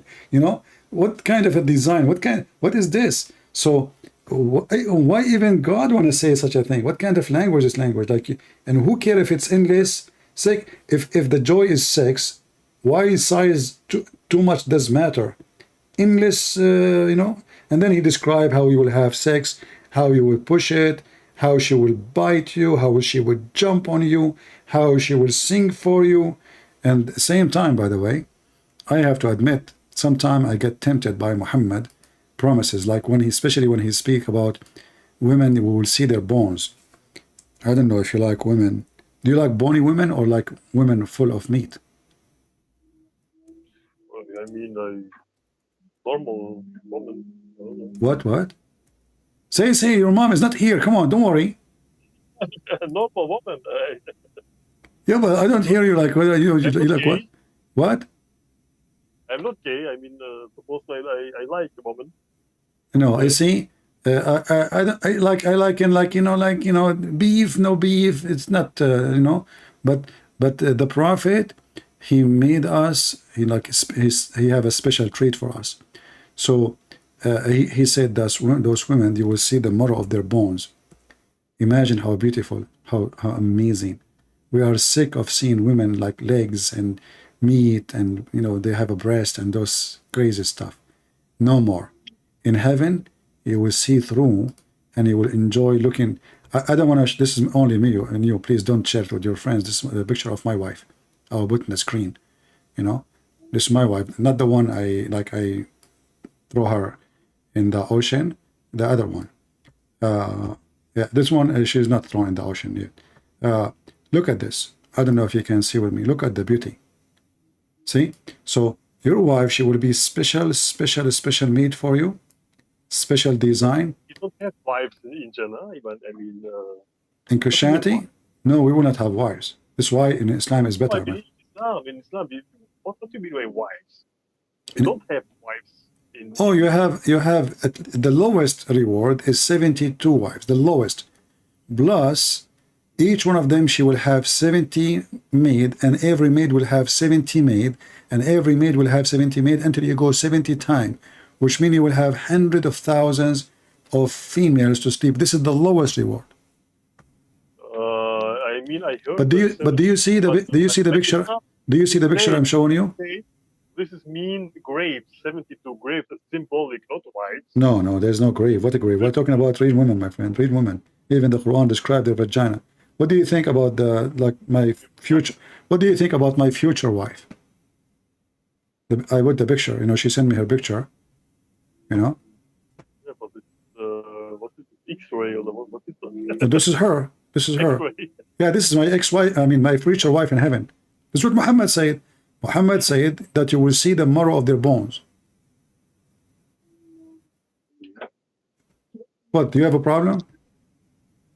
Are you really serious? Are you saying this is not sexy? This is very sexy. Are you struggling with your vision or something? Do you have a weakness in your vision? This is very sexy. Like, if we go to the hadith says that every woman in heaven, Allah, He gave us, they will be so wide to the point we will see the marrow of their bones. Here we go. This is the hadith I will put for you in the front of you. Here we go. Is this Sahih? Or, yeah, this is Sahih. This is Al-Bukhari. This is Al-Bukhari himself. Yeah, very authentic. See, here it says, they are so beautiful and white, not pure, transparent, to the point that you will see the marrow of their legs will be seen in the bones and through the bones and the flesh. You see it? So this is very sexy, and there's no other religion in the world that promise such a beautiful thing. It's very beautiful, amazing, you know. And not only that, you know how many times you are watching football and then your wife, she's standing in front of you to clean the TV or doing any excuse to bother you. Now she cannot do that. You can see through her. So she cannot stop you from watching TV. You still see Macy's. Goal. She's standing in front of you. She thinks she can bother you now. You know, she cannot do that no more because she is see-through. She is like a jellyfish. Isn't it the dream of every man to have a jellyfish woman? Why you are laughing? I mean, it's a respect. You left Islam, now you should respect more. A person who leaves Islam should respect Islam. Huh? This stuff is insane. I mean, this is... I mean... My friend, you didn't know what you are missing. Think about it. You are watching TV, and those women, they get upset because you are watching TV. So now they want to make you like... Maybe he will feel like he is ignoring me, so he will think. So she go in front of the TV and she claimed that she is cleaning the table, and now like she turned her ass for you, and now she spent 15 minutes cleaning the tray in the front of the table, like, and you are waiting for like, honey, can you move please? Now no more. She can stay there all day long because you can see through. She cannot bother you watching your favorite TV program no more. She see through. What she can do? Yeah. I mean, can you show me where in the Quran it says 72 wives? I mean, I don't want wives. I want to be with God. And what wives? I mean, I have wife here. No. I mean, I can have. You know, everyone he like different stories. See, for me, I like baklava and tomato. You don't like wife. It's your business. Everyone he have his own wish. You know, my wish, like I want to have a woman like this. She is X-ray, you know, because you see, all of us, we ask like president and people to be transparent, you know, here we go. What do you want more? Transparent. You will see even the shit inside them. She cannot hide, you know, women, listen. How many women, they take your credit card and they put it in their bra. And you ask them, where is my credit card? Oh, honey, I did not see it. You know, now no more. The credit card in the bra, the keys of the car in the bra, the money in the bra. I mean, they put everything in the bra, even like TV, they can put it there. I don't know what this, bro, it's a trunk. So now no more, because it doesn't matter what they wear, we will be able to see. Even Muhammad, he said, they will be wearing 70 dress, yet we will see through. So now she is wearing 70 dress, still we can see through. Smash Allah. I mean, what do you want more? So it's so good, so beautiful, and women, they do it, like they cannot hide anything from us. You know, like you go to the refrigerator, who took my sandwich? She will say to you, your son. Now, no more. You can see the sandwich in her stomach. You can get her busted in a second. You know, all days is over. Women days are gone. That's it. Women days are gone. The men days is coming in the heaven. Women there, we see everything. They cannot hide anything from us. It's over. I don't want to interrupt you, but can you please give me the verse from this virgins, 72 virgins, where I can find this? Oh, you know, 72 virgins. Oh, okay, here we go. This is the Quran, or? No, we can show you. The Quran mentioned. The Quran did not mention how many. You know, if you want, what do you want, the Quran or you want the Hadith? I mean, it's first Quran and then maybe Hadith. I mean, they sound for me too much. I mean, woman in heaven. I mean, what I can do in heaven with wife. I mean, well, you will be busy having sex. You know, like in the Quran says, fakihun. They will be having boom boom. You know, yeah. So, like if you go in the Quran. Yeah, but this is, maybe I can write this reference. I can see this stuff. Yeah, if you go to, as an example, chapter 36, let us go. Like if you read it, the verse by itself, you will not really understand much what it's meant. But then we have to go to the interpretation of the verse, and then we will be able to understand, you know, that this is about sex. Let us see. Yeah, but maybe this interpretation guy or whatever did write his last there, and it's not from God. I mean, if Allah says in Quran, this is another story. In the Quran, I can show you tones. Like, I mean, there's tones, but some of them, they are so clear in Arabic. Some of them you have to know Arabic. I mean, the translation will not be enough. But we can go to the verses speaking about the virgins directly. Okay. The Quran even says how their vagina look like. No, come on. Yeah, you know, no, this is. We did make many jokes, but this is no, come on. Okay, here we go. This is your Quran, chapter 55, verse number 56. A Muslim woman, she called me before you, and she insulted the Bible, saying it's a bad book, and she mentioned the word porn. So I showed her this verse. So here it says, there's women in the heaven, lam yatmuthahunna insun wala jan. Yatmuth mean they did not put their penis inside the vagina, and they did not make them bleed yet. Can you please show me this in Albanian? Okay, this is first in English. Do you see it? Yes. All right. Now we go to Albanian.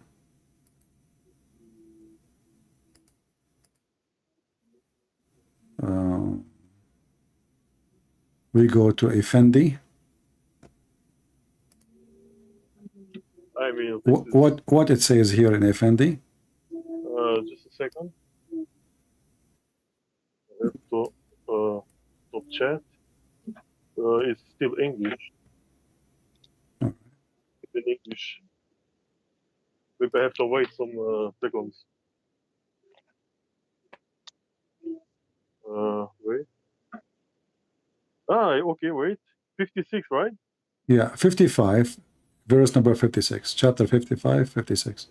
Virgination. Okay, these are those five.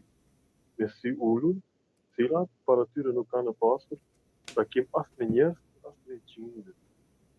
They didn't have no contact with human and shaitan or jinn. Yeah, you see, this is fast translation. No contact. What contact? They are calling them by cell phone. This is talking about they did not bleed. They did not bleed from sex. They did not push their private part inside them. They lie. Let us see different translator. Yeah, you see, my friend, this is what I can do. I mean, this is your language. They are lying to you. Here it says what? The same? They have no contact with the human being and genie? Second, it's still the old. Somehow it's not coming. Not coming yet.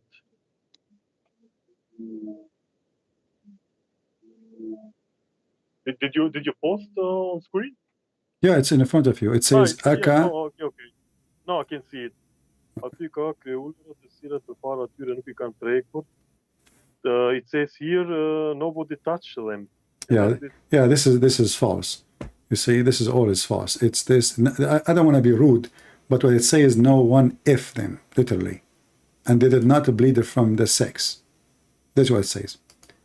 And let us see the last translator.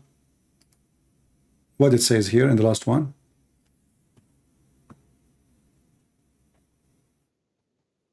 I have to wait again.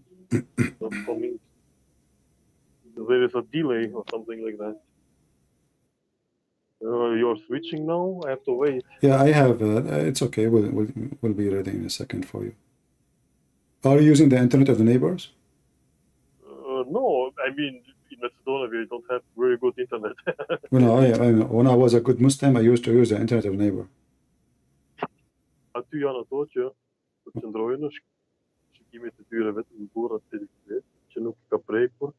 The same. Nobody touched those Yeah, that's a lie. Because simply here it says, this is why, if you go to the English here, you will see it says clearly that this is about they did not lose the skin of virginity, for nobody did not bleed, literally, from intercourse. In Arabic says, yeah, did not bleed? Yeah, in Arabic it says bleed, actually. Yatmoth is a bleed, literally.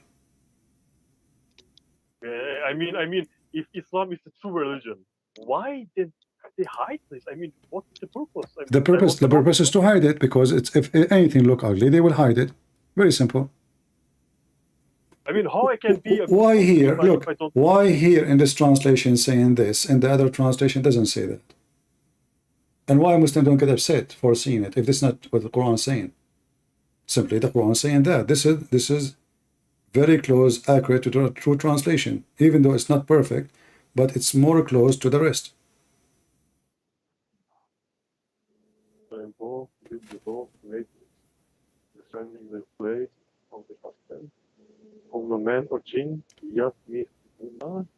And you can read the interpretation too. Yeah, here is in this has opened it. They're humans.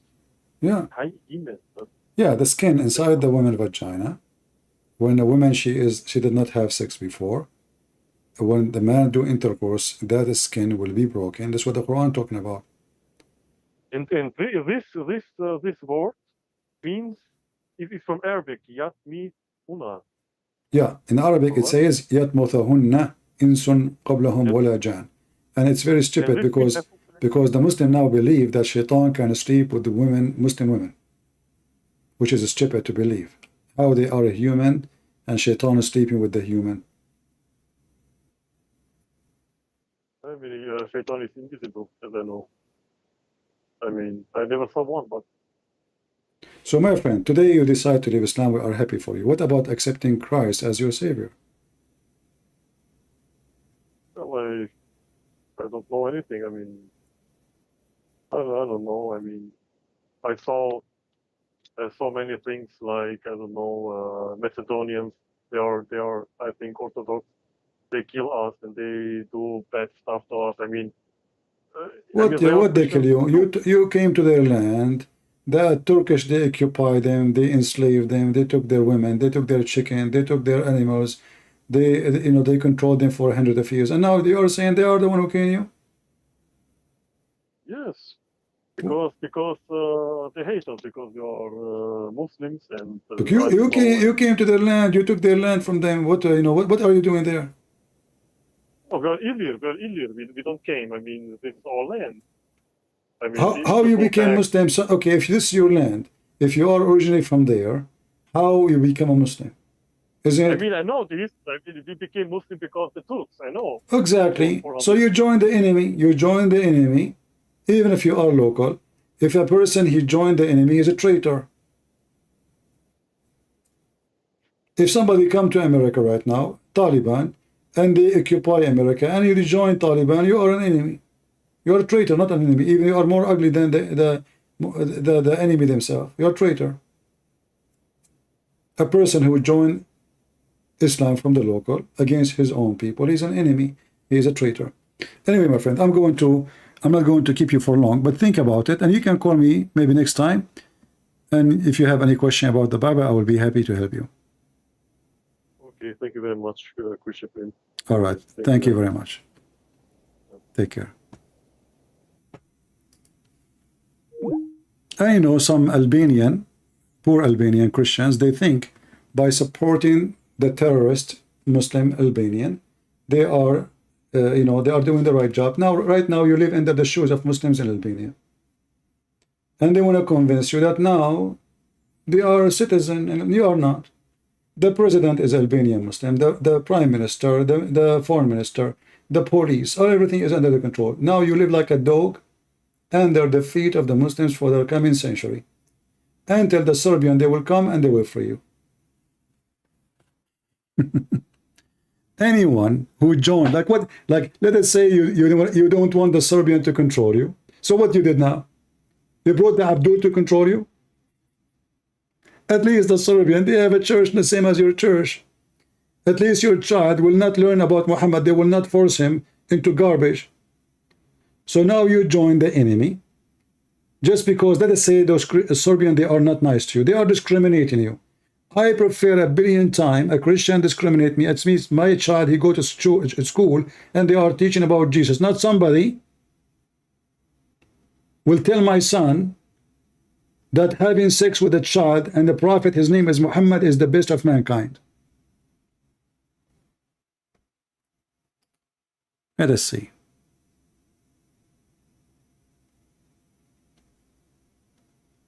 We have a Muslim. Maybe he is an Albanian, I'm not sure. The name sounds like it.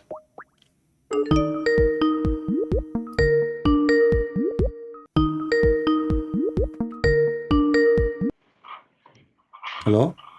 Hello, can you hear me? I hear you. Yeah, hi, first of all. So, can I join the discussion or? No problem. So, are you an Albanian? Yeah, I'm an Albanian living in Pristina right now. All right, my friend. Yeah, welcome. So, what do you think about Islam? Tell me. I want to start off by saying that I'm not a traditional Muslim per se. So I believe in all the Abrahamic faiths, so to say, but not 100% on all of them. I understand that the hadith, some of them are weak, some of them are, I don't know, medium, some of them are strong, stuff like that. And I don't think that is something to go by. I also understand that the Bible has messages in it that come from the Lord, from God. But I also know that the Bible has different versions, has been modified and such. What version? Like, what do you mean by version? This is a translation. Version is a translation. When they say version, King James is a translation. Translation of what exactly? Translation of the old Bible. We have the old manuscript. We have in Aramaic. We are in Hebrew. We have in Hebrew, and we have in Greek. So all the versions you are talking about is coming from original books, and there's different translation. Like now the Quran, translation of Yusuf Ali, translation of Hilali, translation of etc. There's hundreds of translation. I can make actually right now I'm working in translation for the Quran. Does that mean I'm modifying the Quran? No, it's just a new translation.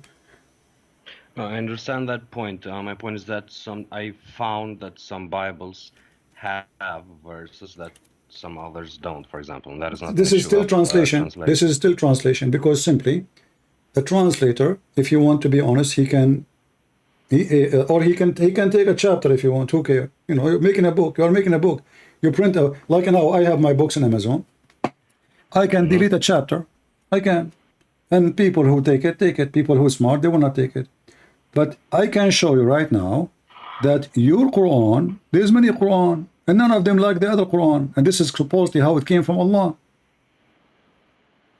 Yeah, different translations of Arabic. No, I'm not talking about translation now. I'm talking about the same Quran in Arabic.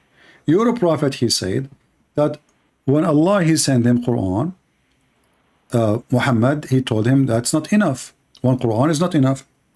So he kept asking for more Quran. And Allah sent him one more. And then Muhammad, he told him, that's not enough. So he asked for one more, etc., etc., until Muhammad finally is satisfied and he received 7 Quran.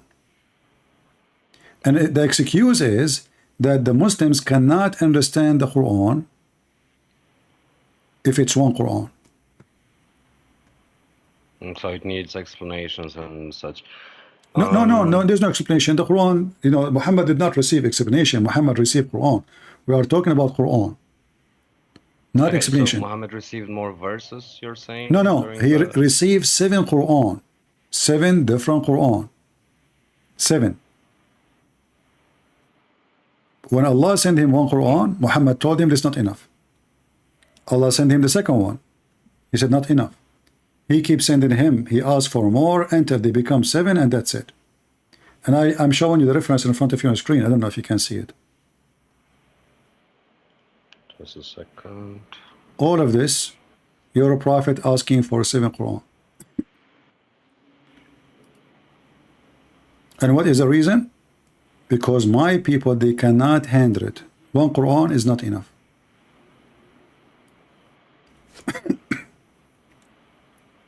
Yeah, I'm just reading it.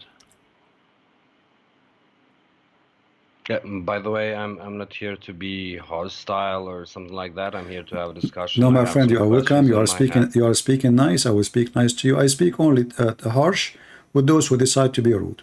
If you notice, It's okay. It's Yeah. okay. if you are nice, I am nicer. So do you see what I'm showing you on screen?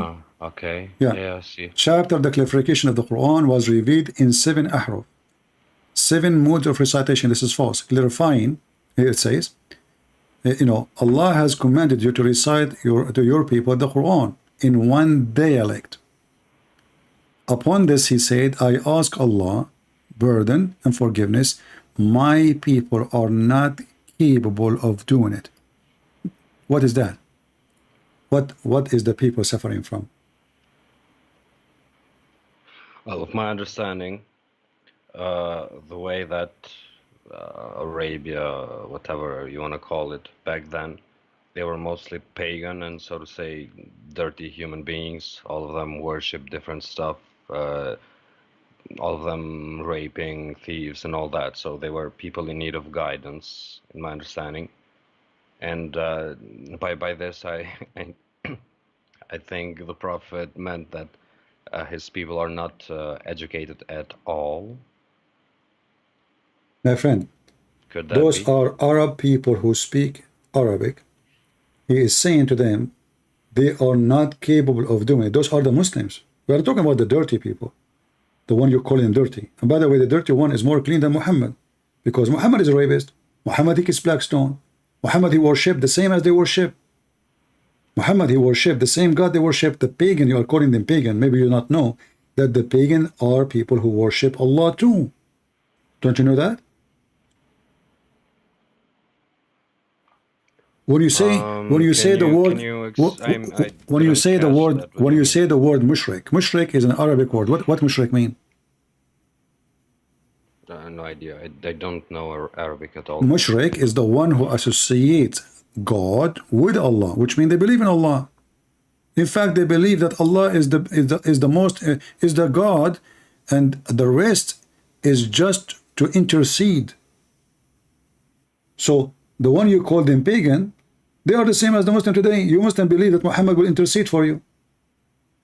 So what you do as Muslims, the Arab before Islam, they worship Allah and they worship little Barbie dolls beside Allah to intercede to Allah. Allah is the big God.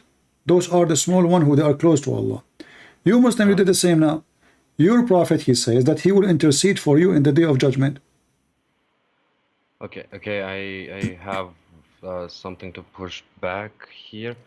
For example, the people believed there is a God, the pagans, so to say, back then, before the revelation of Muhammad. But I believe that they knew there was a God, but paganism, what I mean is that they chose different paths, so they deviated from the Abrahamic faith that much that they were not considered faithful at all, since they worshipped statues and stuff like that. My friend, at that time. Your prophet, he never heard of Abraham all his life. He did not know anything about Abrahamic faith. We can prove that from the Quran. You Muslim believe that the Quran said that Abraham is the one who built the house, which means the Kaaba. Is that correct? Yes. All right. But isn't it the Quran saying that no man came to Mecca before Muhammad? No prophet, no messenger.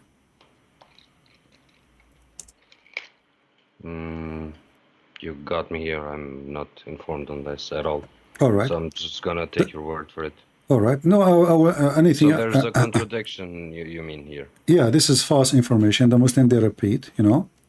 The Quran says clearly that before Muhammad, Allah never sent one person, not even one.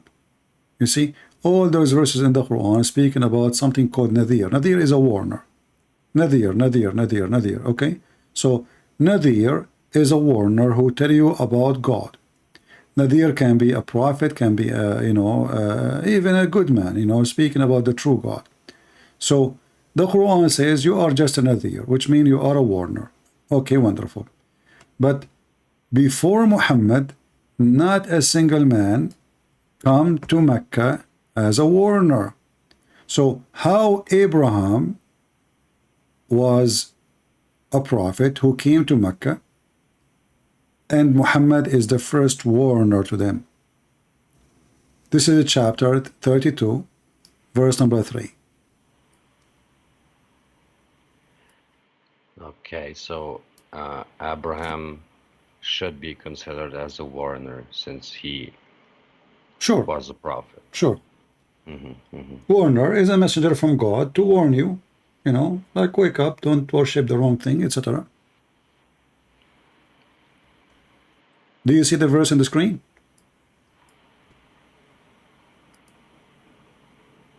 I see this, or say they, he, Muhammad, has fabricated it. Nay, it is the truth from your Lord that you may warn people to whom no warner has come before you. Just a second.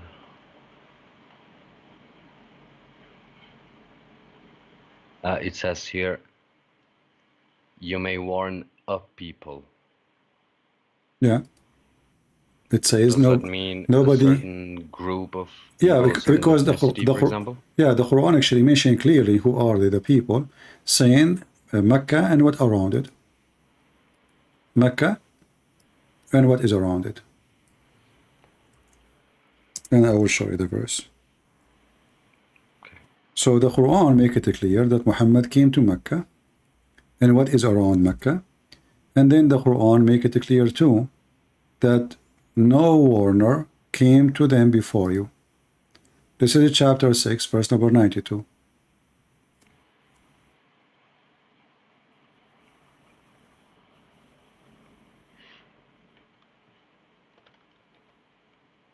What chapter was it?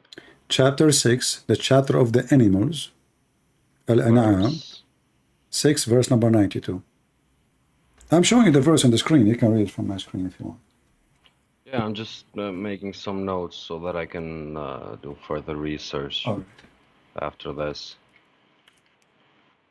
and see if I can find any explanations that make sense or something like that. Since right now this doesn't really make sense to me. Okay, so now we have. I'll give you this point. Yeah, so now we have that Muhammad came to Mecca, and this is destroy the other claim that the Muhammad is a messenger for all mankind, because he was sent to Mecca, and what is around it? You see it? That's it. small location. At that moment, Muhammad never expected that he will be bigger than this, so he mentioned this. But in the same time, before Muhammad, no warner ever came to Mecca. He is the first man ever came to Mecca. He is the first warner. Now, what make Muslims think that Muhammad is Abrahamic?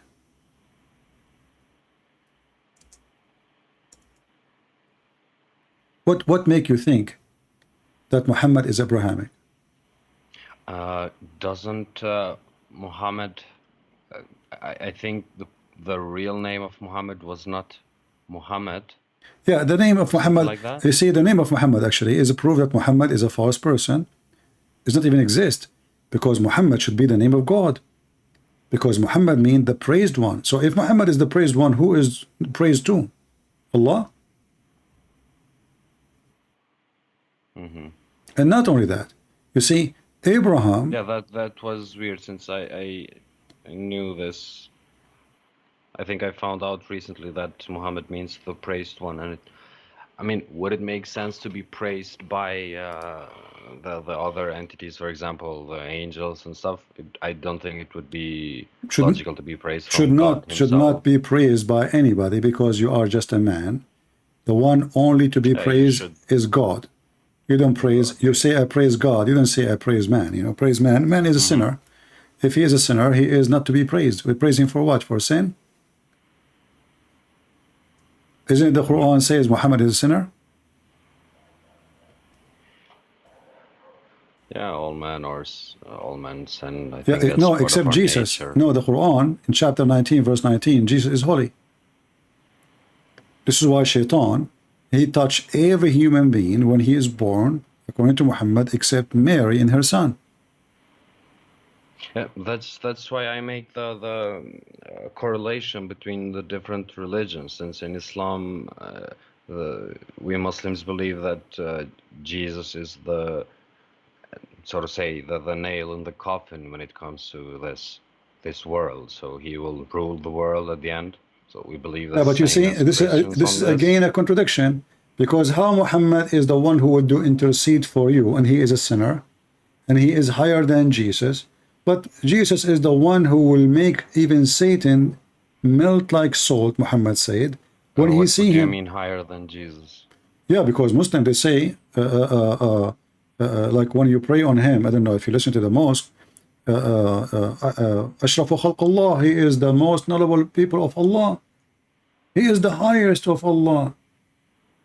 Muhammad is the highest in the world. In fact, the hadith says, Muhammad, he said that if not Muhammad, Allah did not create Jesus, did not create Moses, did not create Adam, did not create us, did not create the earth, even his chair, even his tablet, even his pen, even though nothing is created except for the sake of Allah.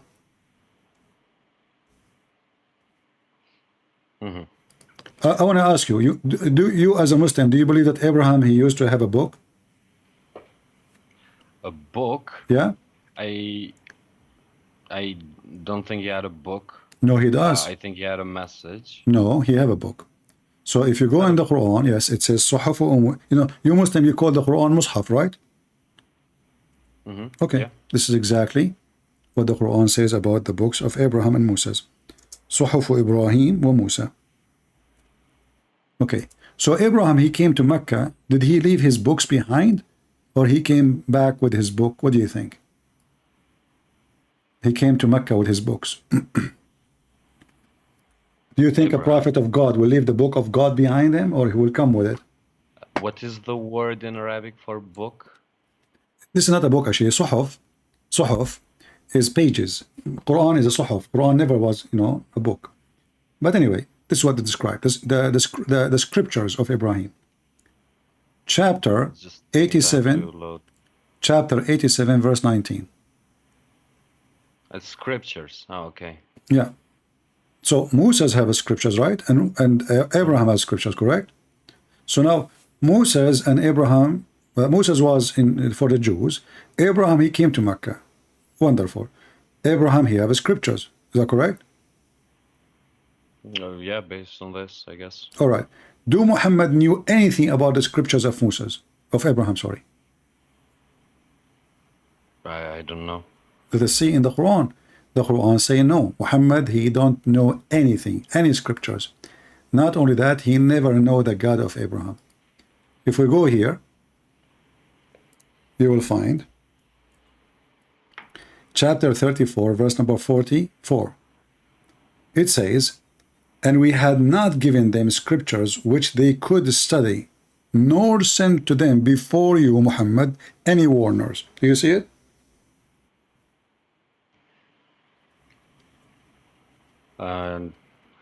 What kind of delay do you have on stream? I have now chapter 34, verse number 44. No, I mean, you have a delay on stream, so it takes some time. It's okay. I mean, depending on your location, it takes a little bit of time. Are you speaking from Albania? From Kosovo, yeah. All right. So now, we had not given you, you can open in your computer if you want for faster. I'm giving you the chapter number, verse number. So, chapter 34, Yeah, verse number 44. Okay. We had not given them scripture, speaking about who? The people of Mecca, which they could study, nor send them before you. Any warner. Do you see it? Yes. So how Muhammad claimed that Abraham was there? I proved to you that Abraham have scriptures, correct? Mm-hmm. Okay, that's mean people, they received scriptures about God from Abraham. And they received warner. Yeah, but weren't the people of Abraham Jews? No, the Jews is children of Abraham. And this is this additional point, by the way, showing you that Muhammad is really ignorant. Because when the Christians and the Jews were arguing with Muhammad, he said to them, how you dispute about Abraham, and you Christians and Jews came after him? I don't know if you understand what Muhammad just did. Do you understand what the mistake? Christians and Jews came after him. Well, at that time, I believe there weren't any Christians. Okay, let us make it simple. Yeah. If I say to you, how you dispute about Abraham while you Christians and Jews came after him, that means the one who came after, he have no right to dispute about the one who came before. Is that correct? Yes. Okay, this is what the Quran is saying. Chapter 3, verse number 65. Read it for me. Okay, I get your point now. Okay, but that means Muhammad can't dispute the Christian and the Jews because he came at the end. I think the point here is that Muhammad didn't dispute Abraham. He's not disputing. They have a dispute between them. Dispute mean we have a debate like me and you, and we are arguing about it. You try to prove your point. I try to prove my point. Muhammad now is being smart. He said, the one who came, how you can dispute about him, yet you came after him. So he's saying that the one who came after, he have no right to dispute. So how he can dispute with them about Abraham when he came at the end? What kind of intelligence is? If the one who came after me, he cannot dispute with me about the one before me, then Muhammad cannot dispute with both, the Christians and the Jews, because both of them, they are before him.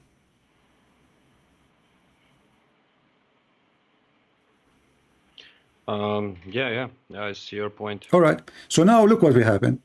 We have Abraham, he came to Mecca, and we show you that Abraham, he has scriptures, correct? We agree? Okay.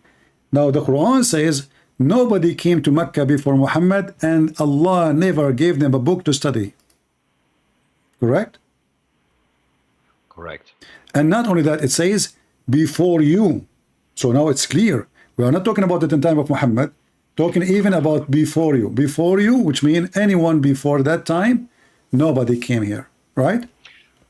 Could it be an issue of context here? No, because simply it's very simple. You can read the 10 verses before it, after you can read 20 verses before, after 20 verses after. It says it clearly. And we had not given them scripture. So what is come from? Never had scriptures. Correct? Okay. Never. We had not. You see the word had in the past. And in the top of that, which they could study, nor we sent to them before you, Muhammad, any warner. Before you. So that goes all before, whatever period. Never. So it's a big fat lie to say Abraham was in Mecca, Ishmael was in Mecca, which means at least we have two, because Muslims believe Ishmael is a prophet, correct? So now we have two big names. We have Abraham himself, and we have Ishmael, and yet the Quran says we never give them a scripture. They never ever have anything to do with scriptures. What about Muhammad himself? Do Muhammad knew anything about the scriptures? No, he didn't. So how? Yeah, how the Muslim they say he's Abrahamic? That's my question.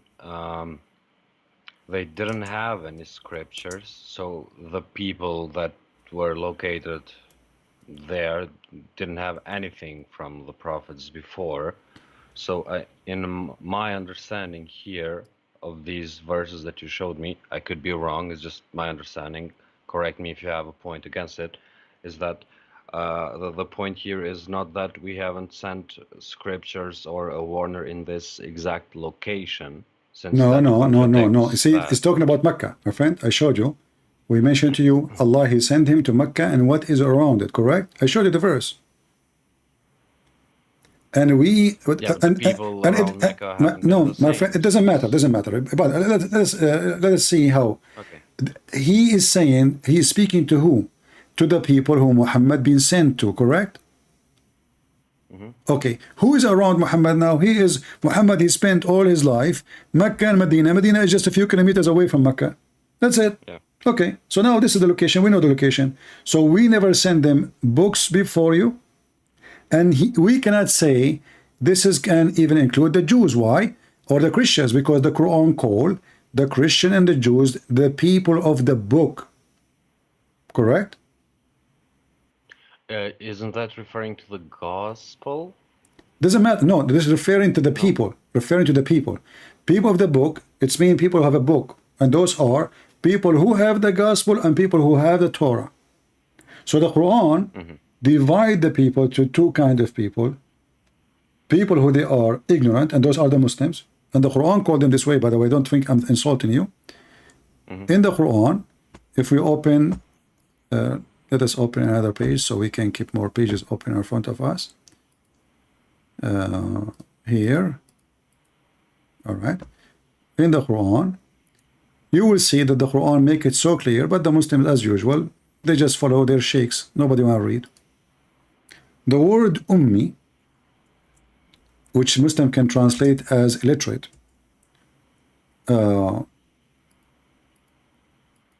it's correct to say illiterate, but this is about illiterate about God, not about reading and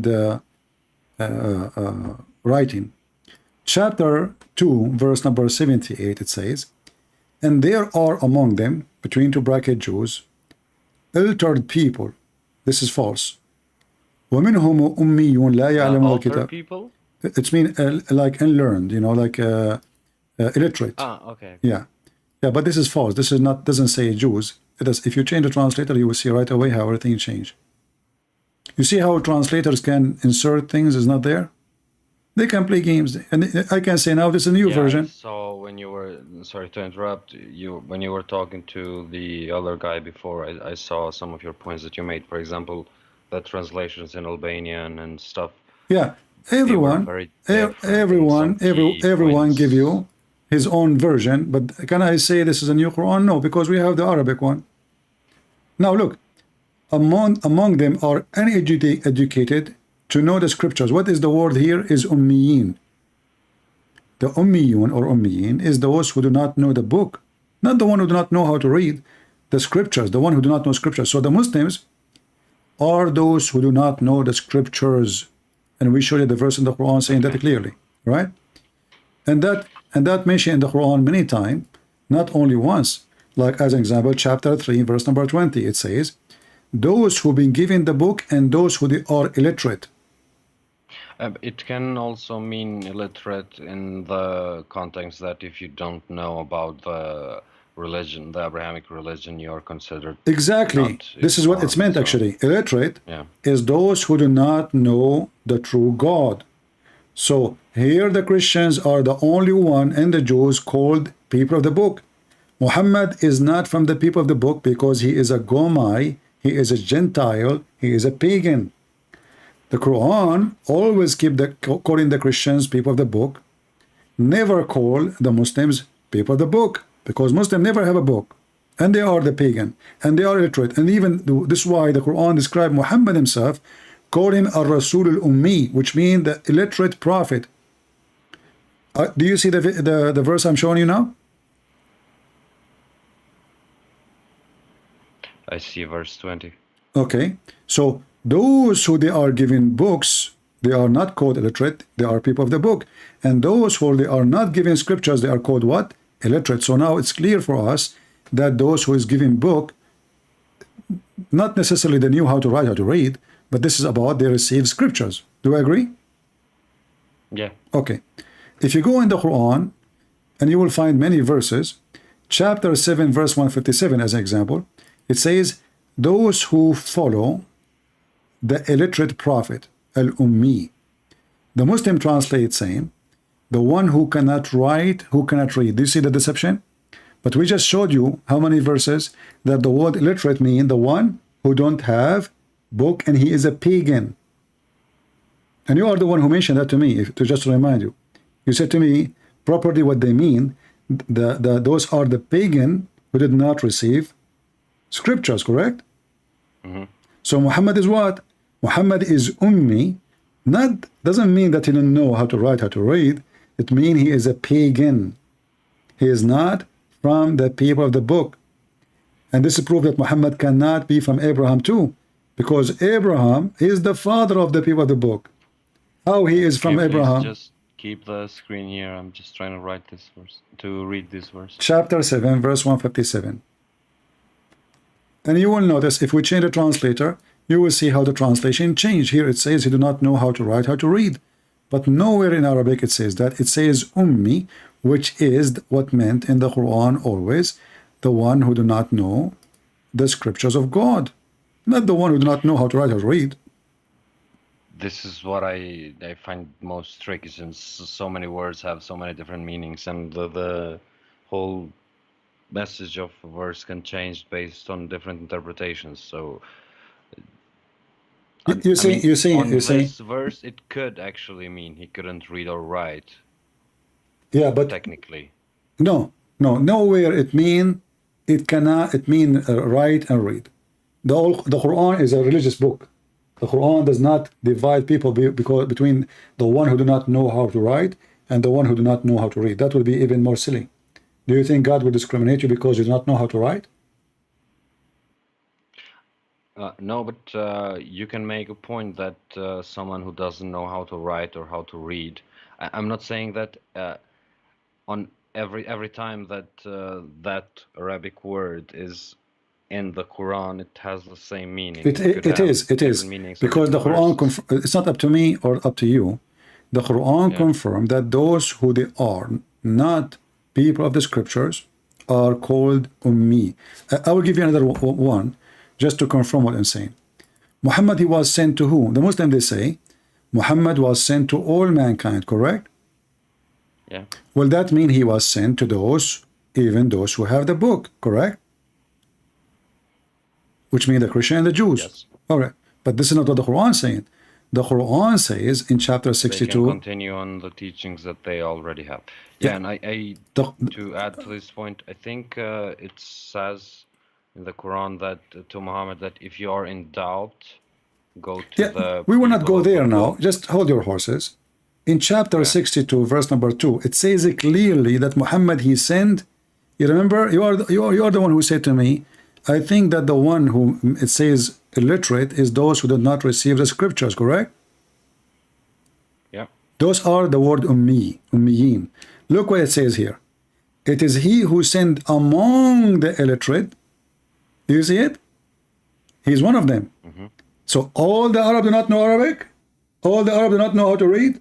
All the Arab do not know how, all the Muslim at that time, nobody knows how to read? That would be funny, isn't it? Yeah, yeah, I see your point. So he is among the illiterate, which means he is among the pagan. He's a pagan man. This is why they are called Gomai. Muhammad is learning now from the Jews. The Jews, they call the one who is not following the God of Abraham Gomai. He is a Gentile. He is a pagan. So the Quran confirmed that Muhammad is one of the pagan. And he was sent to the pagans. Do you see it? Yeah, I see your point. Is one of them sent to themselves, sent to the pagan, not to the Christian, not to the Jews. The Quran says that.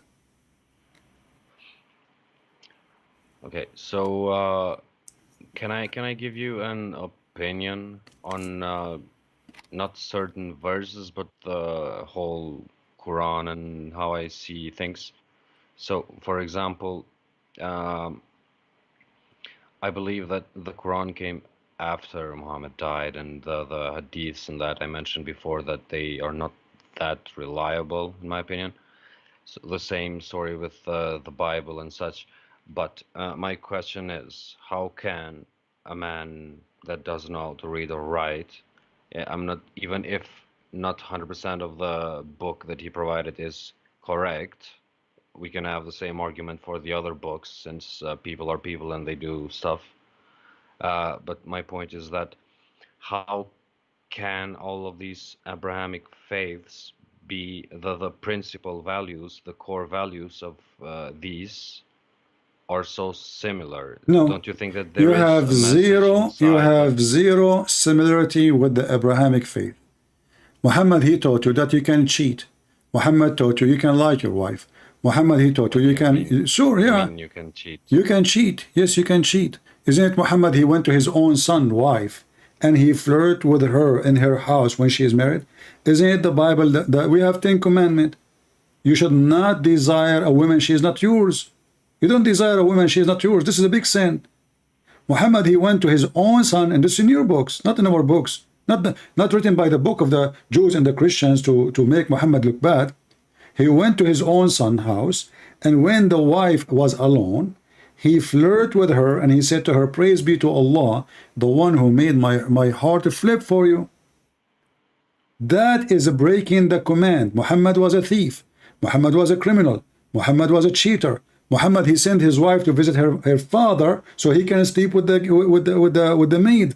The woman, she went to her father. She said, you ask for me? He said, no. She went back right away. She felt suspicious. She found Muhammad in the top of the maid. And then he made a chapter. It's called chapter 66, verse number 1 at Tahrim, saying, why you forbid yourself? Why? Because he promised his wife he will never do it again. But a few days after, he got horny again. And this woman, she is so pretty and she is blonde. So he could not. He received her as a gift from the ruler of Egypt. So he starts sleeping with her again. And now after he made a promise, he take an oath, he have to break the promise. He said, Allah told me, why you forbid her? So my friend, Muhammad, he shared nothing. Yeah, not only that. Listen, my friend. I don't know what's your name. I forgot. My name is Admiral. Admiral. Listen, Admiral. You know, we showed you until now that Muhammad and the Quran both are saying that those books, they never receive any scriptures. Correct? I showed you the verses. Yeah. All right. And I showed you that Abraham, he have scriptures, correct? Yeah. Okay. Muhammad himself never received scriptures, and the Arab never received scriptures. So how they share the same?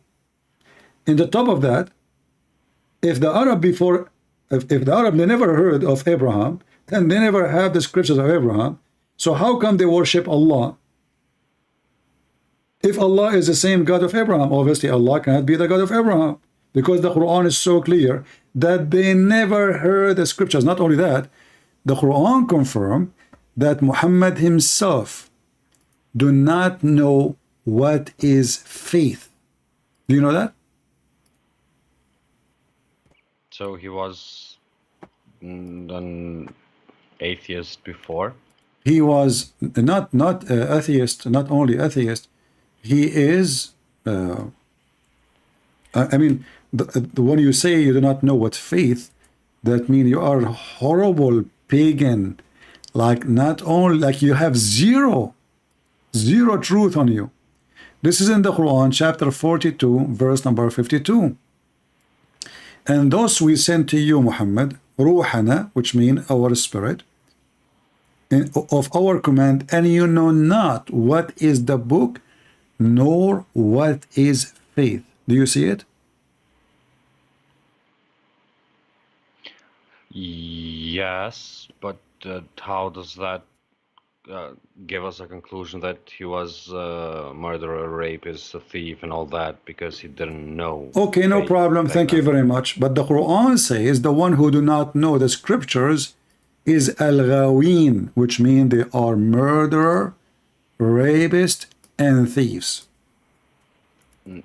That, if you take that literally, there's yes. There's no other. It's not up to me, up to you, my friend. This is a language, you know. It's not up, like, you know, if Allah, he said something, why you want to take it? What do you mean literally? You know, if Allah describe the one who don't believe as rapist, as a criminals, as... Can it mean that the... No, it cannot. It cannot. Here we go. You see, I will show you what the Muslim translate, not me. Not my translation, you know. So you can open yourself. I don't know what translation you like to read. You can read any translation you want. Yusuf Ali, Hilali, Khan, anything you want. You will see Al-Ghawin come as the criminals, the evildoers, the bad ones, etc. The list is so long. Yeah, and by that I mean that the people who are not following the faith, the Abrahamic faith, the one true God, they are more prone to disaster, to sin, to all that stuff. Comes okay, but we just proved that Muhammad, he never followed Abraham. We don't even know who's Abraham. Yeah, before the revelation. Okay, but that means Muhammad all his life, he's 40 years old now. He never heard of Allah. Or heard of Allah. Oh, he heard of Allah for sure, because this is the God of the pagan. He never heard of the God of Abraham. He never had the scriptures of Abraham, and he never received books to read or to study. So what Muhammad he knew about Abraham? Nothing. How you share anything with Abraham? Do you have 10 commandments in Islam? No, you don't. I'm just getting some water. Where is? Give me a second.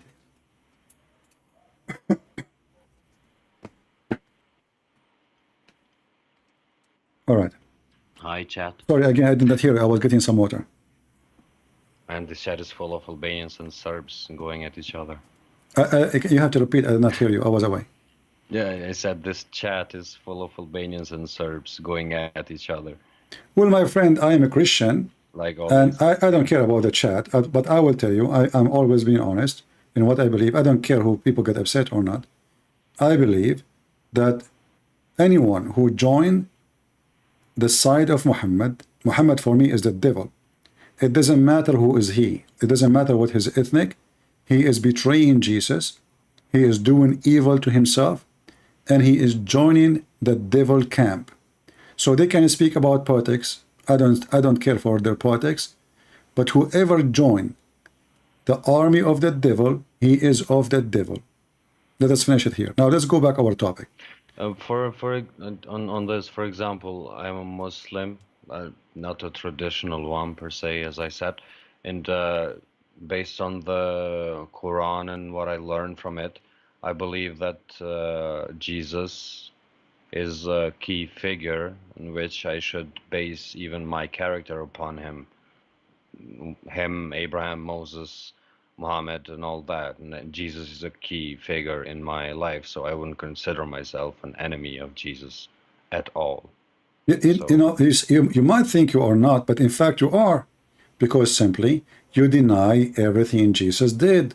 You claim that Jesus did not, he did not die in the cross. So you are denying the most important thing Jesus did. You deny that you don't accept what Jesus says in the Bible. You follow a man who came 600 years after, and he is a criminal, he is a thief, he is a child molester, he is everything bad in the world, and you take him instead of following Jesus. So you say, I am not against Jesus, but in reality you are. If you mean when Islam is weaponized politically and charged politically. Islam is politics. Islam is not a religion. Islam is a gang. Islam is a gang. For example, I'm a Muslim myself, and I'm completely against what the Ottoman Empire did back then, for example. So I'm not supportive of that at all. And do you support Muhammad? Let's forget about the Ottoman. Do you support Muhammad? If Muhammad came in with his army to occupy Al-Bosna, do you join Muhammad or you join the people of Al-Bosna? Where is that? If Muhammad came in with his army, not the Ottoman, which one you will join? The army of the people of Al-Bosna to defend Al-Bosna from the Arab coming, or the army of Muhammad? Well, I believe first and foremost I would protect my family, my land, and if that wasn't my land, that I would join my religion. So if you would say, for example, Kosovo or Albania, I think I can be a Muslim and die from a Muslim at the same time at war when it comes to protecting my wife and my children. But you will go against Muhammad, or you will take a side of Muhammad? Muhammad is coming to occupy the city. Yeah, if Muhammad, for example, told every soldier that they shouldn't rape, they shouldn't do this, they shouldn't do that. What does have to do with this? Let us say, let us say I am a Christian, my friend. Let us say I'm a Christian. I'm an Arab Christian coming to Al-Bosnia to control Al-Bosnia, and I said, don't rape, don't hurt civilian. Are you going to fight me, or you will join my army? I think I would fight anyone that would come. But so how come you don't fight Muhammad then? No, I didn't say I wouldn't fight his army. Okay, but then you are the Muslim, because now you are against oppression, and Muhammad is an oppressor. You have no right to come to my land and to take my land and to force me to pay money so I can live. That's what Muhammad did in chapter 9, verse number 28. That, I mean, you pay money to live technically in your own, wherever you are, you pay tax. No, no, that's not true. That's not true. I pay tax. No, hold on. You see, no, that's not true. You see, Muslims, they always. I'm not saying you are a liar, but maybe you misunderstood. Tax is every citizen pay, not something called tax for a Muslim and something called jizya for the Christians. Jizya in the Quran is you pay and the Muslims spit in your face. And this jizya is up to the caliphate. He can make it $1 million, he can make it $1. So if you go in the Quran, this is not only that, a Muslim, he have to make humility on you. Not only you pay money, no, they have to spit on you. They have to call you names. They have to spank you. You mean that? They have to spit on you? Yes. Chapter 9, verse number 29. And not only that, you're a prophet saying, even after we pay, are we done? No. He says, when you see the Christians and the Jews in the road, force them to walk in the sewage.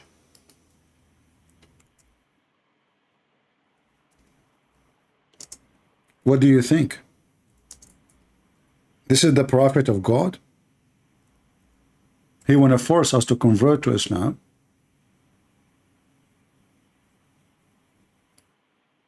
By I'm just reading it. Discrimination. Here we go. And this is very authentic hadith. Abu Hurairah reported that Allah messengers, grant him peace, says, don't give people of the book a greeting first and force them to the narrowest part of the road. Translation is false. أضيقه, the road, the road is wide, and in the road they made a little tunnel for the dirty water like rain, etc. So when a Christian and a Muslim walk in, a Christian is not allowed to walk in the road like the Muslim. He have to jump in the sewage. And this is the command of your just beloved prophet.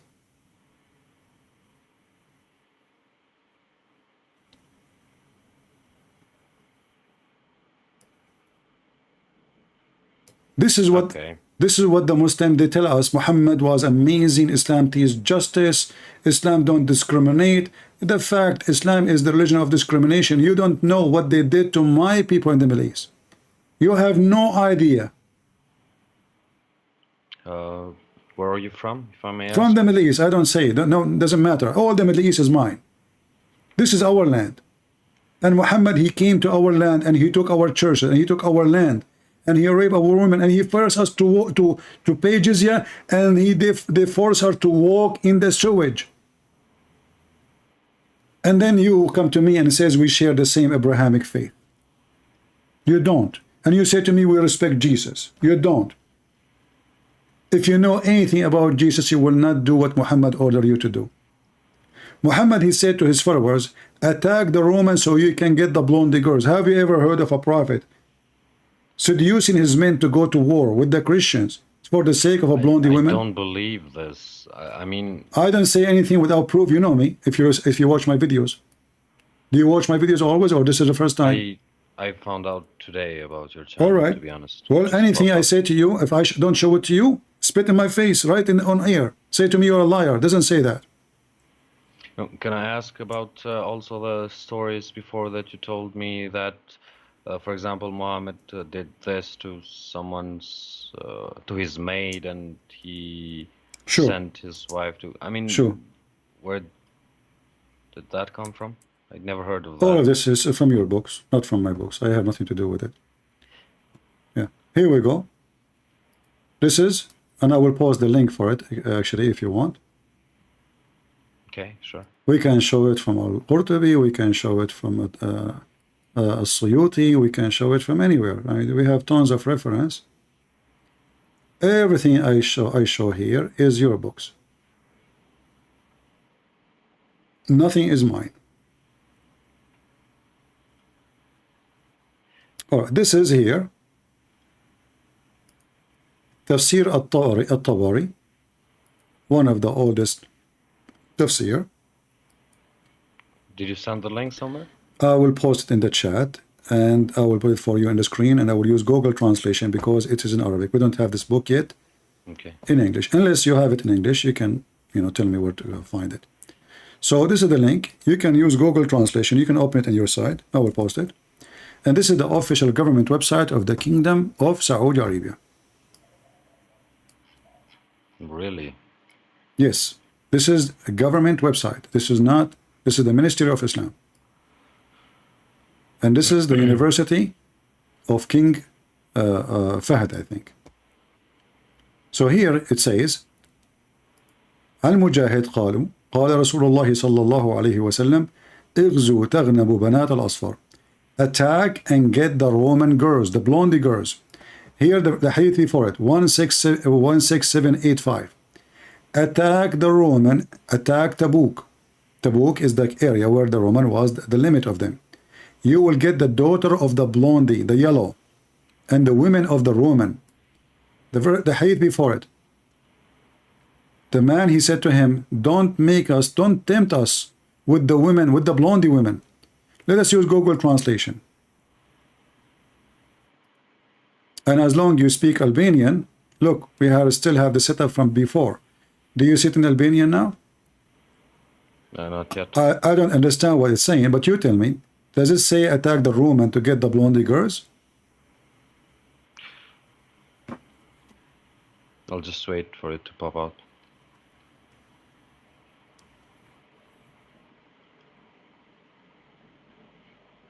Okay, I'll translate it. I don't think this is the... Oh, yeah, it is.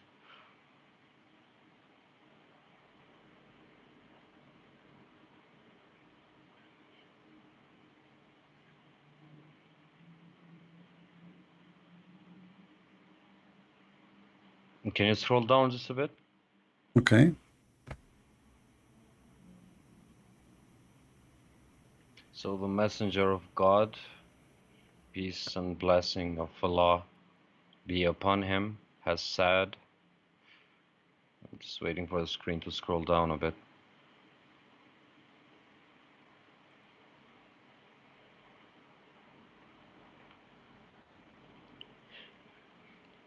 Okay.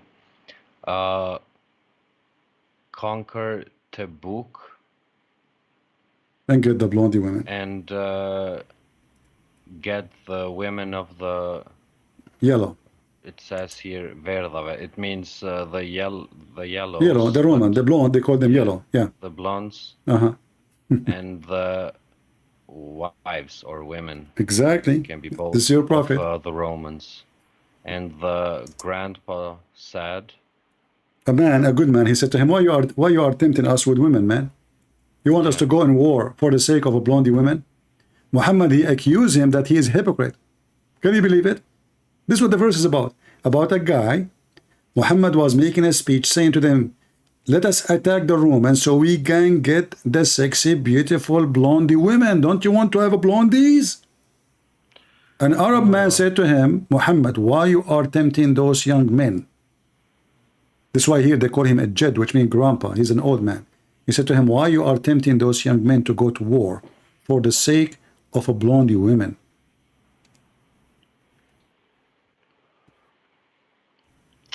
This doesn't make sense for me at all, I'm being honest. So I'm thinking if this can be a deviation. What you know? This is the oldest. This is a very Muslim Sunni website. Do you know what it says there? Read at the end. You can contact them. This is a government website. This is an official Saudi government website. This is not a joke. In Saudi Arabia, if you post something against Muhammad, they will kill you in 2 seconds. And you know that, right? This is the University of King Fahd, I think, or King Suleiman, I'm not sure which one. It is official, it is government, and this is the Ministry of Islam website.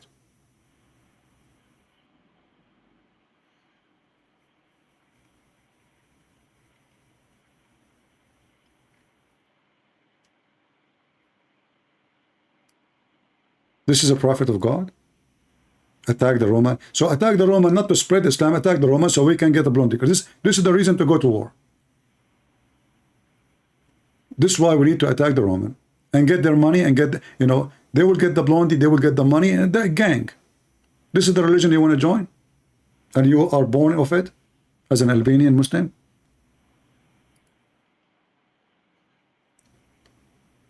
Do you have my book in Albania, my friend? Your book in Albania? Yeah. Maybe the admin can post for you the link. I want to give you a gift from me and to all Albanian. I have nothing against you as a person, as people. Maybe the admin can post my book for you in Albanian, and you can download it and you can read it. It's for free, as a gift from me to the Albanian. I think I'll give it a shot. I wanted to say something. I think you mentioned before that, for example, the majority of Albanians in Kosovo, for example, in Albania are Muslim, but really you cannot compare our countries to Arabian countries at all. My friend, I mean, let me explain to you. Not at all. I don't care how you say, you describe yourself. Either you believe in Islam or you don't believe. There's no so. I cannot say, I am not the same as the disciple of Jesus. They believe too much in him. I'm so Christian, not like... No, you cannot be Christian if you are not. Yeah, just because an imam is telling me something doesn't mean that that's true. Just because the Arabs are telling me something doesn't mean that it's true. But it doesn't matter. As long as you call yourself a Muslim, you are a Muslim. And a Muslim is someone who believes what Quran says and what Muhammad said. And everything I'm showing you is what the Quran is saying and what Muhammad said, not what I said. Correct? So, well, what Arabs are showing. No. You see, that is very. That's not a good game to play, because what Arab? Well, your prophet is an Arab. Same time, if this is the case, how you know even Muhammad can be trusted? How you know even Muhammad is exist? Either you trust those Arab who gave you the Quran, or you don't trust anything. So either we take what they say and we follow, or we don't accept anything. We cannot, pick up as you wish. This is not a shopping center. You go to the shelf and you say, okay, you know what? I want to take this. I don't want to take that. This is religion. I cannot say, I want to take from the Bible this verse and I don't like the other verse. That's it. Then I am not a Christian. Either I accept everything Jesus says to me. There are a lot of verses, so I did some research on the Bible as well. So there are a lot of verses on the Bible as well that I don't agree with. Well, you don't have to, but for me, but for me, my friend, I'm telling you, who is a Christian, who is a Muslim? A Christian is someone who agree about every single word in the Bible coming from God, not a man, because simply in the Bible to speak about this king, he said, this man, he said. So when God, he said, I agree with it. When a man, he say, as an example, Jews, they insulted Jesus. Do I agree with him? Agree with him? No. It's in the Bible. So when I say I agree about every single word in the Bible, I'm talking about what God taught me. I cannot choose as I wish. What Jesus say, I accept this, and I don't accept that. I cannot say I'm a Christian, and then I accept homosexuality. That will not make me Christian. I cannot say I'm a Christian, and I accept people, they can be drunk. That is against the Bible. I cannot say I'm a Christian, and I believe in, like somebody can be child molester. That you will go to hell. So simply, you don't select and elect a faith. Yeah, but for example, there's a verse in the Bible, quote me if I'm wrong, correct me if I'm wrong. For example, it says that you can have after a war or something like that, you can get a wife, and if she doesn't want to be your wife, you can beat her and cut her hair. No, there's nowhere it says you can beat her. It's a must. Something like that. You can cut your hair or no, something you like cut that. her hair for a reason, because simply you should not sleep with her. When a man, this is to prevent men from being tempted from those slaves. But the Jews themselves, they've been taking the whole nation as slaves. So now the Jews are at war. The enemy, they take slave from them, and they take slave from the enemy, and then later they exchange. So free my people, I free your people. Same time, if you want to have a wife from the slaves, you don't go sleep with her like Muhammad did with Safiya. Muhammad, he killed the man, the husband, the father, the brother, and then before even they leave the town, he put a tent, and a guy, he was guarding the tent, and he raped the women. In the Old Testament, a man, he should command the woman to shave her hair. She is a slave now. Why? Because now he will not be tempted to sleep with her. He should not touch her unless she become his wife. So if you want to take her as a wife, she cut her hair. What if you already have a wife? You cannot take her as a wife. Yeah. If you have a wife, you have a wife. Even though, like in certain time, you see, like Abraham, he have a wife, Sarah, and then he took another wife. Why? Because at that time there's no law says God says don't take second one. However, even Abraham, he was doing wrong because God did not approve it. But the man is desperate to have a child. His wife, she becomes so old. So he did not do it because he want to have just a second woman for fun. But he got so old and he lost hope. He wanted to have a child, exactly. So he said, okay, I'm going to marry. He married. He did not sleep with her. He married her. So he took her as a wife.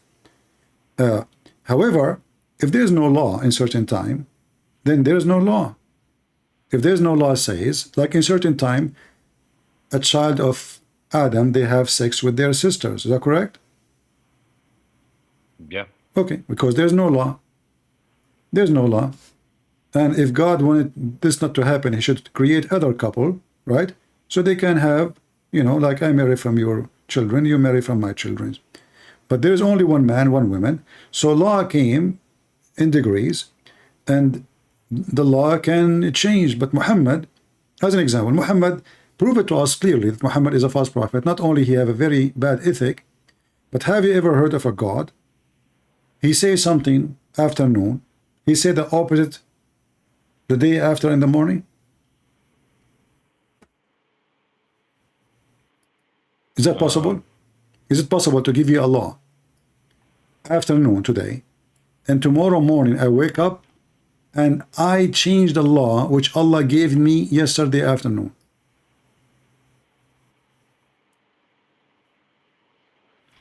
Well, it's technically possible, I guess, but it doesn't really make sense. It's possible. Anything is possible. I mean, it's word. You can. It talk is cheap, Yeah. right? We are not building a building, so it's possible, yeah. But it's not. It doesn't make sense that God He gave me a law today, and then a few hours after He gave me, He says, don't follow that law. That's Which it. law are we talking about? Muhammad, he keep doing that.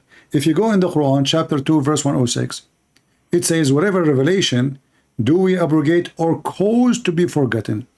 If you go and read the interpretation, and this is now, we will go to the site of the Kingdom of Jordan. This is again official government website. Chapter 2, verse 106. The non-Muslims, they start making fun of Muhammad, saying to him, what's wrong with this guy? He gave a law a day, and he enjoyed the other. He gave the Muslims a law today, and he changed it the second day. What does abrogate mean?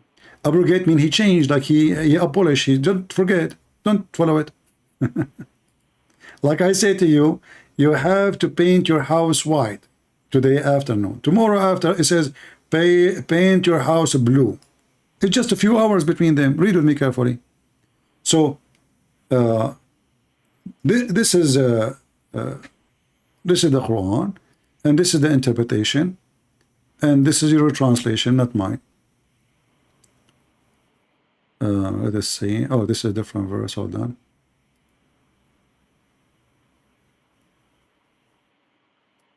You see, like if we say, like Muhammad, he says something, then a prophet, he came 200 years after, God give him new law. Well, you know, things change, and God give them something fit for today. That makes sense, no problem. But this is the same guy. He go to sleep, he woke up, he says something the opposite. Read me. When a disbeliever began to dare, like to make fun of Muhammad, the matter of abrogation, saying that one day Muhammad enjoins his companion to one thing, and then the next day he forbid it. Do you see it?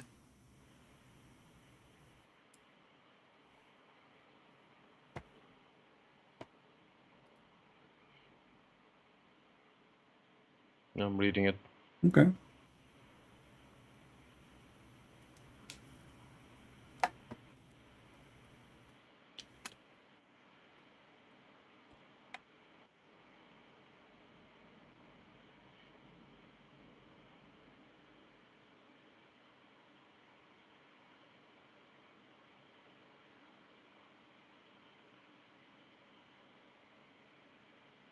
What do you think? Second day, God, he changed his mind, and not only he forbid it second day, he allow you to do it today. Second day, he wake up, forget. Why? God do not know what he was saying? I think it depends on the verse for this to make. So I'm trying to. So I'm playing the advocate of the Quran right now. So I'm trying to figure things out how this would make sense. Doesn't make sense. I believe you're doing a pretty good job on going against it. I have to be honest. I think, for example, if I was receiving the message, and for example, God told me that tell all your men that they can smoke weed or drink alcohol. Mm-hmm. And then that happens that night, for example. And that night, with that command, with that approval that I give, all of those people smoke weed, get drunk, and they do stupid shit and all that. For example, tomorrow, if I receive that is forbidden, isn't that like a message to the receiver of the message? Could it be that way, like a metaphor? See what this brings. No, my friend. That's why My friend. First of all, God is not the God of confusion. Secondly, don't Allah knew that tomorrow He will change it. So why He give it to you today? Why He allow you to do it today? What is the change happened during nighttime? And people went to sleep. They wake up in the morning. They have a new law in the opposite direction. He forbid it, which means it was not right. You forbid it because simply it was not right. So either Allah made a mistake and simply there's no Allah. This is Muhammad. He says something. People complain. This is stupid. Muhammad, second day, oh, people don't like it. Let me change it. Because it's not from God. If it's from God, that's it. God, he said. God said you do this. As an example, in the case of murder, free for free, black for the black, women for the women. It's a murder. Murder will never change. Correct? I mean, it's not about economy. It's in the case of anyone kill somebody. This is the law which Allah he assigned to every man in the case justice. Is that going to change in a day? He changed it in a day. When he said this, people start laughing at him. How in the world, what kind of justice is justice? Oh, who you believe? In the way of qisas. Qisas means the law of penalty for crimes. Is prescribed for you. Look how strong the order prescribed for you in the case of murder, free for free, slave for slave, female for the female. And look what happened now. You kill my wife, I kill your wife. What kind of justice this justice is? So now we have two victims. The one who killed my wife is not going to be killed, and now I kill your wife. You kill my slave, I kill your slave. What the heck is that? So now we have two poor slaves are killed for no reason. Only in the case of a free man will be killed. Muhammad, he made this verse. People start complaining. What the heck is this? This is crazy. Muhammad, he got the law of Moses wrong. The law of Moses says eye for an eye. That doesn't mean I kill my wife, you kill my wife, I kill your wife. That means if you kill my wife, you will be killed. The killer himself will be killed, not I kill his wife. So Muhammad, he is trying to be smart. He tried to copy Moses. So he come with this. And as you see, the language is strong. Oh, who you believe in the law of equality and punishment. It's prescribed for you in the case of murder. You see, it's a murder. It's not about whether. Murder is a murder. Murder was the same in the time of Moses, in the same in the time of Abraham, in the same our time, in the same in the future. Murder is a murder. So in the case of murder, what we would do? This is the penalty. How fast we change it. This is abrogated. People start complaining. This is stupid. So what Muhammad is doing is like somebody in the laboratory. You know, he have a mice, and he tried to see the reaction of the mice. He dropped some drugs here, he changed the food there, and then he see the reaction, and based on the reaction, he changed the trial. If Muhammad is receiving command from God, he will not change that. As an example, if you are praying, Admiral, and I see you, you are in the street. Okay. And I say to you, this is how we pray. Are you going to change it just because I said this is how we pray? Or you pray as Allah told you? You don't change it. Yeah, I would pray how my God told me. Exactly. Look what happened. Muhammad was praying in a funeral, and a Jewish man, he just walked by. He's a rabbi. He said to Muhammad, this is how we do it. That's all. He did not debate him. He agreed with him. He said, this is how we do it. Look what Muhammad did. He said, sit down, act differently. How you can change the prayer? If the prayer coming to you from Allah, and Allah is your God, you don't change the prayer just because a guy said to you, this is how we do it. So what? And I asked you, you said to me, Adamarim, I'm trying to use your name in Albania, Adamarim. So, Adamarim, I asked you, you said to me, I will stay praying the same way as Allah told me, correct? Look how fast he changed the prayer.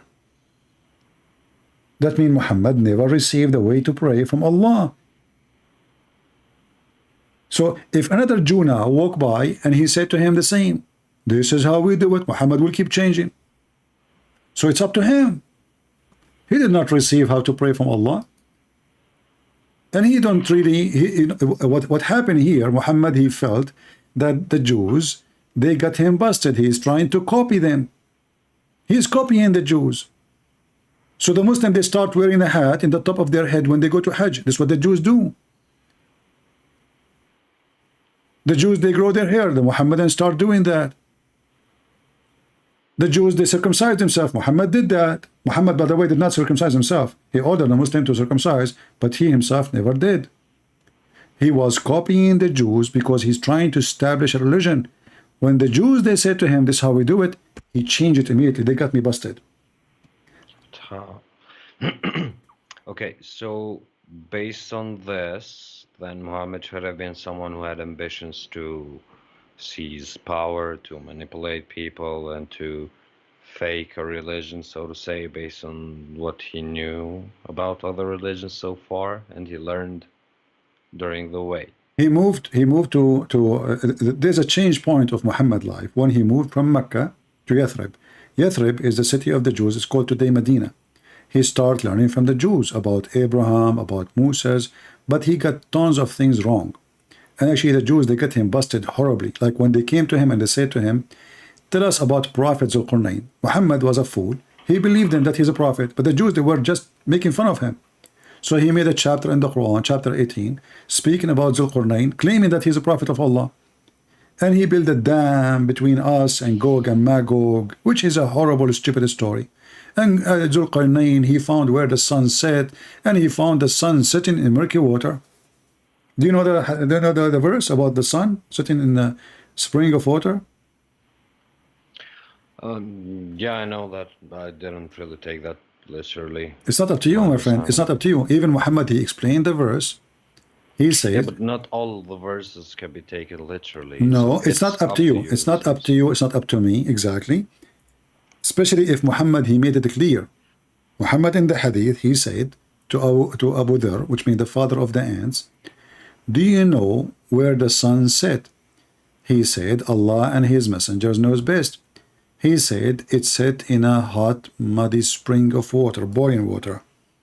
So, you know, the Muslims today, in order to cover up the stupidity of the Quran, they say it appears, but where is the word appear? It's not there. Same time you say to me, not metaphorically. There's a way, sorry, not literally, how you can see that metaphorically.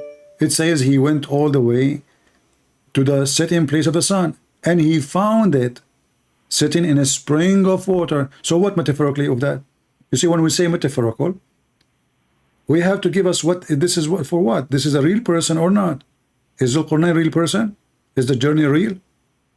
Is he moving from... Yeah, for example, some verses state that Muhammad saw paradise and such, and I believe those are, in my understanding, those are astral experiences. That no, according to Muhammad, it's not up to me, not up to you. According to Muhammad, he went in a real journey. Same time in the Quran, when the Quran says he found it, Allah is talking. This is metaphorical of what? Nothing. You have to create a story now. It can't be metaphorical because it's speaking about supposedly a prophet of Allah. His name is Zulqarnain. Allah saying, I will tell you about him, because they ask him. The Jews, they ask him. And Muhammad now, supposedly, he received the information from his God. So they ask you about Zulqarnain. Okay, I will tell you about him. Allah is talking. And then he said, and he found the sun sitting in the murky water. How that can be? Bloody spring, actually. Zakir Naik, very well-known liar, he said that this is a brother and sister. It appeared to him. The thing go in the ocean, it looked like, but there's no ocean. It says even a spring of water. Spring is not even an ocean. So there's an old legend. Muhammad, he copied from the story. This is like a fiction story, that there is a guy, the guy with the two horn, which is Alexander the Great. He went and he occupied all the way to the east and all the way to the west, to where the sun set and where the sun rise. And he built a dam between us and between a weird creatures, people of Gog and Magog. They are not a human. And the story tell, okay, until when he reached the sitting place of the sun. Okay, what is that metaphorical for what? Sitting place of the, until he reached, is the point of walking and marching with his army. And then he found it, not appear to. And as you see, the hadith confirmed that.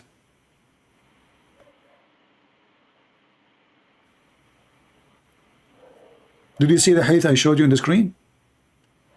The Prophet, he asked his companion, do you know where the sun where the sun goes? He said, Allah and his apostle know best. And by the way, Muslims, they practice shirk, which means they worship someone with Allah, because you cannot say Allah and Muhammad knows best.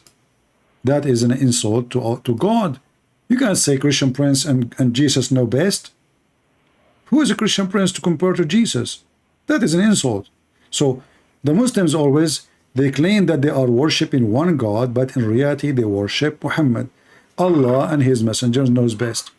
And now the one who knows best saying that his son sit in a boiling, blazing water, which is a spring of water. And if this hadith is weak, no, it says sahih and sahih in chain. So the game of weak and those, they play it always. When they want, it is strong. When they want, it's weak. When they want, we put it in the laundry machine to wash it. When they want, we hang it in the window so everybody can see it. So what do you think, my friend, after this conversation between me and you? What do you think? You want to stay as a Muslim?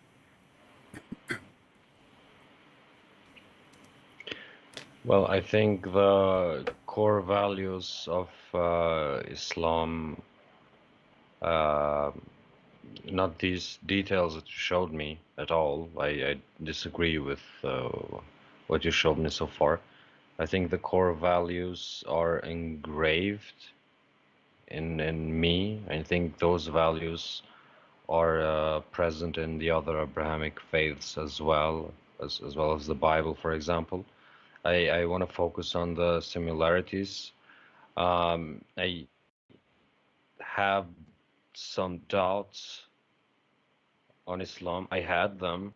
I mean, I don't think you can be a good theist if you're not a good atheist. In my opinion, you have to do your research and stuff.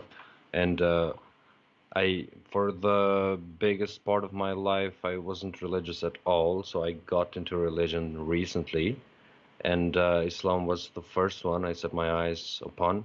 I'm also working on learning more on Christianity, so I'll continue that journey as well.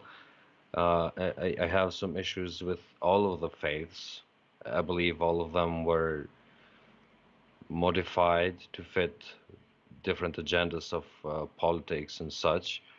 And I don't take everything that I see at face value, even when it comes to hadiths and such. So Yeah, you said that but they how play you this will game do make strongly. decision, my friend? You see, I don't want to be like rude to you, but now what you are saying to me, I don't accept everything there, and then you take your religion from there. But we cannot take our religion from something we cannot trust, because either there is a trustworthy to take from there. You cannot say, I'm going to eat from the fridge, but in the fridge there's a dish have poison. It's not up to you. If you show me a math formula, for example, and you prove to me that it's right, then of course, then I will. Okay, I'm showing you a math formula now. The sun set in murky water. What say you? You will say to me, I don't accept the hadith. Okay, I'm not showing you hadith, I'm showing you Quran. So now what you will say? You will say to me, oh, somebody, maybe he changed the Quran. So how you can accept anything in a book? You yourself, you are saying that somebody modifying it. How? By this logic, how can I accept any book or any religion? Exactly. But you see, you cannot accept anything if you believe it's modified. I'm not saying to you to accept other belief it's modified if you think it's modified. I'm saying that if you think Islam is modified and somebody played with it, then Islam cannot be trustworthy, because this is against what the Quran is saying. The Quran is saying Allah will protect the book, but you just said it's not protected. Yeah, but my point when I took the example of the math formula, then that's a logical decision that you make. And when it comes to faith, I mean, I can have a lot of arguments against Islam, against Christianity, against the my friend, you can make a million arguments about Christianity, but you cannot make one argument against Jesus. I can make a billion arguments against Muhammad, and nobody can refute it. But you cannot make one argument against Jesus. Yeah, but how do I know that I'm following his teachings precisely, correctly? Well, okay, you see, you are the one who says modified. Even the Quran, the book you are listening to, not the Bible, saying that Jesus is holy, chapter 19, verse 19. Even Yeah, the and I Quran. believe that. Okay, so Jesus is holy, Muhammad is sinner. Does the Quran say Muhammad is a sinner or not? All of the prophets are sinners. No, Moses as no. I well, just by told this you logic. the Quran says that Jesus is holy. Yeah, Not but only Jesus. only Jesus. Thank you very much. So how you follow someone is not holy, and you don't want to follow the one who is described in your book as holy, and how this book can be valid anymore? If Muhammad is the greatest, and Allah created the whole universe for the sake of Muhammad, and Muhammad is a sinner, yet you don't want to follow Jesus who is holy, and you agree he is holy. Can I follow Jesus without a church? It's not about church. You follow. You see, my friend, people I want you to. I don't know how old are you, but I noticed. 25. Okay, 35. At 25. 25. Okay. The Bible did not come before Jesus. Jesus came first. The church did not come before Jesus. Jesus came first. So the Bible and the church is not Jesus. Jesus is Jesus. We follow Jesus. The Bible is what Jesus said, and the church is where people, they gather to praise Jesus. So we don't praise a church, we praise Jesus. We don't praise the gospel, we praise Jesus. So we know who is Jesus, and we follow what he said. He said, from their fruits you shall know them. And if you and me agree that Jesus is holy, then the message is very simple. Be holy like your Father. Even we don't have a book. Even if we have no book, it's called the Bible. We have, let us say, a single sentence, except one sentence says, and we believe that Jesus is holy, as you agree with me. That is what Christianity is about. Be holy like your Father. And to be holy, you have to be loving. You have to be giving. You have to be honest. You have to be decent. You have not to harm. Love your enemy. Bless those who curse you. So knowing Jesus is not knowing a church. Knowing Jesus is knowing God. God is what we follow. Is not a building. Is not a priest. Is not a pope. They don't count. And nobody count them. And nobody even will listen to them. Because most of those people, they are sinners doing job. We follow Jesus, no man. No man is our master. For all men are sinners. Including me. Including you. So the one who follow me is stupid. Because you follow a sinner man. If he is smart, he will not sin. So we follow Jesus, for he is the only one deserved to be followed. God is good, so is Jesus. Muhammad, the Quran describes him as a sinner. I accept that. I have a question. Maybe you can help me understand this correctly. All right. For example, there is the prophecy of the Dajjal in Islam, and there is the prophecy of the Antichrist or something like that in the Bible. And I believe that Jesus will come again. So the Muslims believe that he didn't die, but God raised his soul in heaven and he will bring it back. So it's kind of a death in a way. So it's not that different. It's just something else. Whatever, let's get past that. And Jesus believed on the second coming. So if a false prophet or Dajjal comes and he makes people, for example, worship a cross, how do I know that I'm following Jesus or a false prophet? That's why I want to know, how do I get into the teachings of Jesus? Through a Bible, through a church, through a preacher? So that's why I have issues with Christianity. My friend, no, there's no issue actually, because simply I just told you the answer, but let me make it more simple. The Bible, we for sure we accept the Bible, and I believe in the Bible. However, the core of the Bible is to be with God, in the sight of God. So when the Antichrist come, first of all, the first question we need to ask ourselves, why Satan is called Antichrist, not anti-Allah? Why? I mean, Satan, he want to be God. He's challenging God. So if he challenge, he should challenge someone in his size, someone he is considered the most dangerous. So if the Muslims agree with the Christians that the Antichrist is Antichrist and he is Satan, that means Christ is God. Because Satan is not anti-Christian prince. I mean, Christian prince, nobody for him. Who is Christian prince? Satan, he is opposing the biggest one, the scary one, God. So when the Muslims agree that there is somebody will come and he's so powerful, he can chop a man 2 pieces and he can put him together, and he claimed to be the Messiah. Why he have such a power? Because he want to claim to be the Messiah, and the Messiah is Almighty God. He can put a man together. He can resurrect people from death. He can heal the leper. He can make the blind see. He can what nobody can do. So the Antichrist, according to Muhammad, he can do things nobody can do.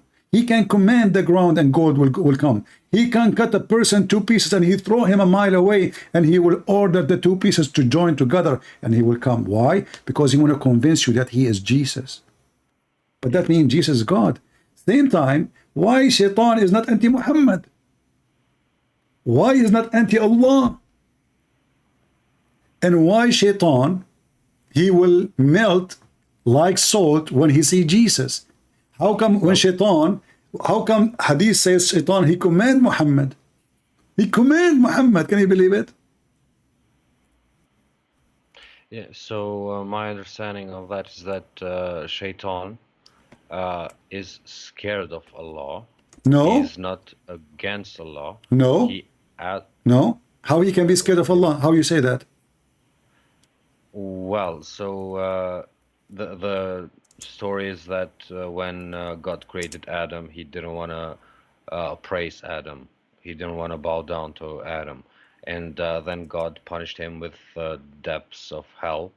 And then he asked God for his forgiveness and to allow him to prove to God that man is weaker or less worthy of being that high in status before God compared to him, since Shaitan Iblis was better, he was made of fire and blah blah blah.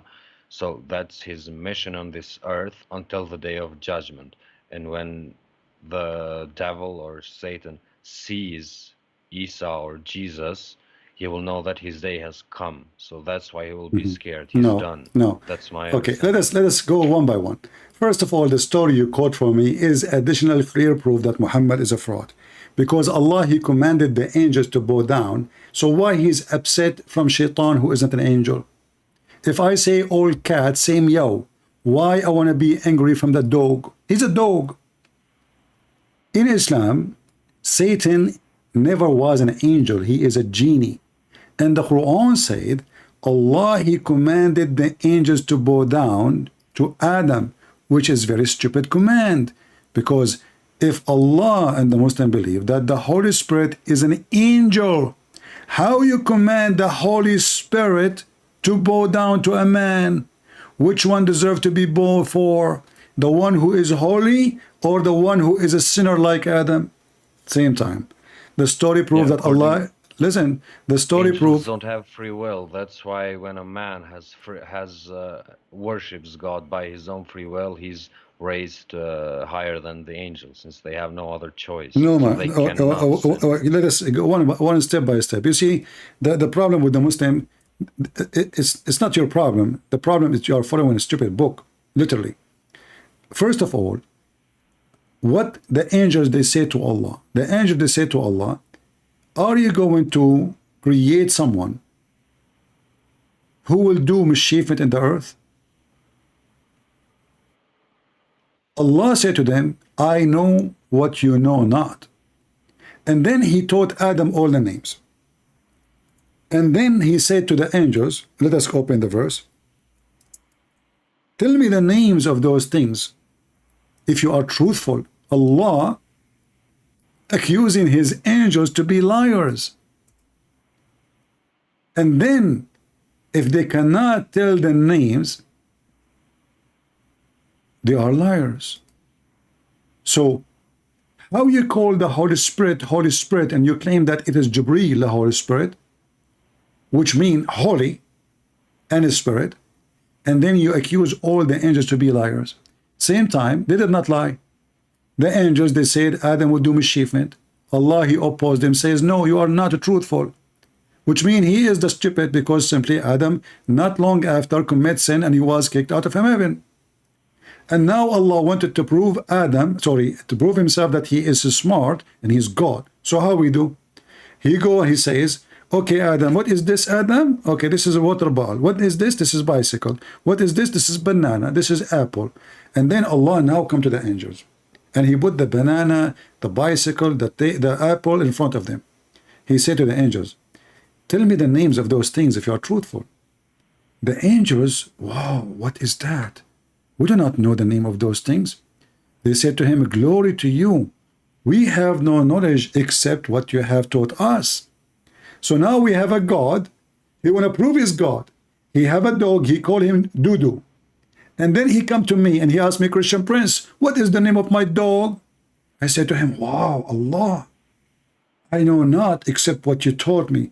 And now I prove that I am the one who know the future by telling you the name of my dog, which I gave it to him.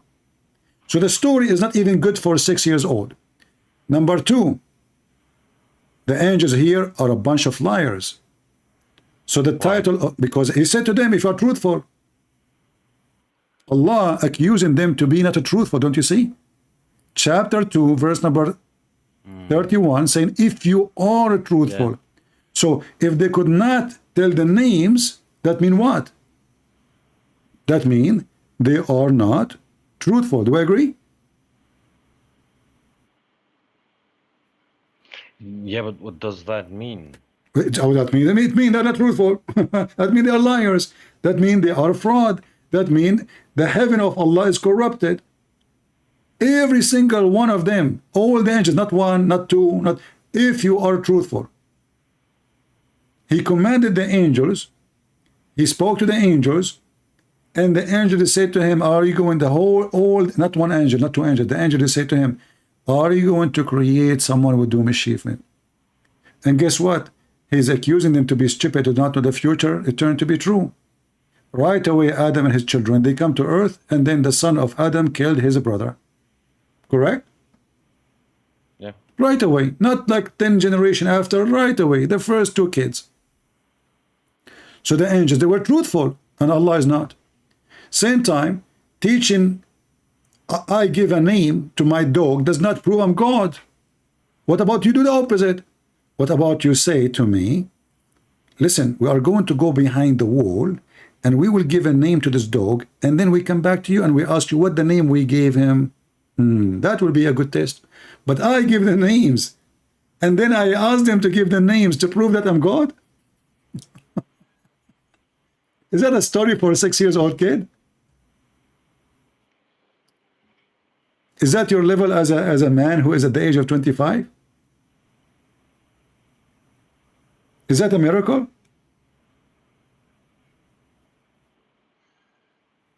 My dog, his name is Tutu, and you do not know the name of my dog, so I'm God. You should do the opposite.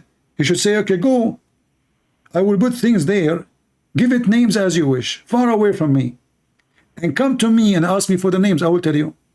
But he named the names, he named the things, and he placed the things in the front of them. And now they do not know the names. That means he is the one who know what they know not. That is the most stupid, horrible children's story ever. Yeah, but isn't this like, how do I say it?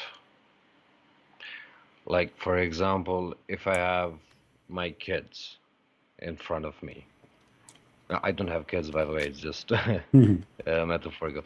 So if I have some kids and they are questioning something, a decision that I make, and then I give them, for example, some stuff that they don't know nothing about, and ask them what are these, and they say no, then doesn't that kind of prove that I know more than them? First of all, okay, no, this is not what we are talking about.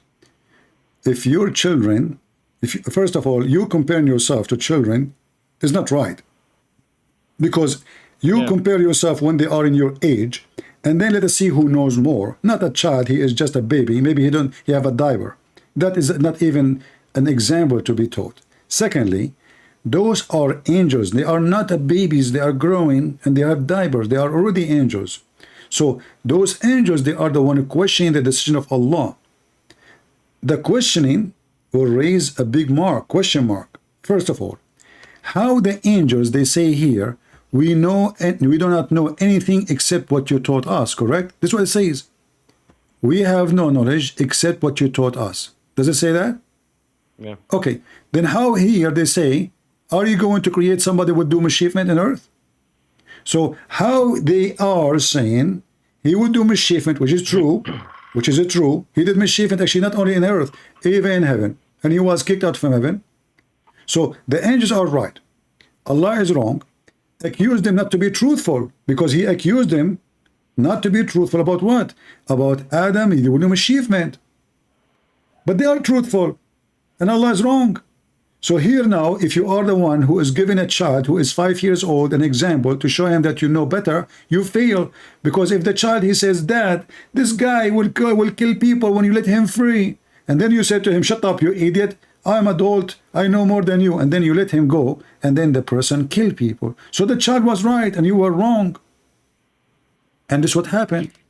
The angels, when they said, will you create someone that will do mischief on earth, they were referring to the jinns who used to live on earth before humans. No, he's talking about Adam, my friend.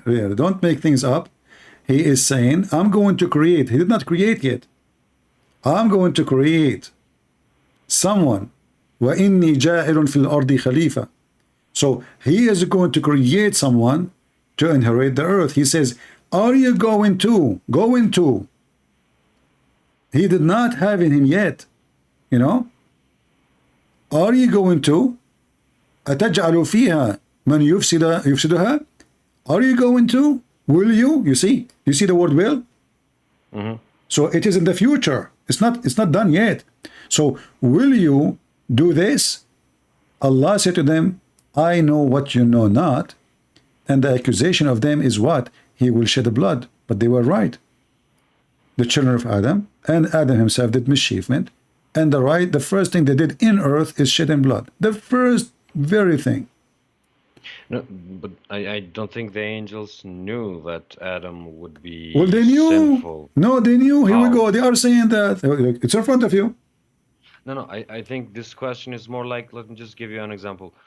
For example, I take my kids in a car.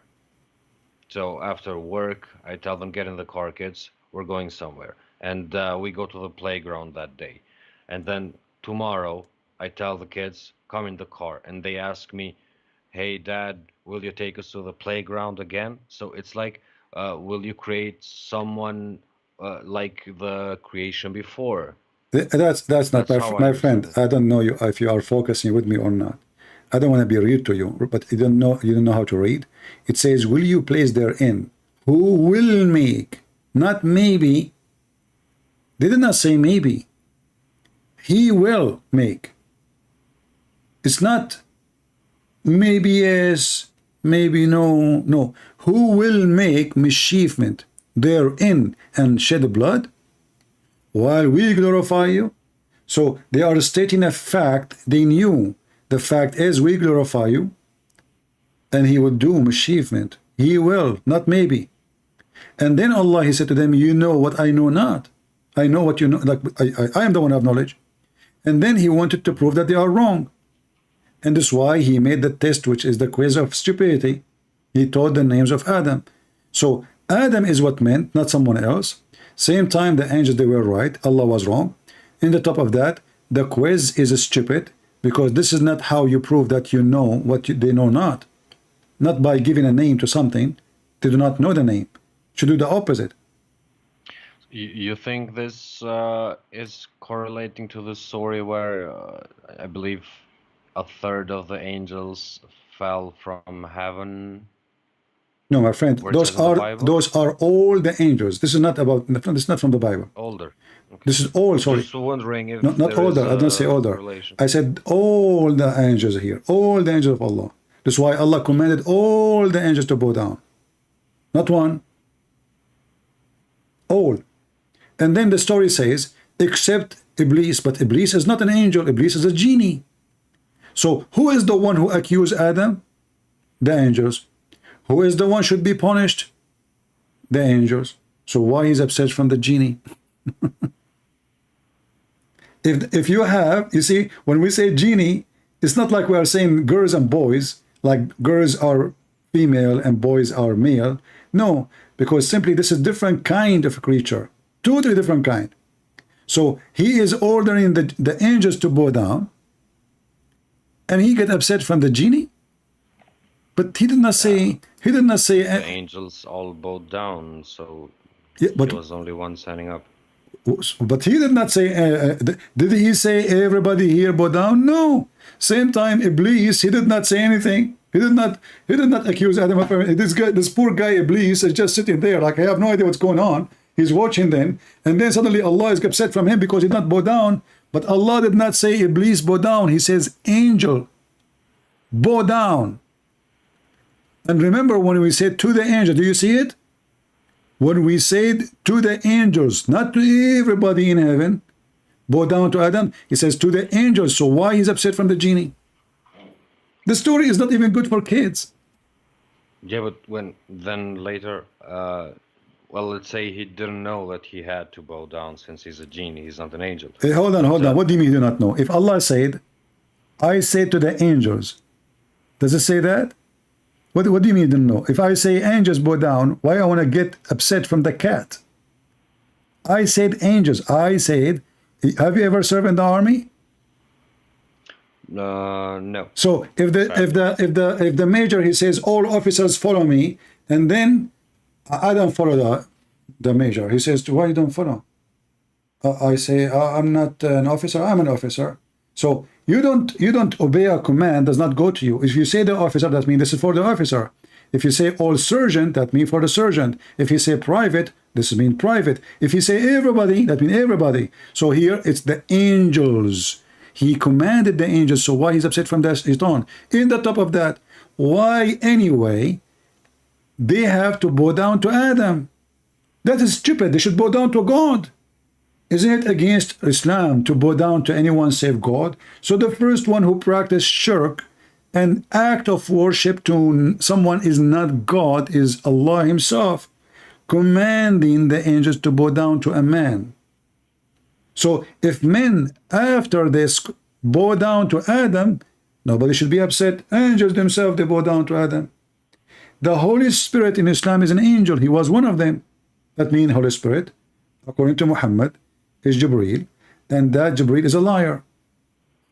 That is horrible. So why you call him Holy Spirit? And then you mentioned to me that Shaitan is a bad person in Islam? He wasn't. He was, by what I know, he was on the jinn world on Earth, and he was one of them who fought for... No, my friend, you have a wrong information about your religion. Shaitan, all this story here is in heaven. What in earth? All this story. He was raised in heaven. He was first on earth with the other jinn. No, this is a false story. Nowhere it says that in the Quran. That's a fabrication. All of them, they are in heaven. Angels, Shaitan, Allah, and Adam. This is why he said to them, get down, to all of them. We said to them, get down from this place. From where? From paradise. So when Allah he sent Shaitan down, he sent him with Adam and Eve. But why Allah even sending them down as a penalty? If he is the beginning says, I'm going to create someone to inherit the earth, but here is coming as a penalty, which is another stupid story too. Because either Adam commits sin. Did Adam commit sin and Allah punish him or no?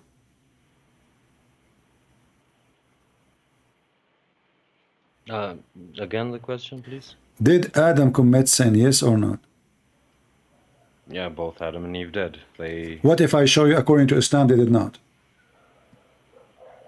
What do you mean? Doesn't Islam also have the story that they bit the apple? Yes, it did. Or the fruit? But this was destiny. It wasn't not a choice.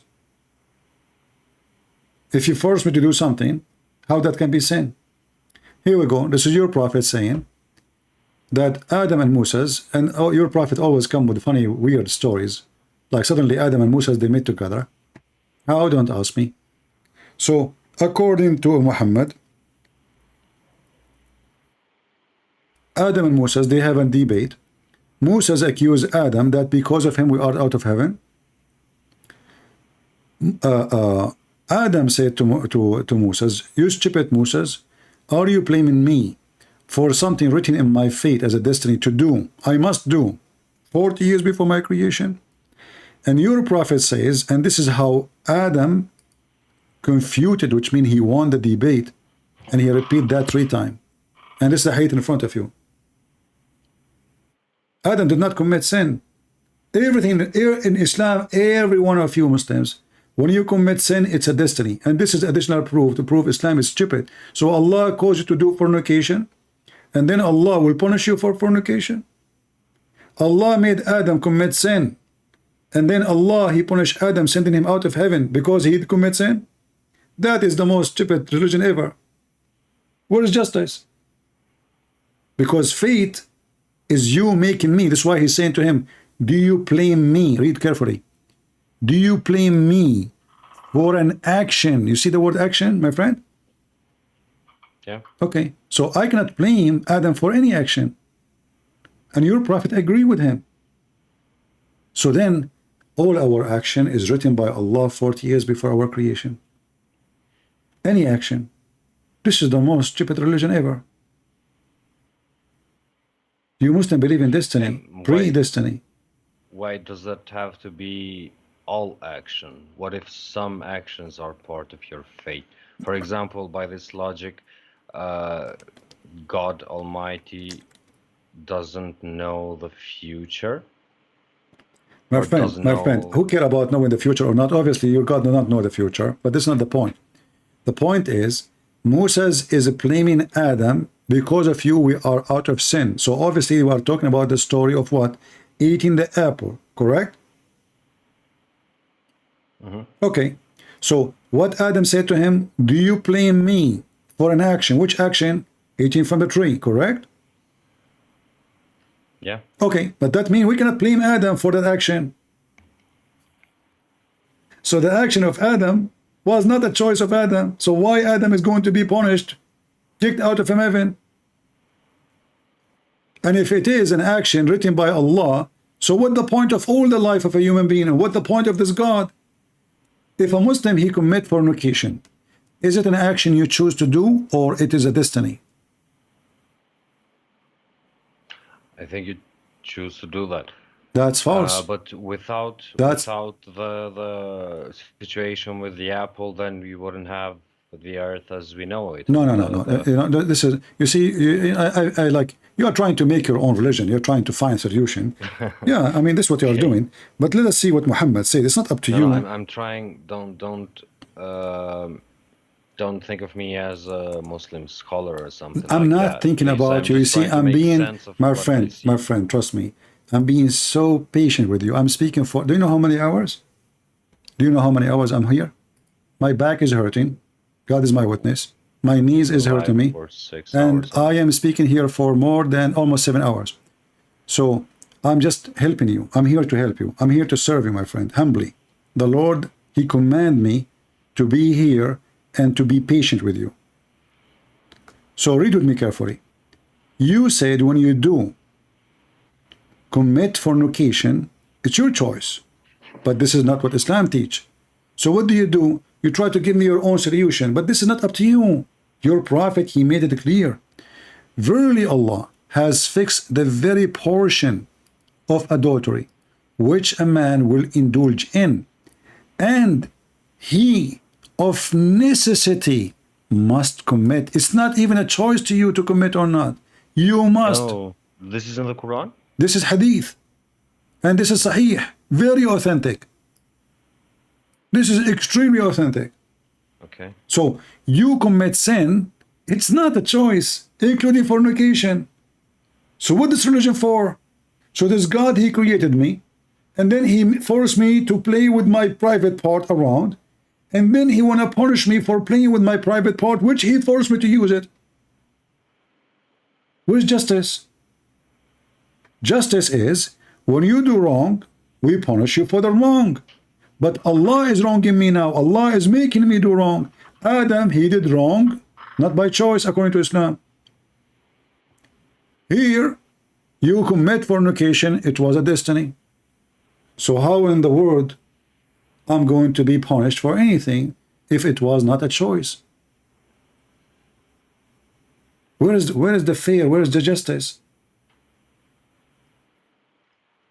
He wrote for me before he created me. This guy is going to sleep with this woman. He will sleep. He will not only, this is knowledge, this is a destiny. It's a fate.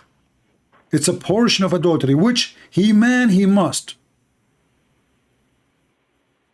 If I ask you right now, a baby he is born today, if he die tomorrow, is he going to go to heaven in Islam or not? And he is from a Muslim family.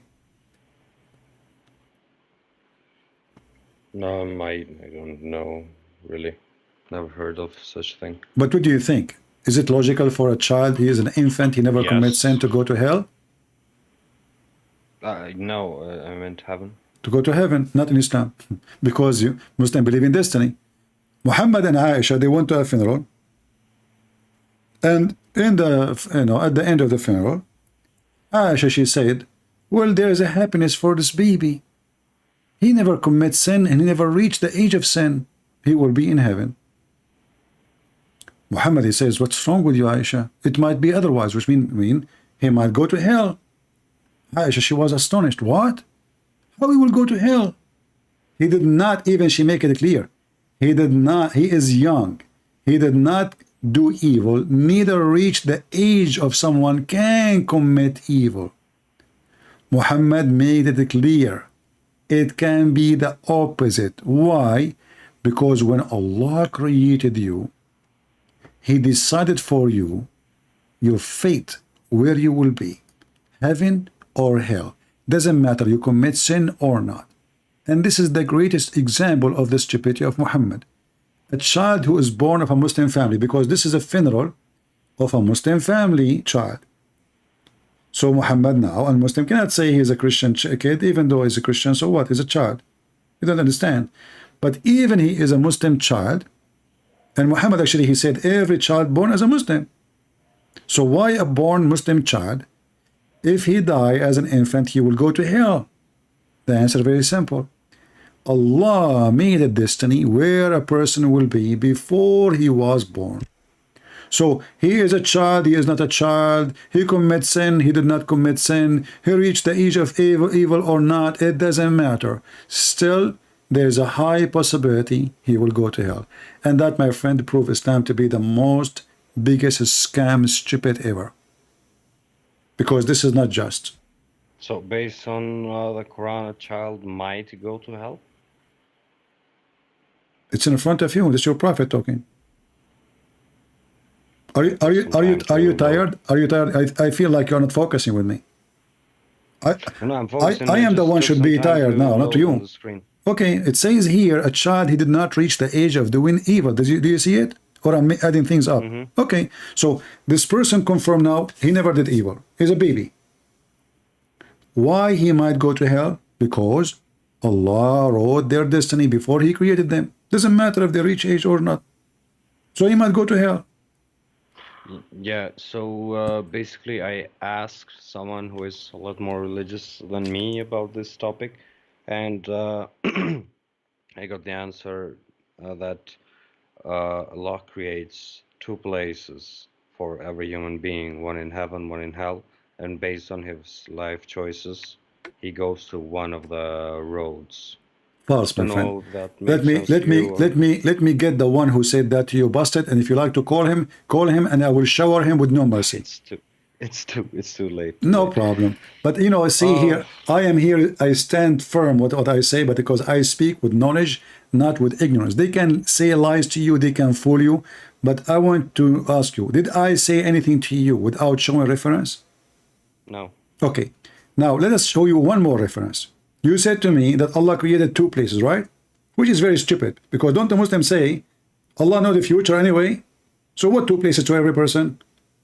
Either he knew I will be in hell, or he don't know I will be in hell or in heaven. So maybe, so let me make one place here, a bed in the jail and bed in the heaven. Why? Because I do not know where he will be. This is not even God, you know. But let us go with the fallacy of this, you know. And then in the hadith it says that a man, when Allah created him, the angel will come and write down his destiny. And then this person, he do, like, let us say, he gave an example, Muhammad, of two people. One, he followed the teaching of Allah every day. He pray, he fast, he do jihad, he do everything. Okay. And then before he die, what Allah wrote for him will overcome what he was doing all his life, and he will go to hell. What Allah wrote for him. I'm just looking for the hadith. And then the opposite. A person was disobeying Allah all his life, and then what wrote by Allah will take over, which means will be forced to obey, and then he go to heaven. So it doesn't matter. The one who obey will become disobey, and the one who disobey will become obey, because at the end of the day, it's a destiny. Let us see if I can find the hadith in English, so we can, you know. No need. I don't think you're just making this things up. So I know you're tired and such. You don't need to show me anything else. I think you convinced me enough to look into this. I'll try to read the book that you have shared with me.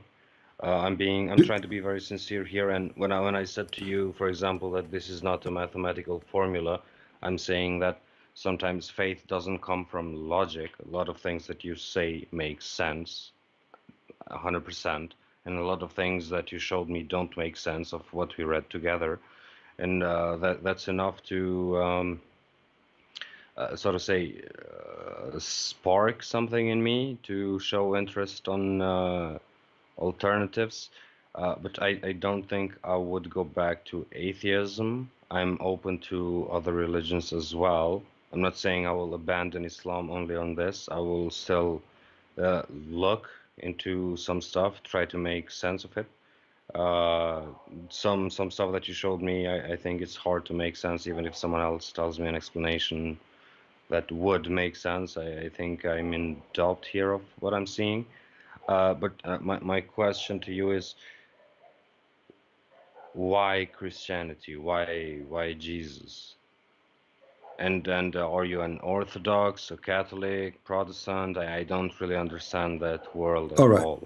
So I promise you to show you the last one, and this is the last one in front of you. I post the link, and this is what it says, that a person who was praying to Allah all his life, obeying, and then what Allah wrote for him will take over, and then he will go to hellfire. It's in front of you. And then the opposite.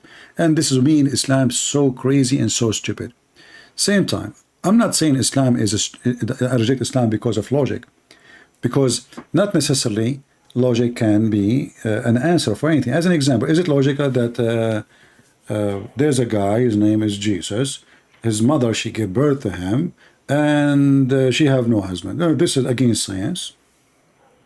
This is against everything we know in a human life. This is not logical. But in Christianity, it's logical. He is a son of no man. Every son of a man is a sinner, proven by history and our experience.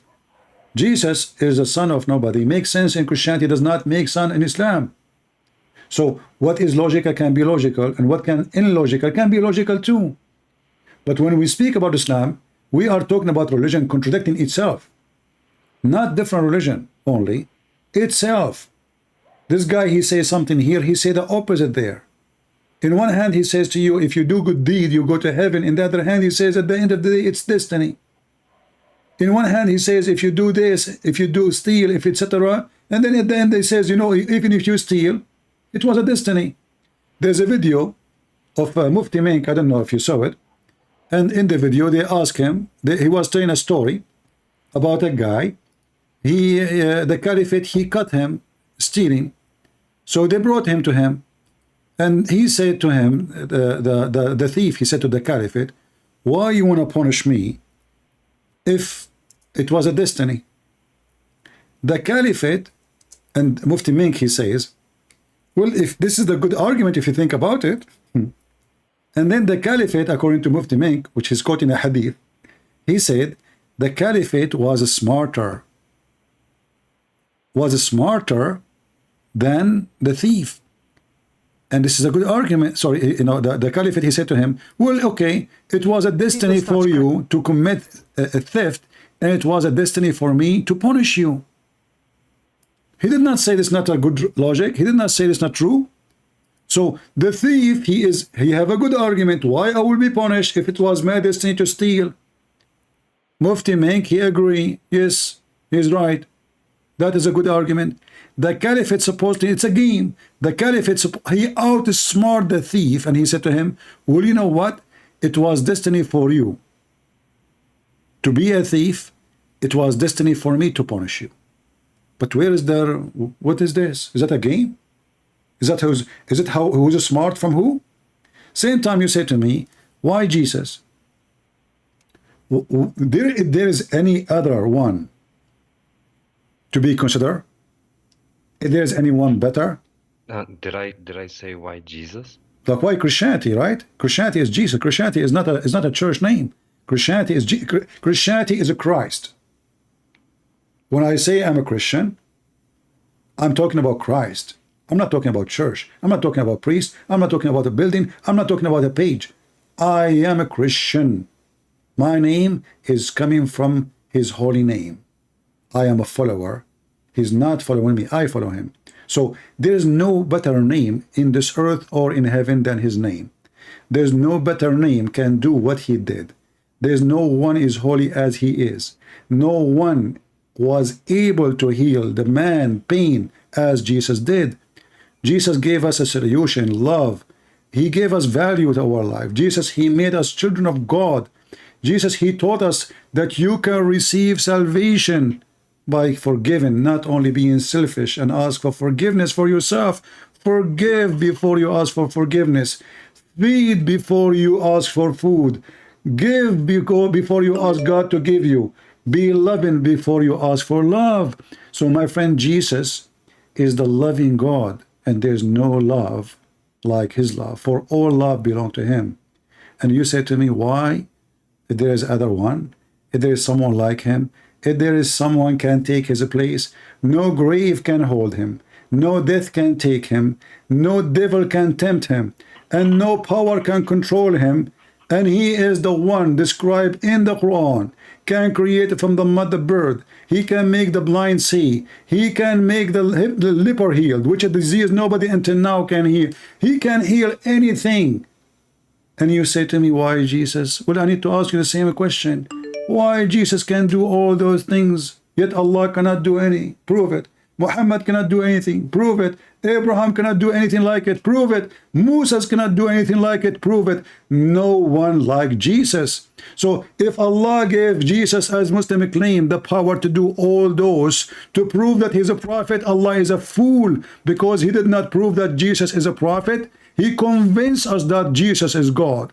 So if this was the purpose of Jesus doing miracles, is to make us believe in a prophet, Allah is a stupid person. Don't he knew when those Christians, they see that he can create from the mother bird, he is a creator. When he can resurrect people from death, he is a resurrector. He can heal, he can forgive sin. He is alive right now in heaven. Don't he knew that those Christians, they will say he must be God?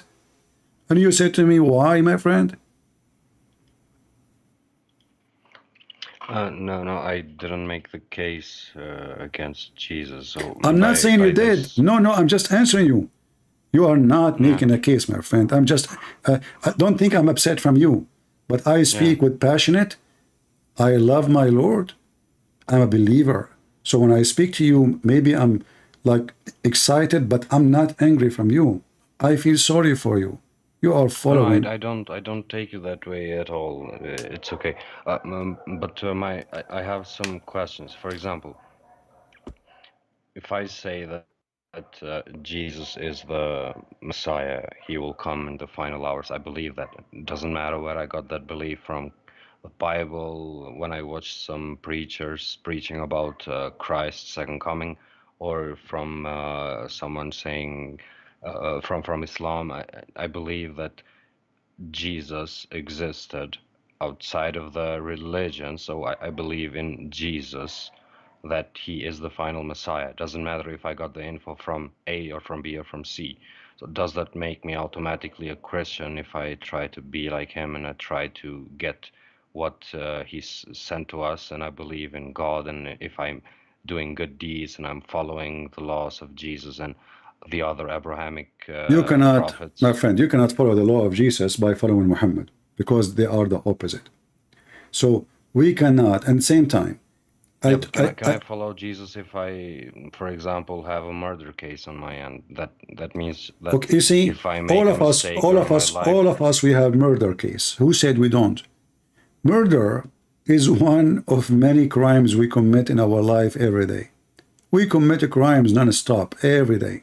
Human being is the worst creature maybe between everything, because dogs, you feed them, they don't bite you, they obey you, they protect you, they give their life for you. Human being, you feed him, he kill you, he betray you. The son betray his father, the daughter betray her mother, the mother betray her husband. So human being is a murderer. So if this is the case, you will never go to heaven.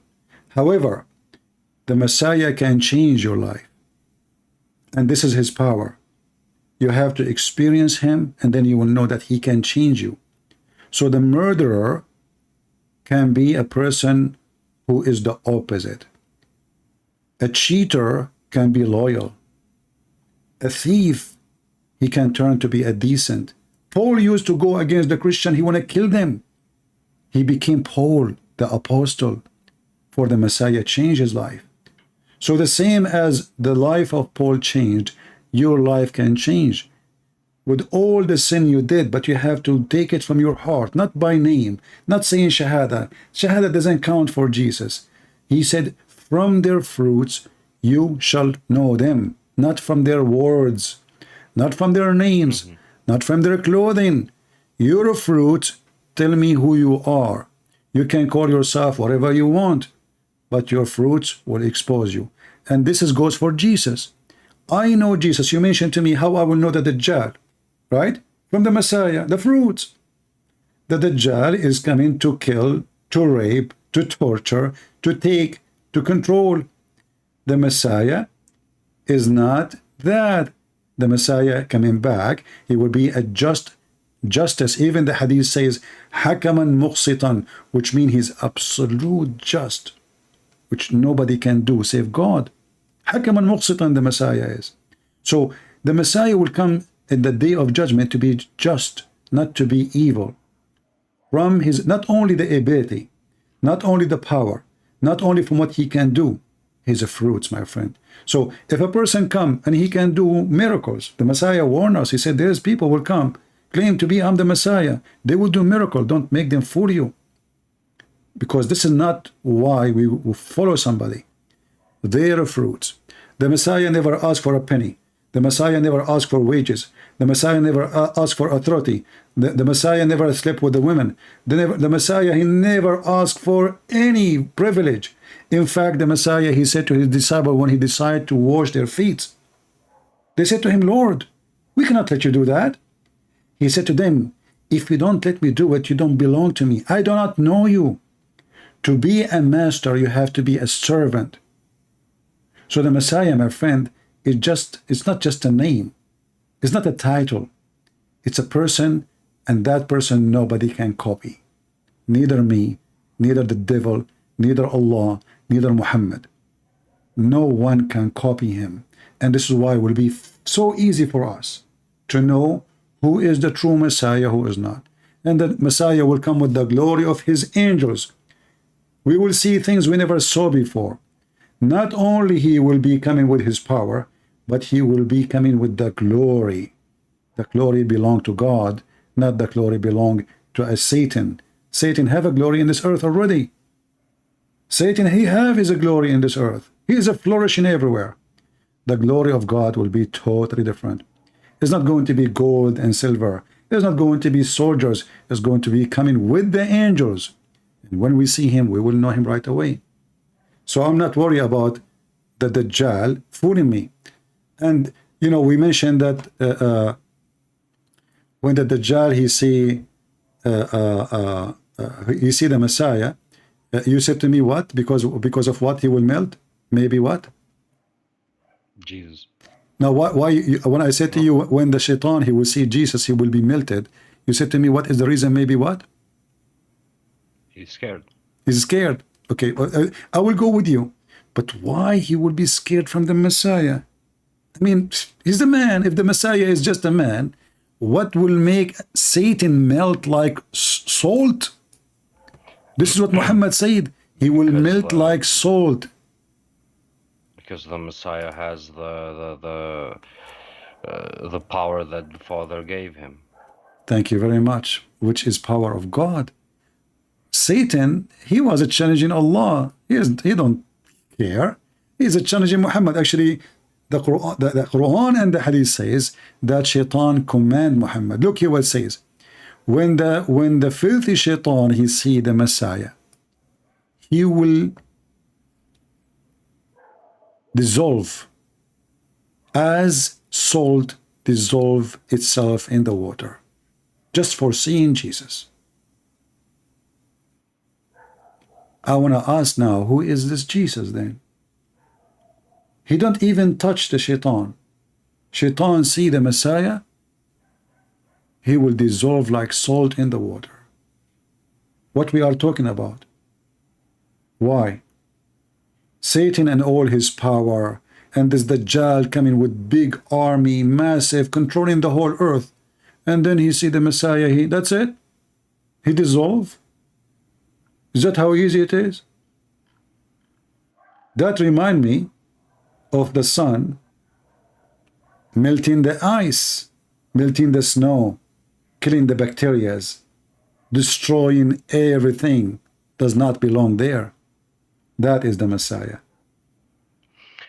Yeah, this verse, for example, about Jesus when he comes, and that he's so powerful that Satan just dissolves. Don't you think a certain amount of truth is in these verses? My friend, I can tell you a lie, and I need always the truth to make you convinced with my lies. Isn't this what the scammers they do? They send you email, they say to you, we are from your bank, please send us, etc. Somebody trying to hack you, give us your password. They claim to be from the bank in order to fool you. I see your point. Yeah, for example, would I be considered a Christian? For example, I accept Jesus as the Messiah. I already as do, your Savior, as your Lord, and you have to deny Muhammad. You cannot follow two masters. Muhammad deny who is the Messiah. He denied that he is the Son. He denied that he was crucified. Get baptized and stuff like that. Yes. But first of all, you accept the Messiah. You study the Bible. When you are ready, you can do the baptism. Where? You find a church of your comfort. You speak to the ministers. If you find somebody you think he is he is a good teacher, etc., he can be your helper to teach you and to guide you, let us say, to know the Bible better. Then you choose the church. Doesn't really matter if it's a Protestant I church. don't care. For me, those names doesn't count for me. What counts for me is following Jesus or not. You can call yourself Protestant, Catholic, I don't care. Those names mean nothing to Jesus. We believe in one church. That is the one. The church is us. The church is not the priest. The church never and will be never a priest. The church is us. Never was a building. Jesus never built a wall. Jesus never built a roof. No, I don't. Just don't misunderstand me. I just want to be sure that, for example, if I talk to a priest, I'm not talking to a priest who is deviated from the message of Jesus. Do you get what I mean? I don't want to be Well, as I said to you, a priest, any priest, he says something not in the biblical, he is no priest. Very simple. This is why I say to you, okay, you learn the Bible, makes sense. And then if a priest, he says to you, he agree with homosexuality, he's not a Christian. If he say it's okay to be drunk, he's no Christian. If he say it's okay to have a girlfriend, boyfriend, sleep around, he's no Christian. This is the priest of the devil. The Bible says that alcohol is bad? The Bible says it clearly that anyone who commit the following: drunkard, thieves, fornicators, liars, thieves, those, they will not enter heaven. They will not. So anyone who says to you, it's okay, he is not Christian. Very simple.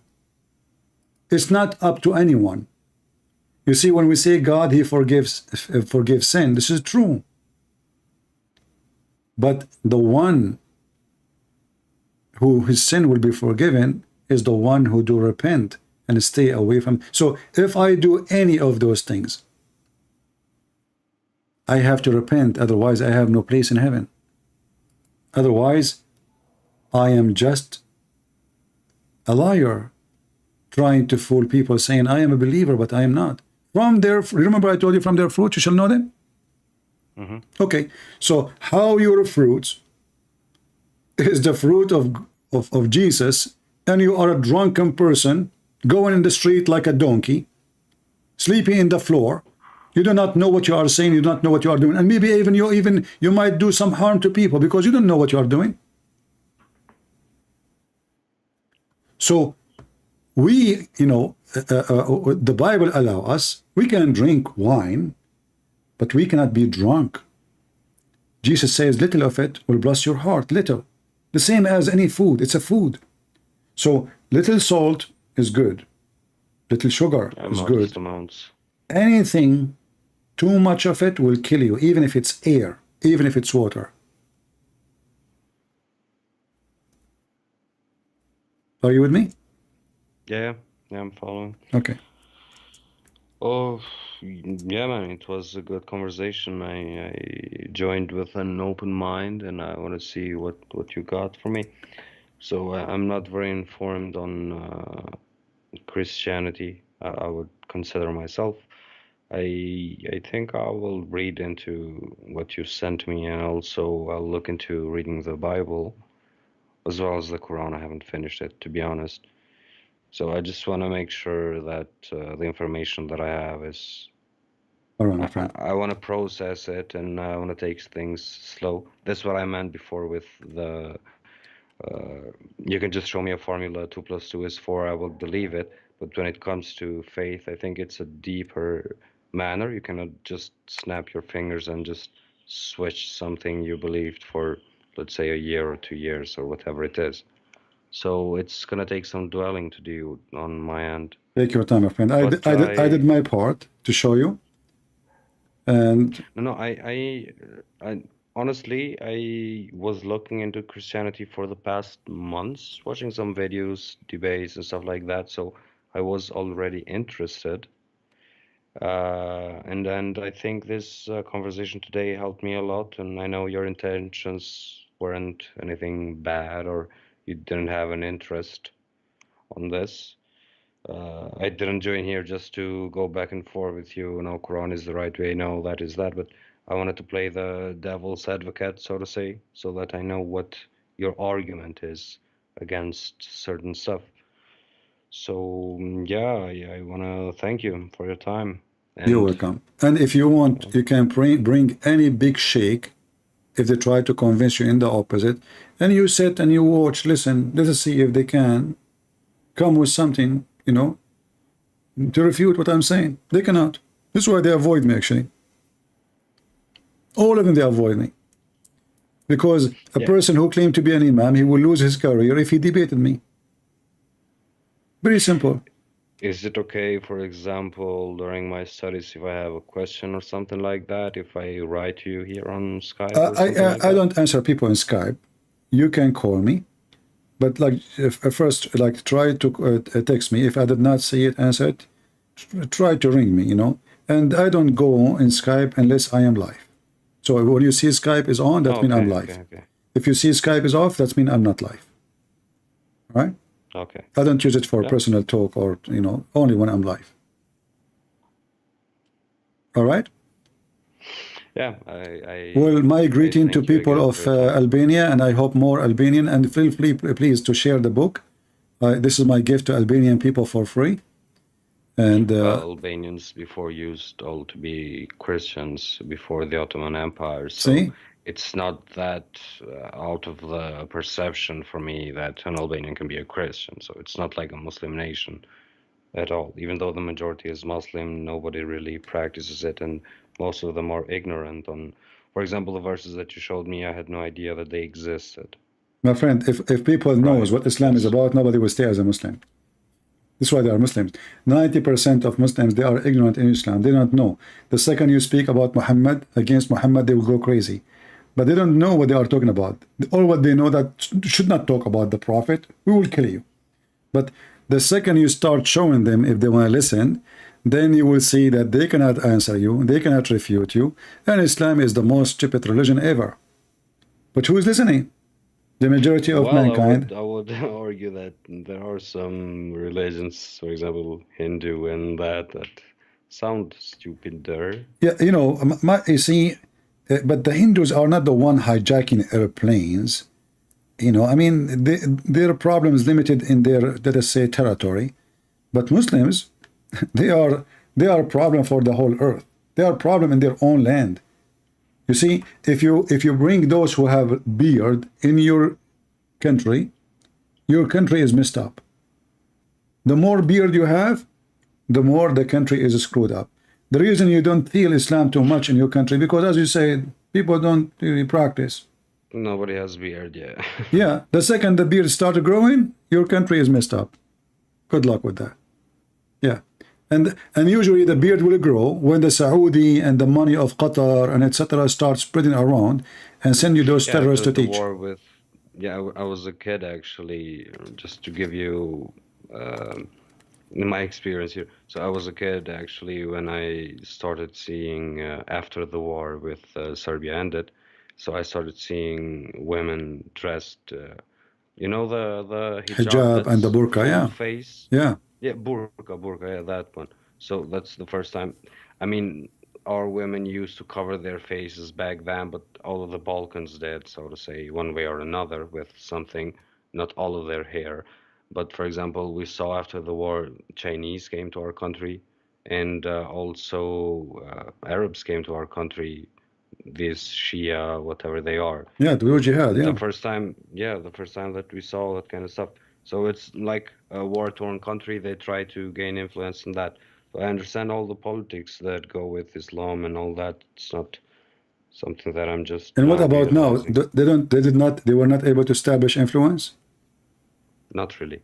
Okay. No, they have their fair share of extremists that they sent to Syria and some, I don't know, places. But the majority of, I would say that 80% of the country doesn't even go to mosques. They are not even a moderate Muslim. So they all say they believe in God, they give praises and all that, and they not all of them even fast during Ramadan. So it's not like, you know, the first time I saw a woman from Bosnia, it was a woman who converted to Christianity, and when I saw her. What do you mean, Bosnia? She was from the Bosnia, you know, the city. Yeah, Bosnia-Herzegovina. Yeah. Her name is a Muslim name, you know, because, you know, we are Arab, we know the names right away. So I thought I'm going, okay, my chance now to talk to her, to bring her to Christ. And then suddenly she told me I'm Christian. I said, oh, so you're a Christian from there? She said, no, I became a Christian. So I asked her what happened. She said that during the war, there was like a camp for the Serbian and camp for the Bosnian and the Muslims, etc. Like there's a line, you know, red line. So the Muslim from Saudi Arabia and Arab, they have tents to give charity, like food, etc. Okay. So she stand all day with her kids until her turn came to take the food. The guy in charge, he said to her, go, you are not wearing hijab. Wear a hijab. The woman, she said, but we are hungry, we are working all day long, please, you know. He said, don't, I will not give you, go wear hijab. The woman, she went in the back now, and she wear hijab. The guy is still there, you know. He told the other guy, this is the woman, she don't wear hijab, so he refused to give her. So now this woman, another woman, she gave her little, you know, food, like for a second day, and now she came wearing hijab. And even she covered almost her face.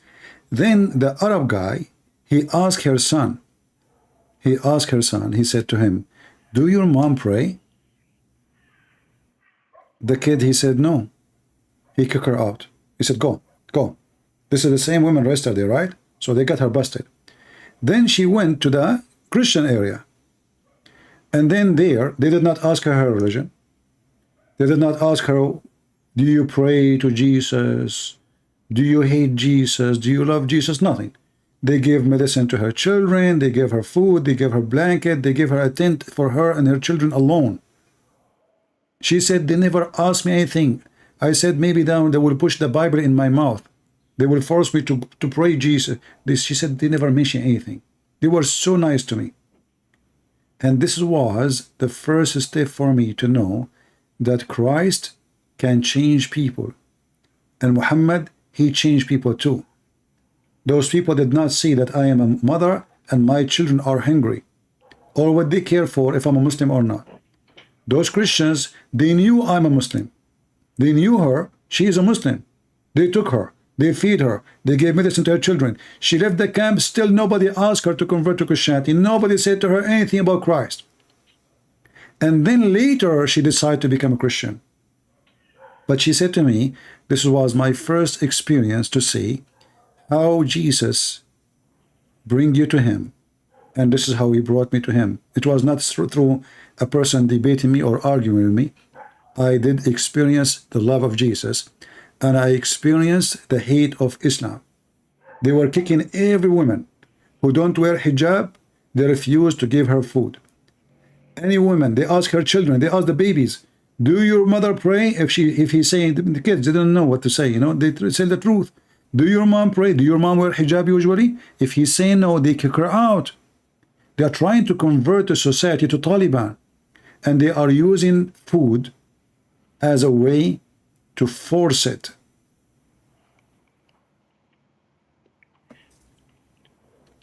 Yeah, that's very bad. I never had these kind of experiences. I don't think the Muslims here are that extremist. At least they couldn't, since we have a strong sense of nationalism. So, for example, on the war against Serbia, when we fought, then we didn't have a lot of Christians, since the majority was Muslim, but also Christians fought in that war side by side. So family members of mine who were Christians, they went to war and they were soldiers. I don't think that is prevalent in my country, so I never experienced something like that. When I see, for example, images of the Taliban and what they do and some Arab countries and how they treat people there, I think that's disgusting, and I don't think that's... I don't want to believe that those things come from the teachings of Islam, or I didn't at least. It is. For some things that you showed me today, for example, the spitting part when collecting jizya, was it? My friend, this is nothing. Correct? Go and read the Pact of Umar. You will see how disgusting Islam is. The Pact of Umar. A Christian cannot ride his donkey facing the head of the donkey. His face have to face the ass of the donkey. A Christian, he have to carry a cross almost 9 kilograms in his neck if you want to wear a cross, just to make fun of him. A Christian, he have to shave the middle of his head. A Muslim can go to any house, any Christian house, and he can stay inside, eating, sleeping in your bedroom for 3 days, and you have no right to ask him why and when you will leave. 3 days for free, anytime. Christian, they are not allowed to ring the bell. Christians are not allowed to fix the church. Christians are not allowed to pray in the street. Christians are even not allowed to teach their kids about Islam. Do you know why? Because they don't want the Christian kids to know how to refute the Muslims. If you teach your kids about Islam, you will be executed. Go and read the Pact of Umar, my friend. You don't know what you are missing. Anyway, my friend, I want to say thank you for calling. And I hope soon I will hear good news from you. We pray for you. And I hope you learn something good for your tomorrow, today. Thank you. You're I welcome. appreciate the time. I sincerely appreciate the time that you spent and all the messages that you tried to put to me.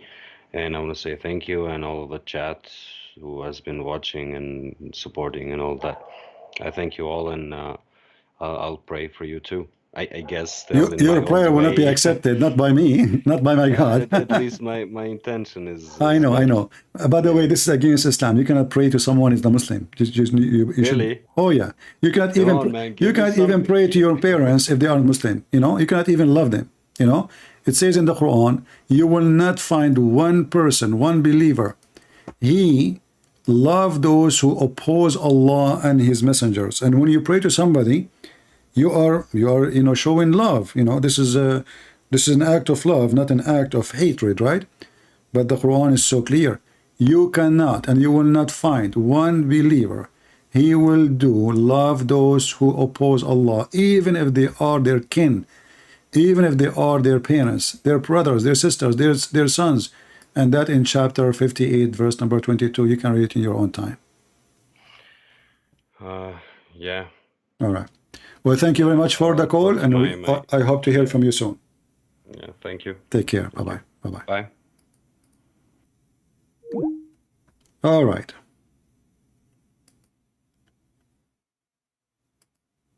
I hope that this gentleman, he will leave Islam soon.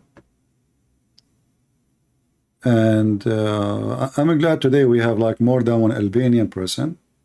For some reason, Albania are coming. That's good. I don't know who invited them, but God bless you, whoever you are.